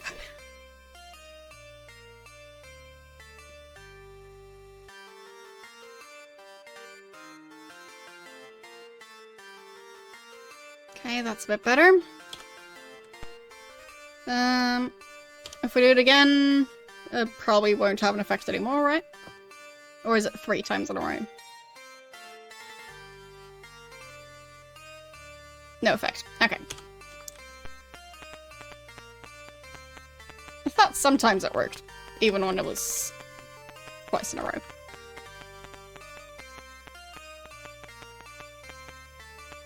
I think this might be the clearing.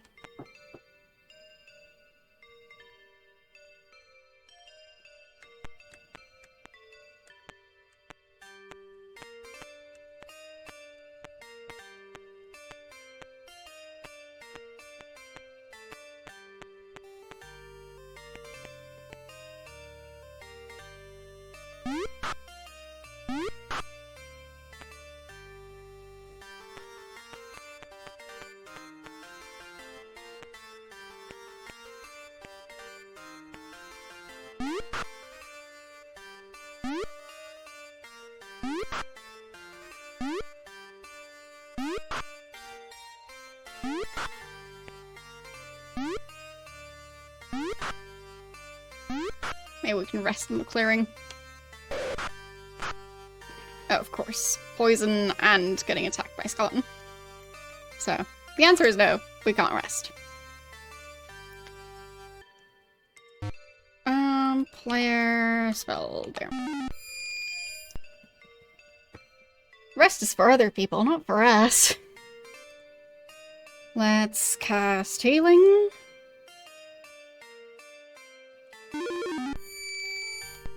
Oh, there was a portal. I saw it. So that's something. I know that it's actually here.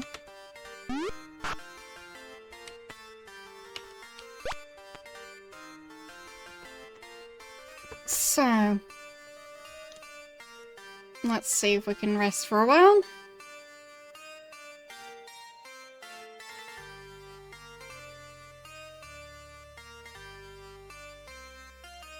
Okay.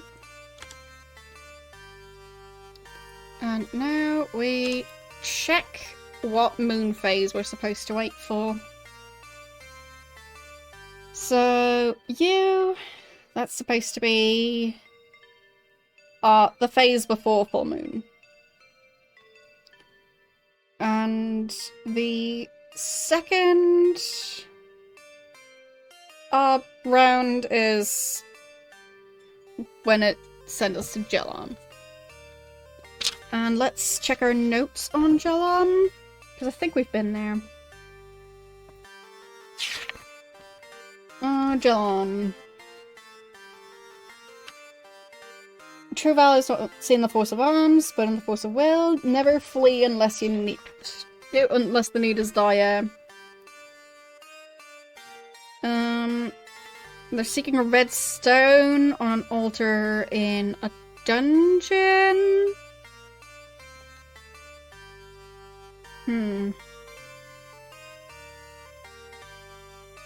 Mantra is raw. Okay. And the shrine is on the next aisle, so I'll have to get a ship for that. Okay. But I think we also need to still figure out the... Wait. That's the same place. Okay. Dang it. We missed it. So, I think we will need to get a ship in that area. Might even have to sail there entirely. We'll see. We might have left a ship in that area. Because I remember leaving a ship somewhere. After traveling through one of the moon gates. So, there is a random ship that we left. Someplace. So maybe it's there. Who knows?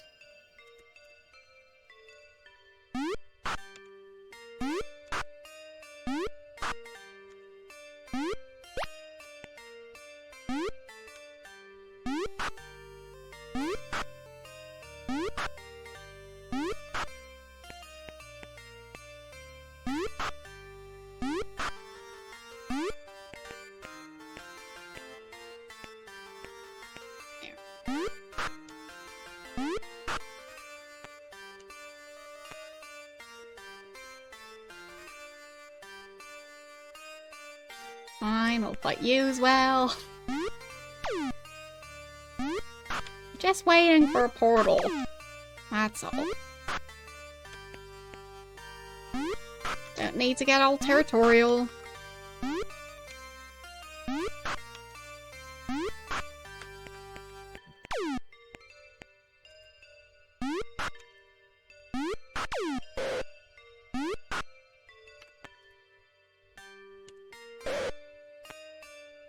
Okay. Let's see if we can hole up again. Because it's been a while, so... Feels like we should be able to do it again. There we go. Just in time for the portal to arrive. And please don't... There! That's a different place. That looks like it sent us to the wrong place. Okay, so that was third phase, I think.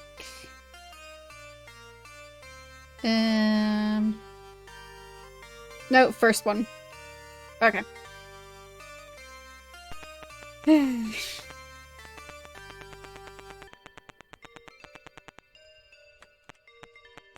Let's see if we can find a pirate ship.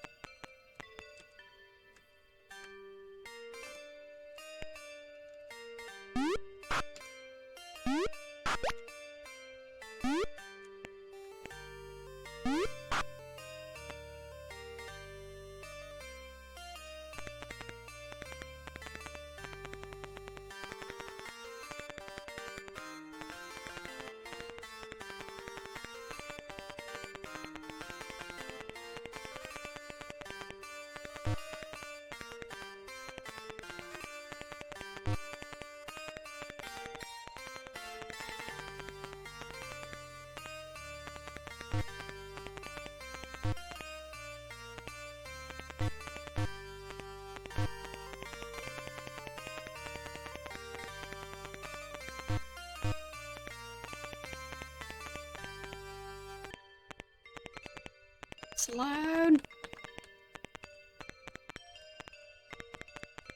Any pirates kind enough to lend us their ship?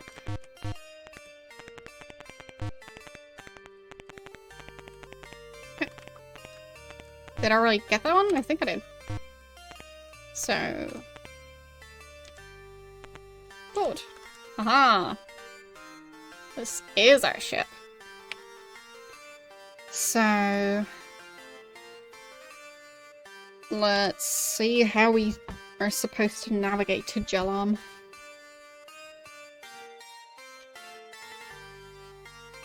Yeah, I wouldn't download a ship. I don't think it fits through the cable.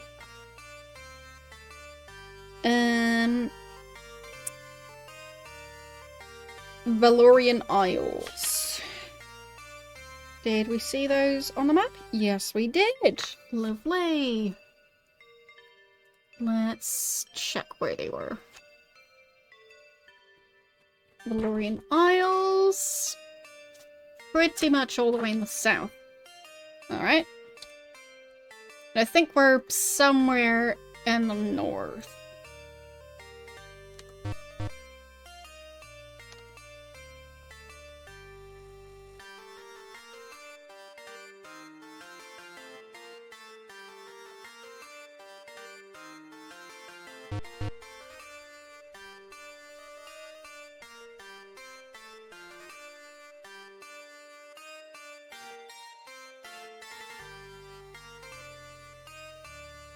Yeah, looks like it. Squids? Really? We're busy.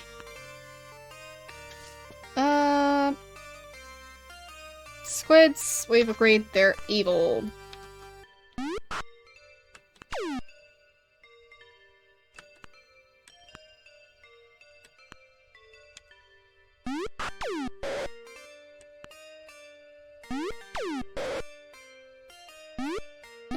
Locked.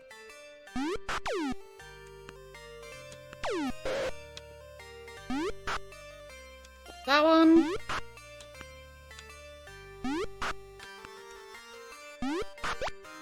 Fine.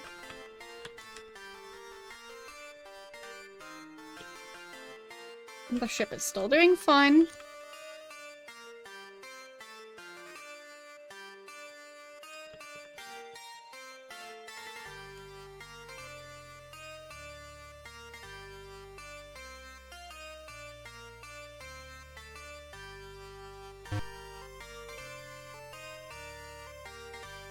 Okay. Not sure about this. I'm guessing that's just part of the island.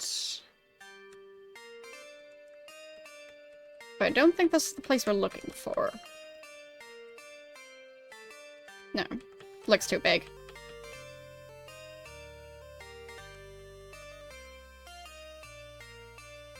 Right? Yeah, it's connected.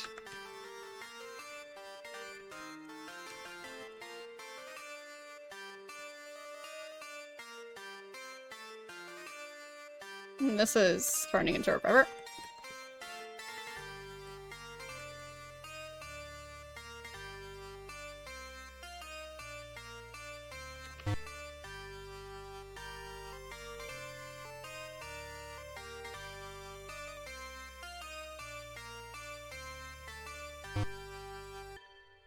Well...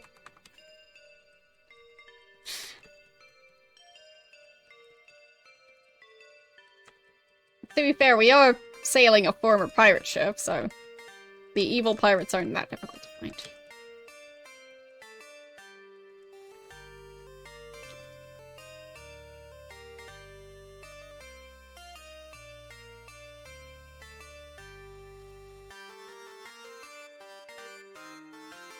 Okay, I think this might be the area.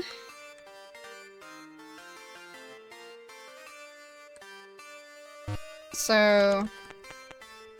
is this... no, Scarborough.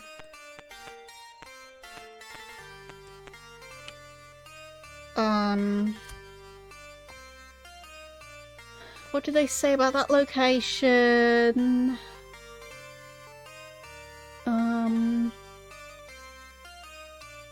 Isle near Spiritwood.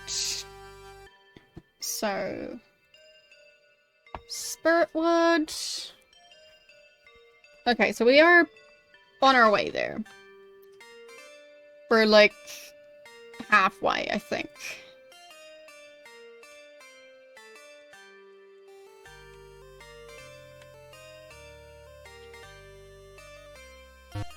Let's take this line.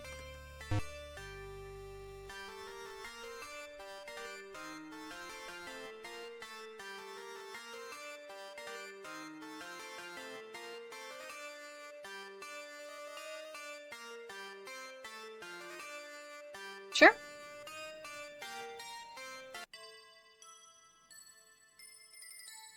Sure, let's go for that one.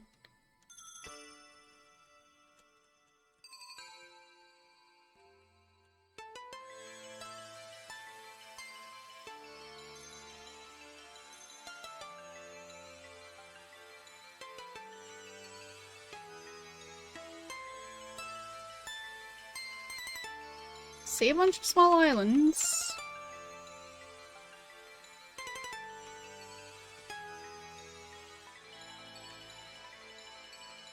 But not much going on here.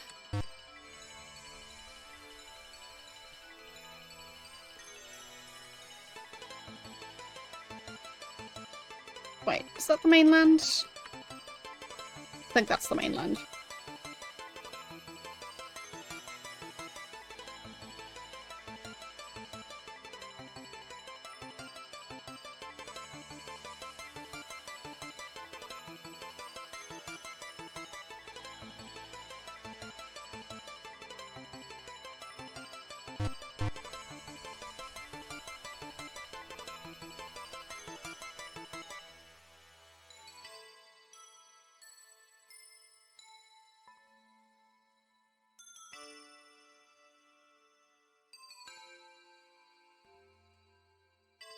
Looks like a bigger place.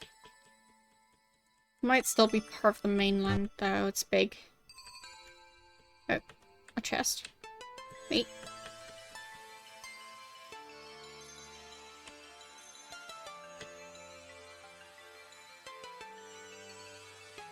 Wait, is that seahorse gonna fight us?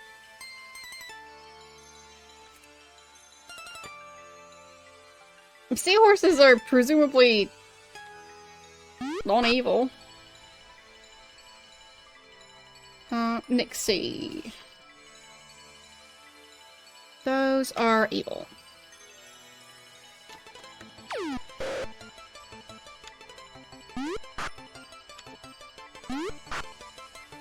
Okay.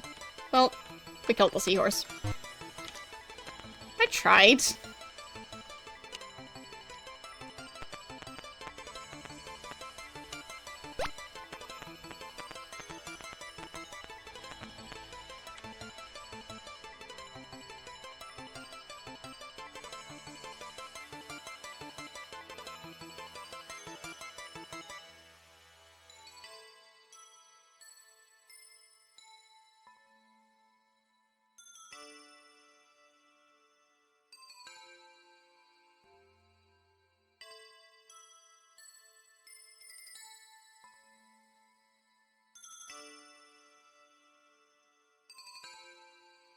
Okay, is this the bottom of the island?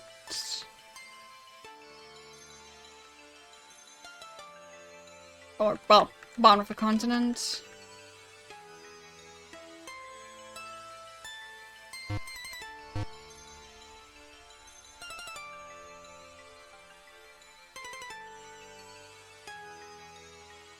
These do seem like islands. So that's a good sign. Another seahorse. I'm not trying to fight you, you know?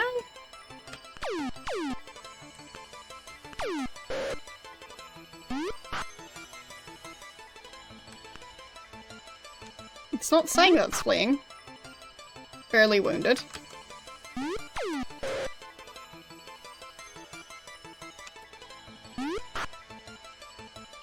lightly wounded. Killed. Dang it! I think it might be fleeing. It's difficult to say. No, it doesn't seem to be fleeing. Now it's fleeing. Come on, leave us alone. If you're fleeing, then go flee.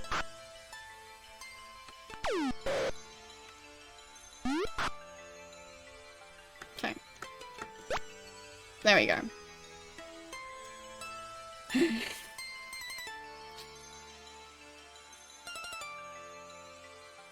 Yeah, maybe it has fleas. Flea horse.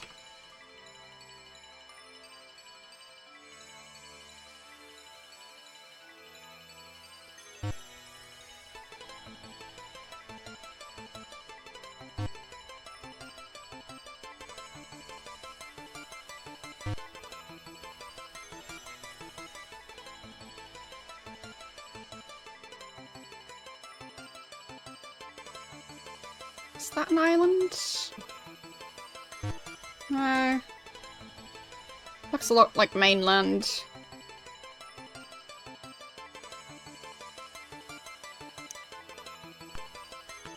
Okay.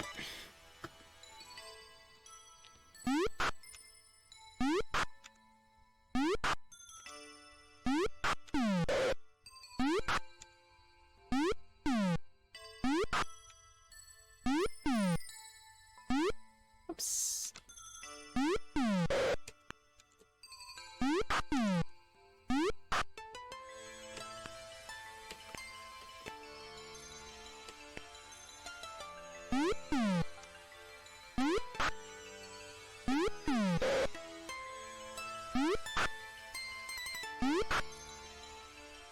Playing. Whatever, we'll let him.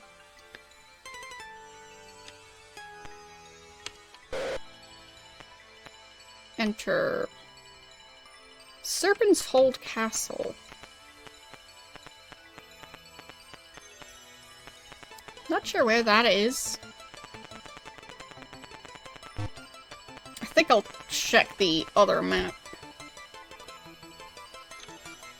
The more detailed, less official one.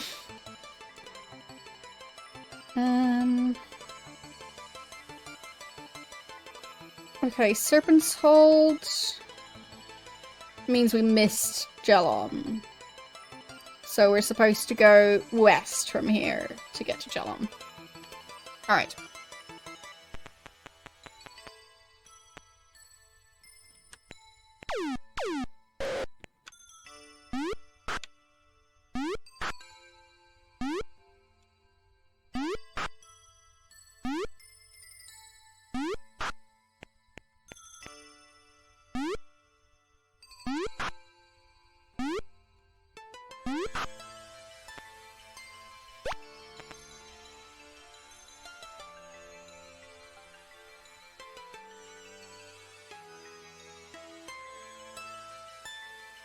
Dang it. Didn't know I'd end up in range. Well, I mean, I didn't think about it.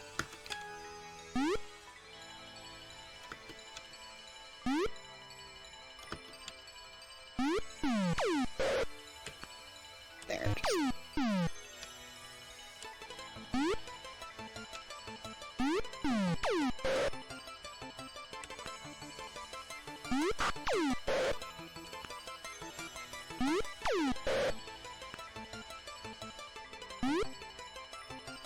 Can we shoot through there? Yes, we can. Awesome. Keep forgetting that's a possibility.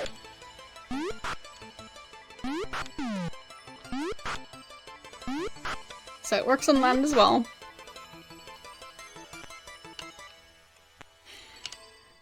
No, don't open the ship. Board the ship.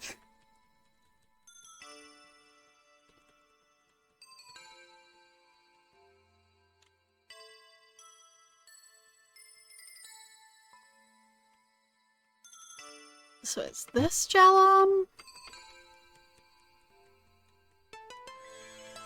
Is this gel? Oh no, not a whirlwind. Leave us alone.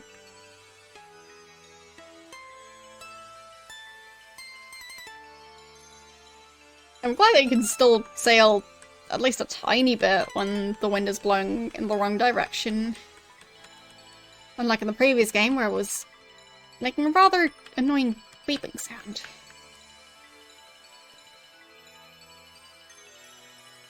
So that way you can focus more on where you're going.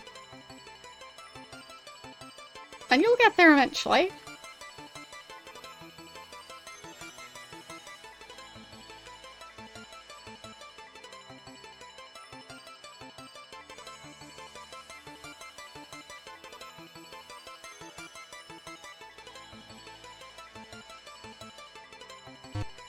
I think that's mainland.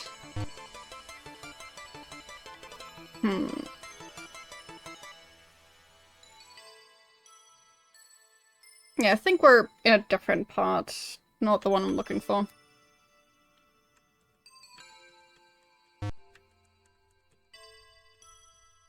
Oh, pirate ship. No, leave us alone. Fine. Fire.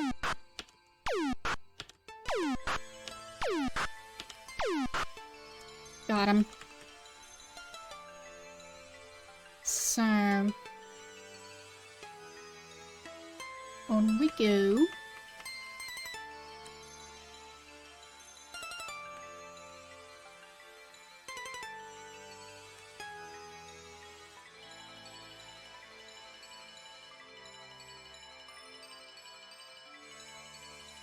From around this height, I think.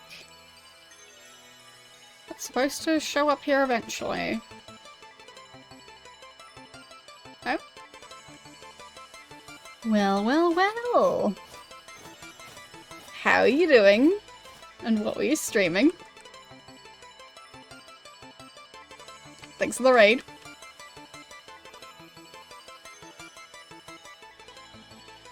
Okay, found the shrine. So this should be Jelom somewhere around here. Yeah, there it is. Awesome. Alright. Let's save. And... board? No, enter. Not board.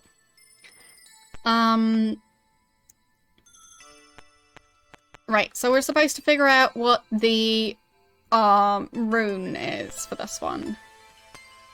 Because we know the mantra, we know the location of the shrine, we don't know the rune.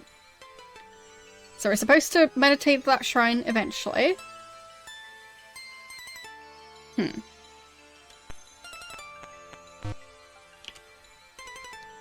Slithe, do you know about a rune? No. So we're looking for people who don't move.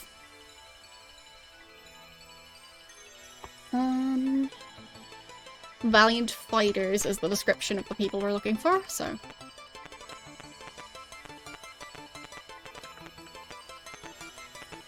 You're moving, so probably not you.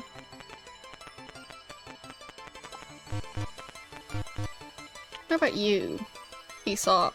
Do you know about the rune? Can't help you with that. Okay.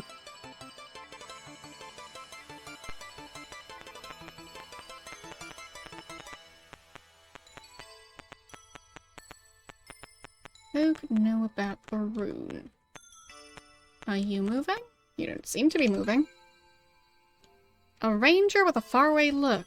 You met about a rune. No. And we should also be able to get someone to join us here, I think. A grave fighter. What's your name? Gravnor. Sounds fitting. Do you know about a rune? No. Do you want to join me? Can't. Okay. Can we open the door? Open. Can't open that door. Fine.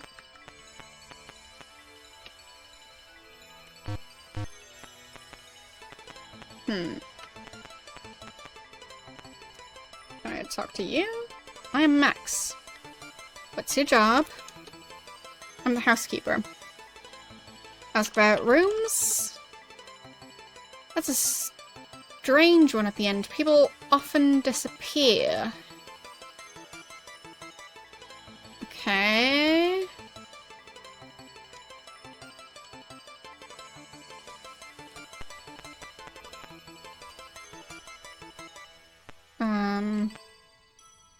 What if I jimmy the lock? No keys left. Right, we don't have keys. Ultima 4 is going okay. We're currently having issues with just still not having keys. So that's a bit of an obstacle.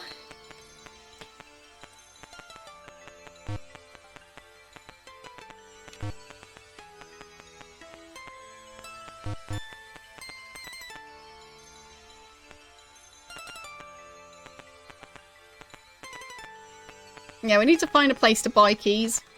Presumably it's gonna be a Thieves Guild. I might even go as far as to look it up on the map. Because it's not on the official map, but, well, otherwise I'll just have to search everywhere and walk into every single town. And this map is pretty big, so I think I'll just check. Because I just want to get some keys. So, Buccaneers Den. That sounds pretty much like what we're looking for.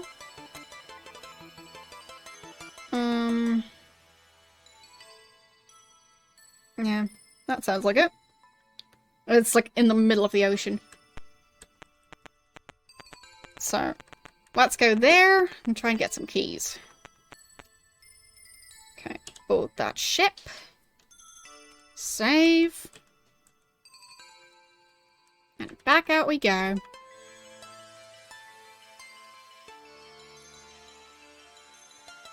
mean, we have so much food. We'll be fine.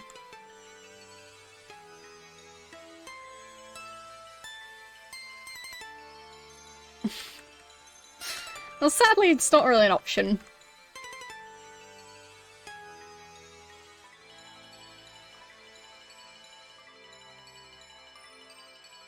I don't think the housekeeper would appreciate it if we destroy the door. Especially if the strange guy who keeps making people disappear. That sounds like the kind of person you don't want to anger, necessarily.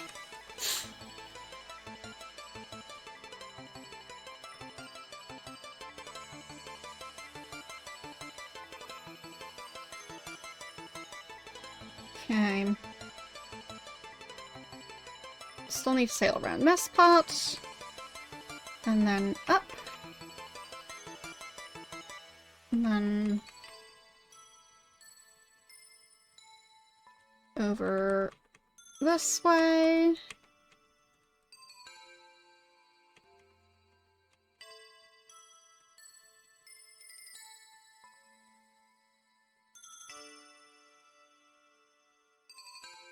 Okay. And from here we go up. And we'll hopefully find the Buccaneers Den.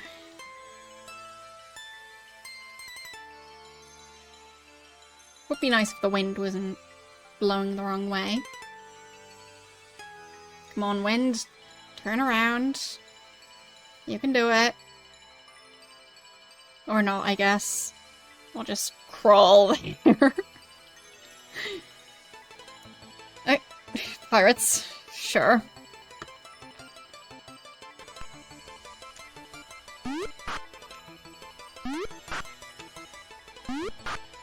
There.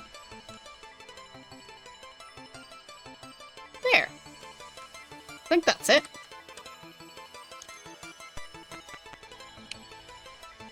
Buccaneers Den.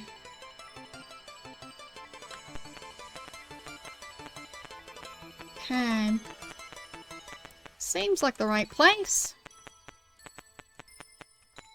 Arms, armor... Guild? Yeah, that sounds like it. Avast ye mate. Sure ye wishes to buy from all one-eyed Willy. I have a very accurate pirate voice, if I do say so myself. Welcome to the Pirates Guild. Like to see my goods.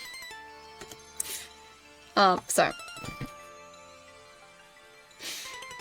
Let's see his goods. Good mate. See, I got torches, magic gems, magic keys.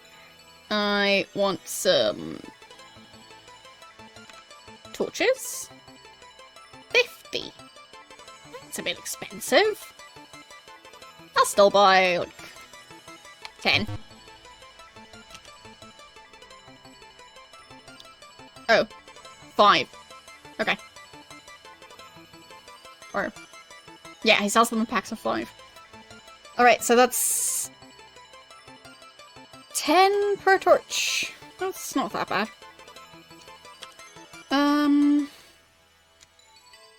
Yeah, 5 long-lasting torches. I didn't read that part. So, I do want to see more. Give me some torches, I mean. Yes. More torches. Yes. Okay. And we'll also buy some gems. 5 for 60. Sure. More gems. Yes. More gems. Yes. More gems and yes. And let's get more. Y, B, Y, Y, B, Y, Y, B, Y. The dialogue menus are great. So, Y, C this time. Y, Y, C, Y, Y, C. Oh, whoopsies, pressed the wrong button. C, Y, Y, C.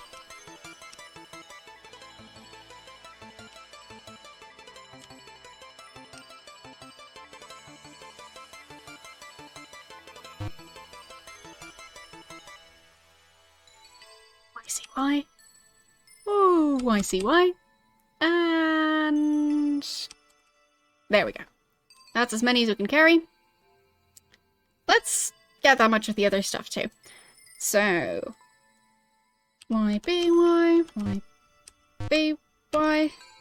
Yeah.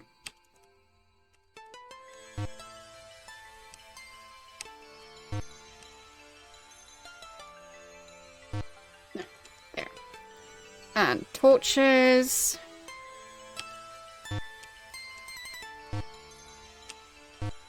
I keep on typing yay to buy torches. Yay, torches! Yay!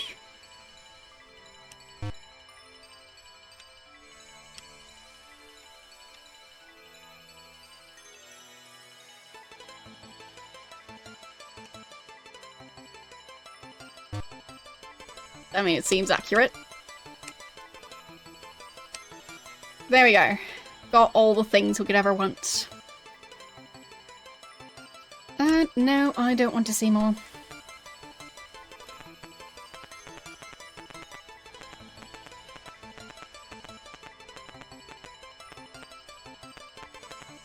And board the ship again.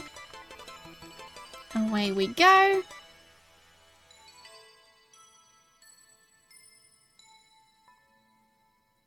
And of course now the wind has turned and it's blowing south.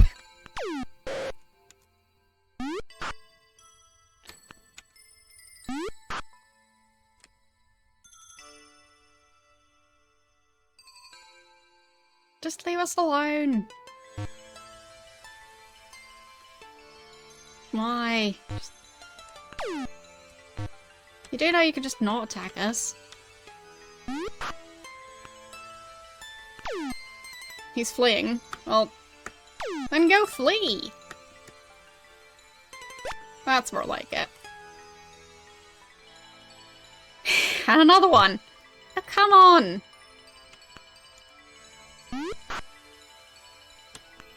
I think I angered the mer people.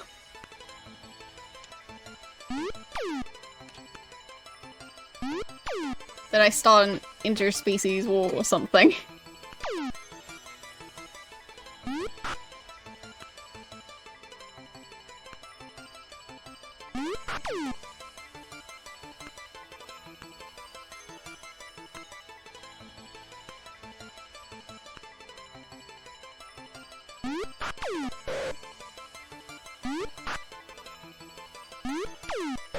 Thanks for the follow.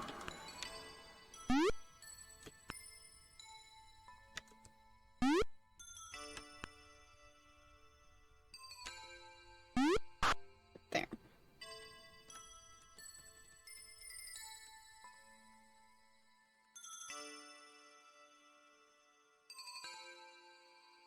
Of course those can fly. I mean, it makes sense. Welcome in. That was the wrong way. There we go. I keep on thinking I'm controlling the other character.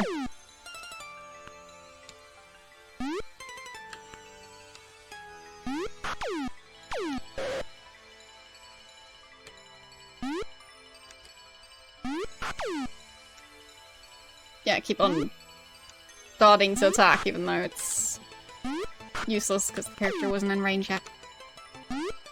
There we go. So...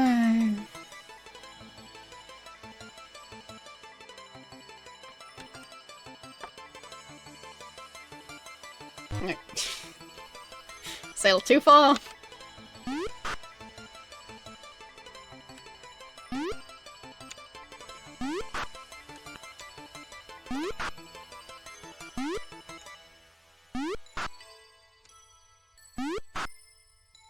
That's what I get for being so impatient.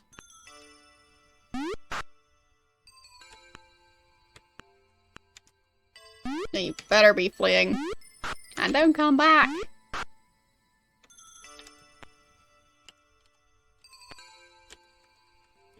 My ship. Okay.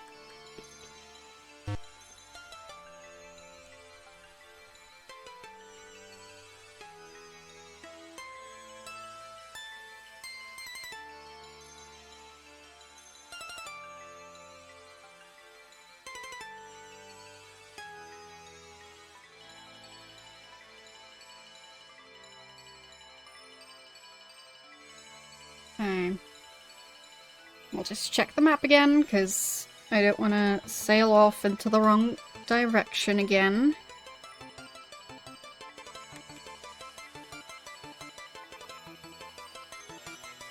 Is that... yeah, it's still separate islands.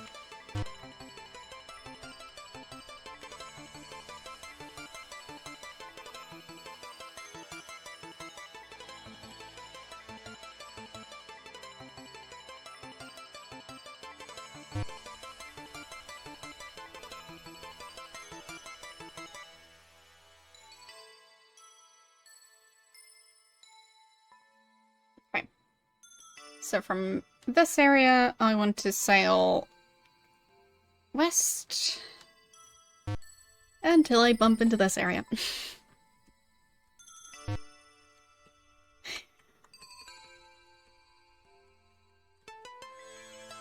So, where was Jellam?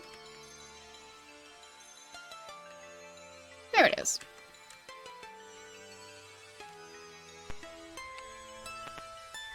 Enter. And where was the inn? There. Open. And open.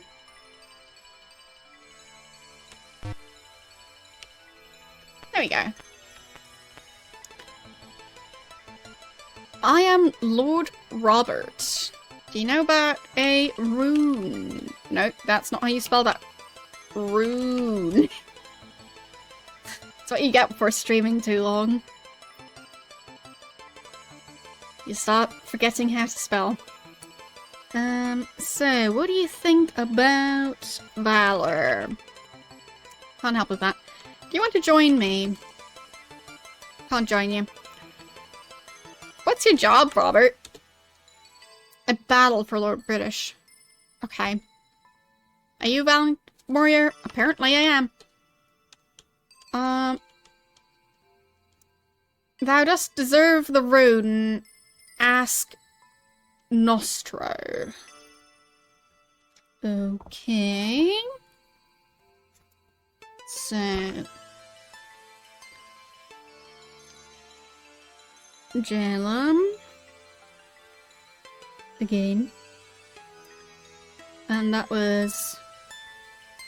Lord Robert.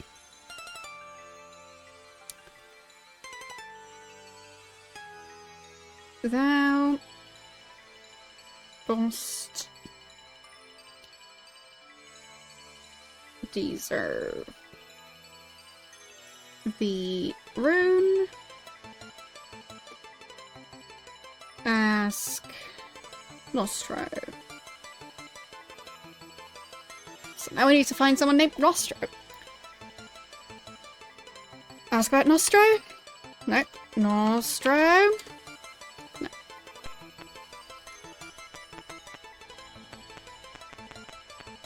Jimmy this lock. I'm Joffrey. Do you know anything about Valor? No. Do you want to join me? I'm honored to join thee. There we go. Hello, Joffrey. What level is Joffrey? Level 3. Whoopsies. He's gonna have to level a bit. My character is level 7 at this point, and I think, YOLO is level 6. So, Joffrey has some catching up to do. But we're trying to find Nostro.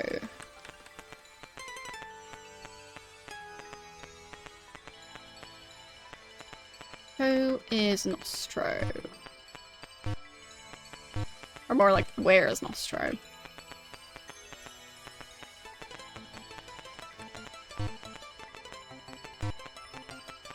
Because he's probably a person, just a matter of where.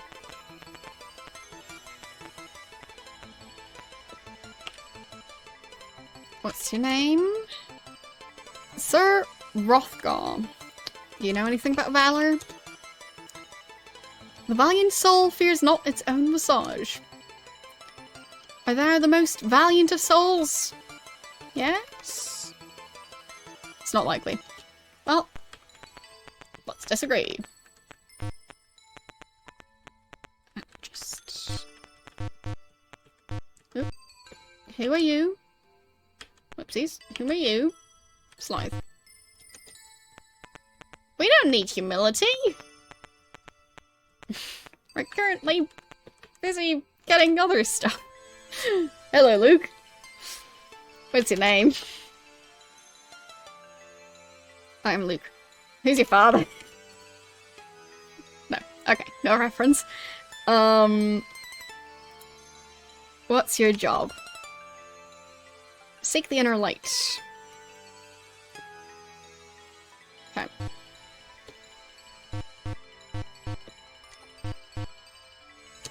Leave. There we go.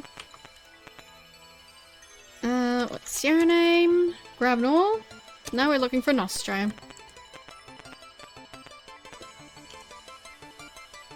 Okay, gods don't say anything apparently.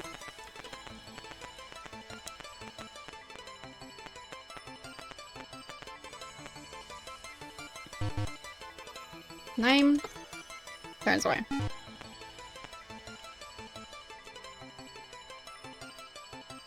I'm a god. Good name.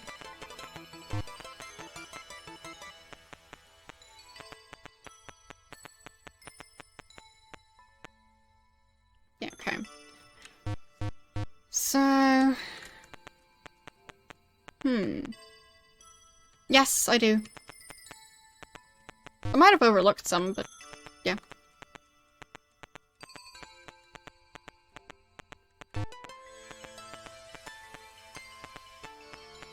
I don't see many characters who aren't moving. Yeah, true. I should definitely keep looking for those walls. Because they could be anywhere. And they're quite subtle. Oh, fine, there's a fake wall.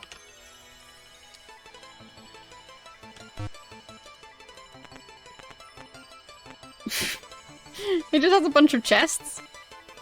Hope he doesn't care if I take all of that stuff. Thanks. Oh. Locked.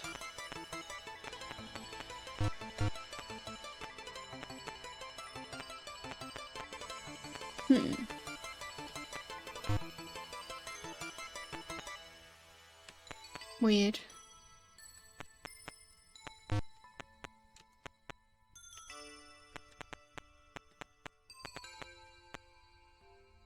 Don't see any fake walls here.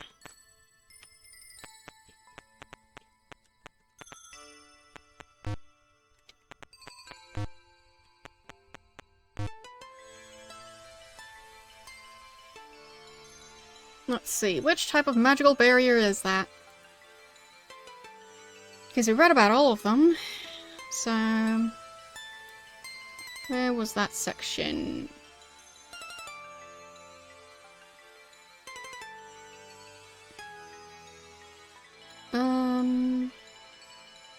Lightning. Blue field serves as an impenetrable barrier. Okay, can we... do we have a spell to just disable that?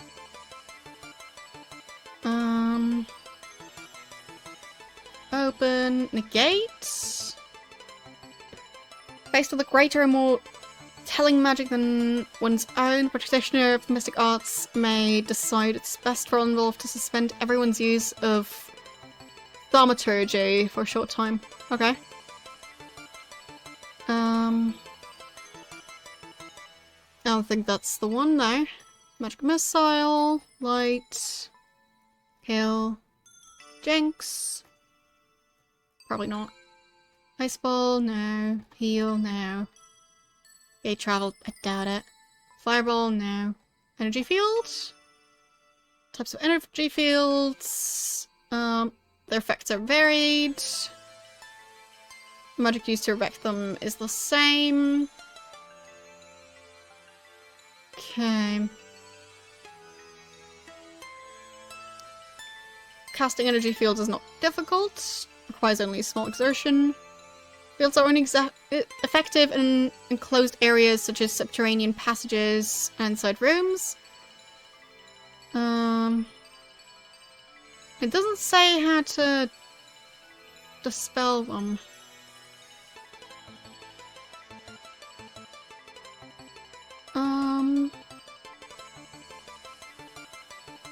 Yeah.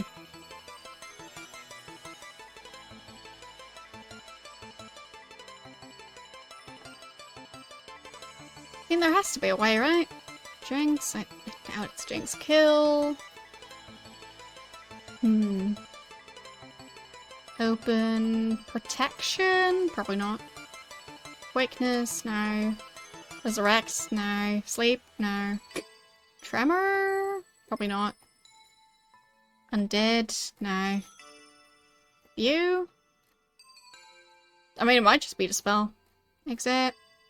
Up. Down. I'll just look for Dispel. Dispel.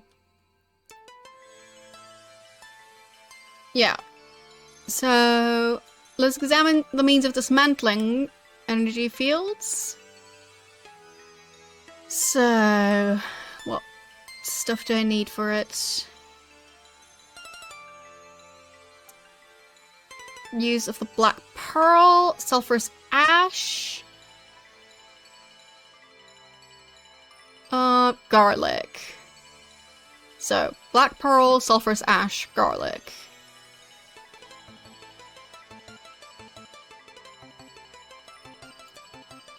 Okay. So, mix for dispel, sulfurous ash, black pearl, and garlic. Enter. Success! Okay. I guess let's do that again. For dispel, ash, garlic, pearl. Okay. And again. Ash, garlic, pearl. Ash, garlic, pearl. Okay. I'll write those ingredients down. Somewhere. There. Dispel. Ash. Garlic. Pearl. There. And now cast. Dispel. Haha! It worked. Meet a beautiful mage. What's your name? Sonora. What's your job? I am locked up in this tower. Well, you were locked up in this tower. Tower? I'm being punished for my crimes. Crimes? Does not matter, I can help thee. You have a ship. Yes? They need a sextant to... Ask the barkeep, for he knows more. Okay. Sonora... I think it was.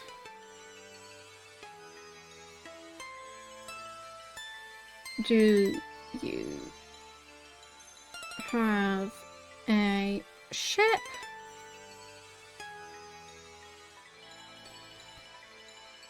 Then you need a sextant. Ask the barkeep. So, your name was Sonora, as I said. Okay. And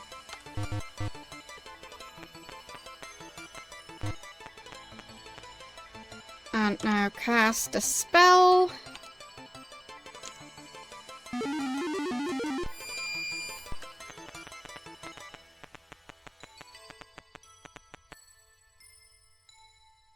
Let's cast it again.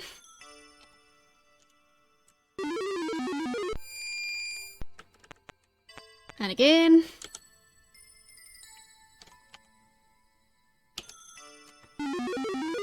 We'll need to mix more.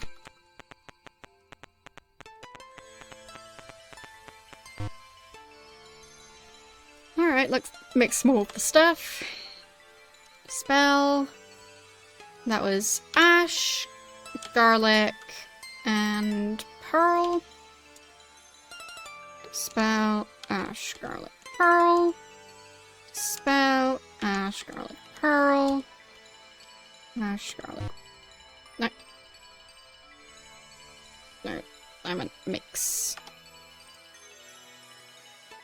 Spell, ash, garlic, pearl. Spell, ash, garlic, pearl.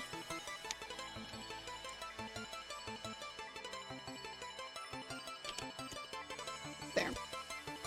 Let's just cast it again. Cast. Dispel.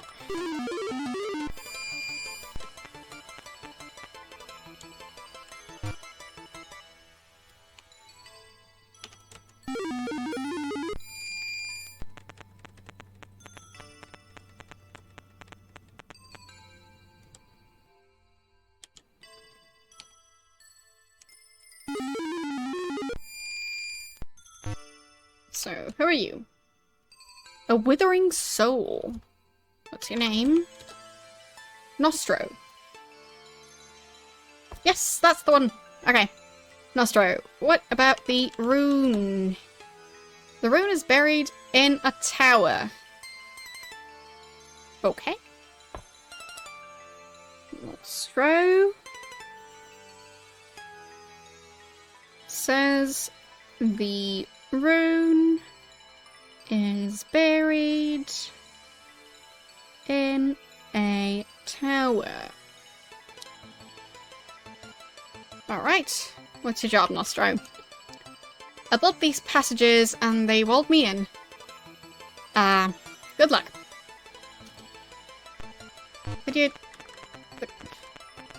Is he just gonna follow me around? There, go around some... Fine, he's actually gonna follow me. Okay. No, don't descend. Cast. Dispel.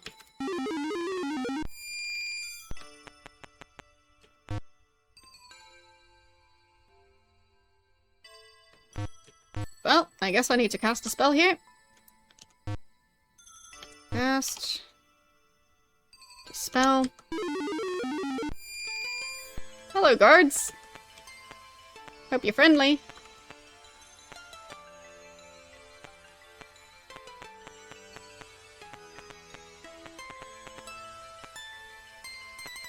Yes. Sounds like you could definitely get soft block there.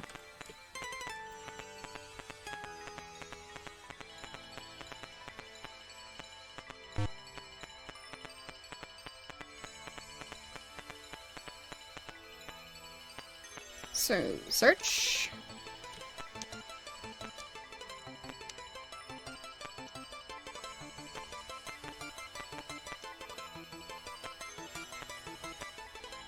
Dang it. We got soft blocked again. Or, no, not soft blocked, but... Here's in the way again. So, spell. Ash. Garlic. Pearl. And cast.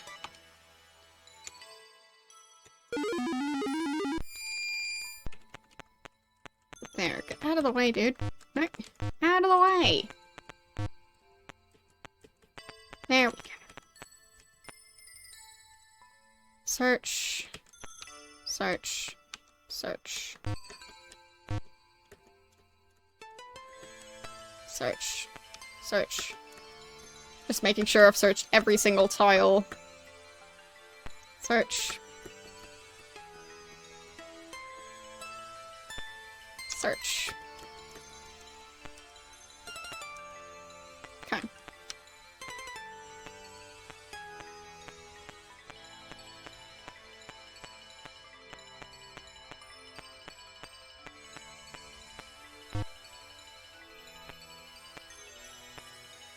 Found the rune. There we go. Perfect.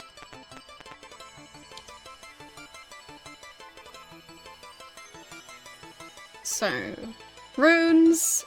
V is the one for Valor.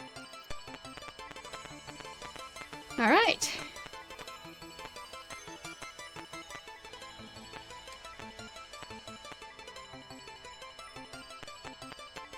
There, you're free. Can you leave me alone now? You want to join me? No. Following?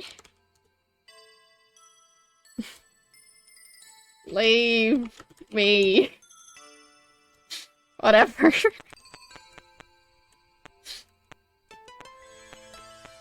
Okay.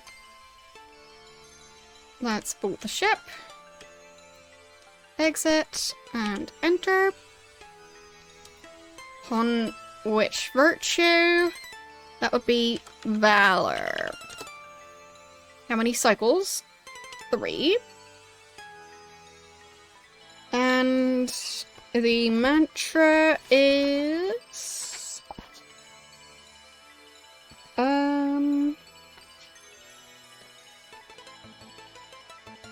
is raw. Yeah.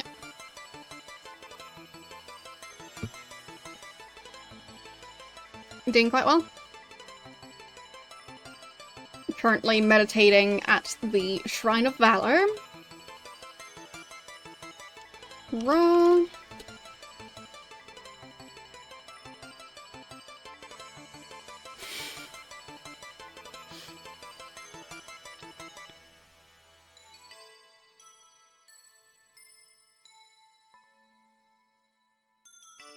And still raw. Thou hast achieved partial avatarhood in the virtue of valor. Yay!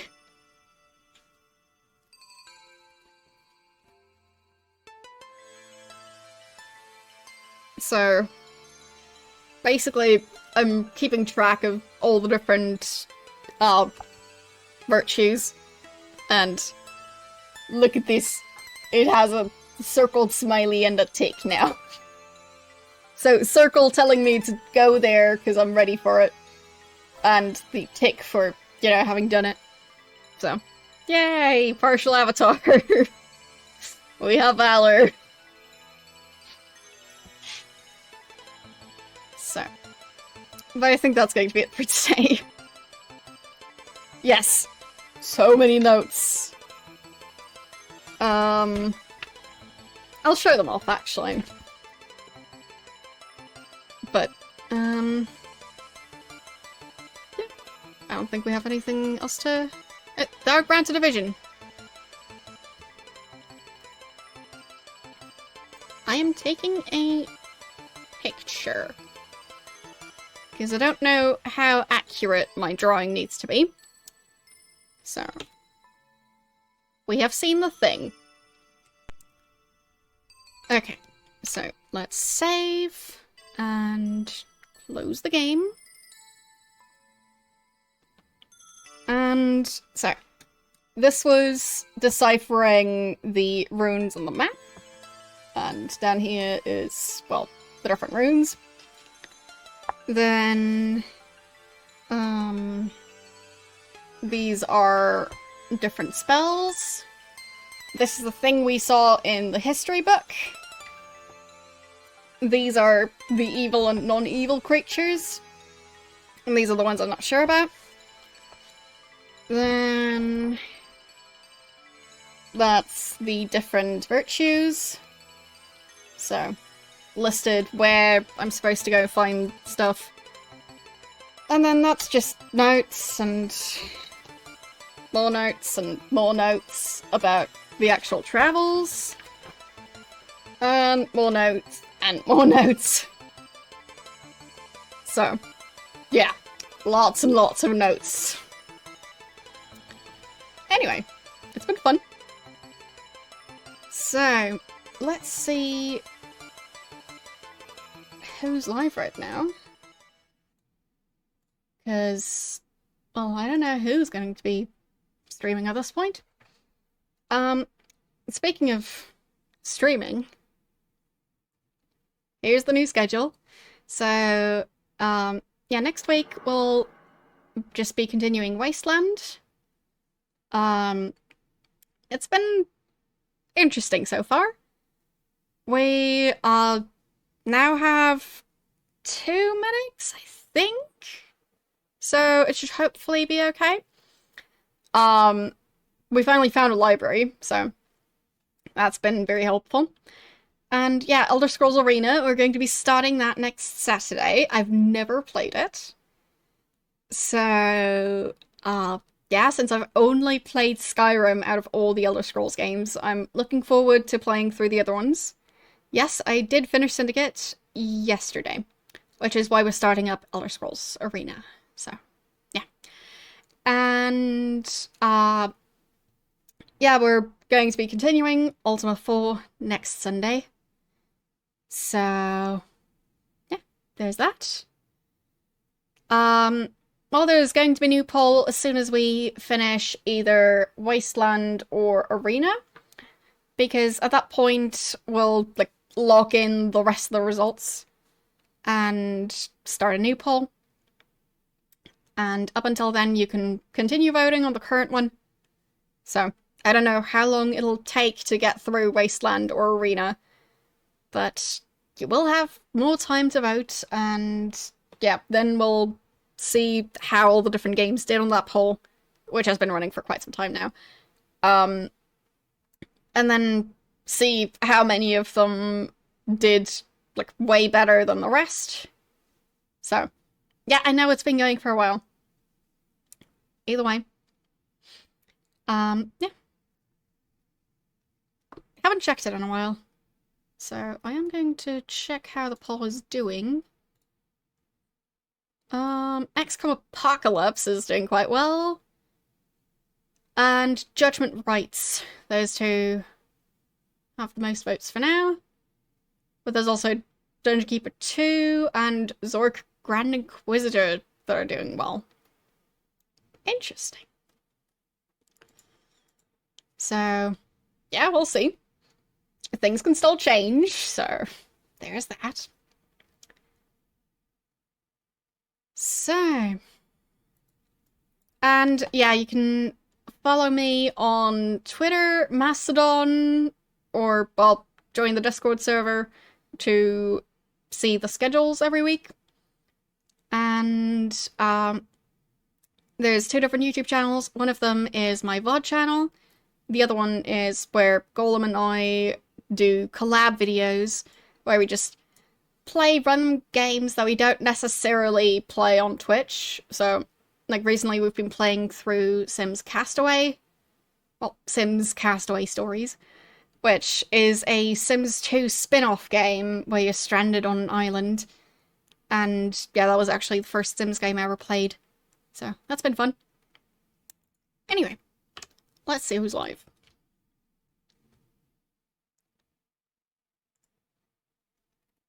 So...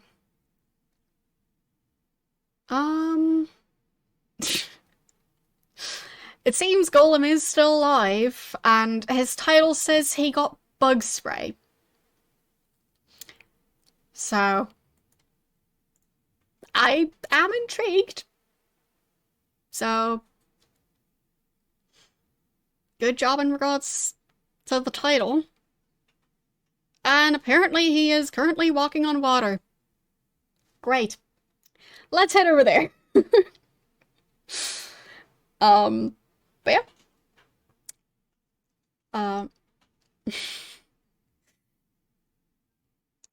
I'd say spiders are not considered bugs because they're not insects, so. Anyway. Thanks for watching, and I'll see you guys on Thursday with more Wasteland. Bye. Have a nice week.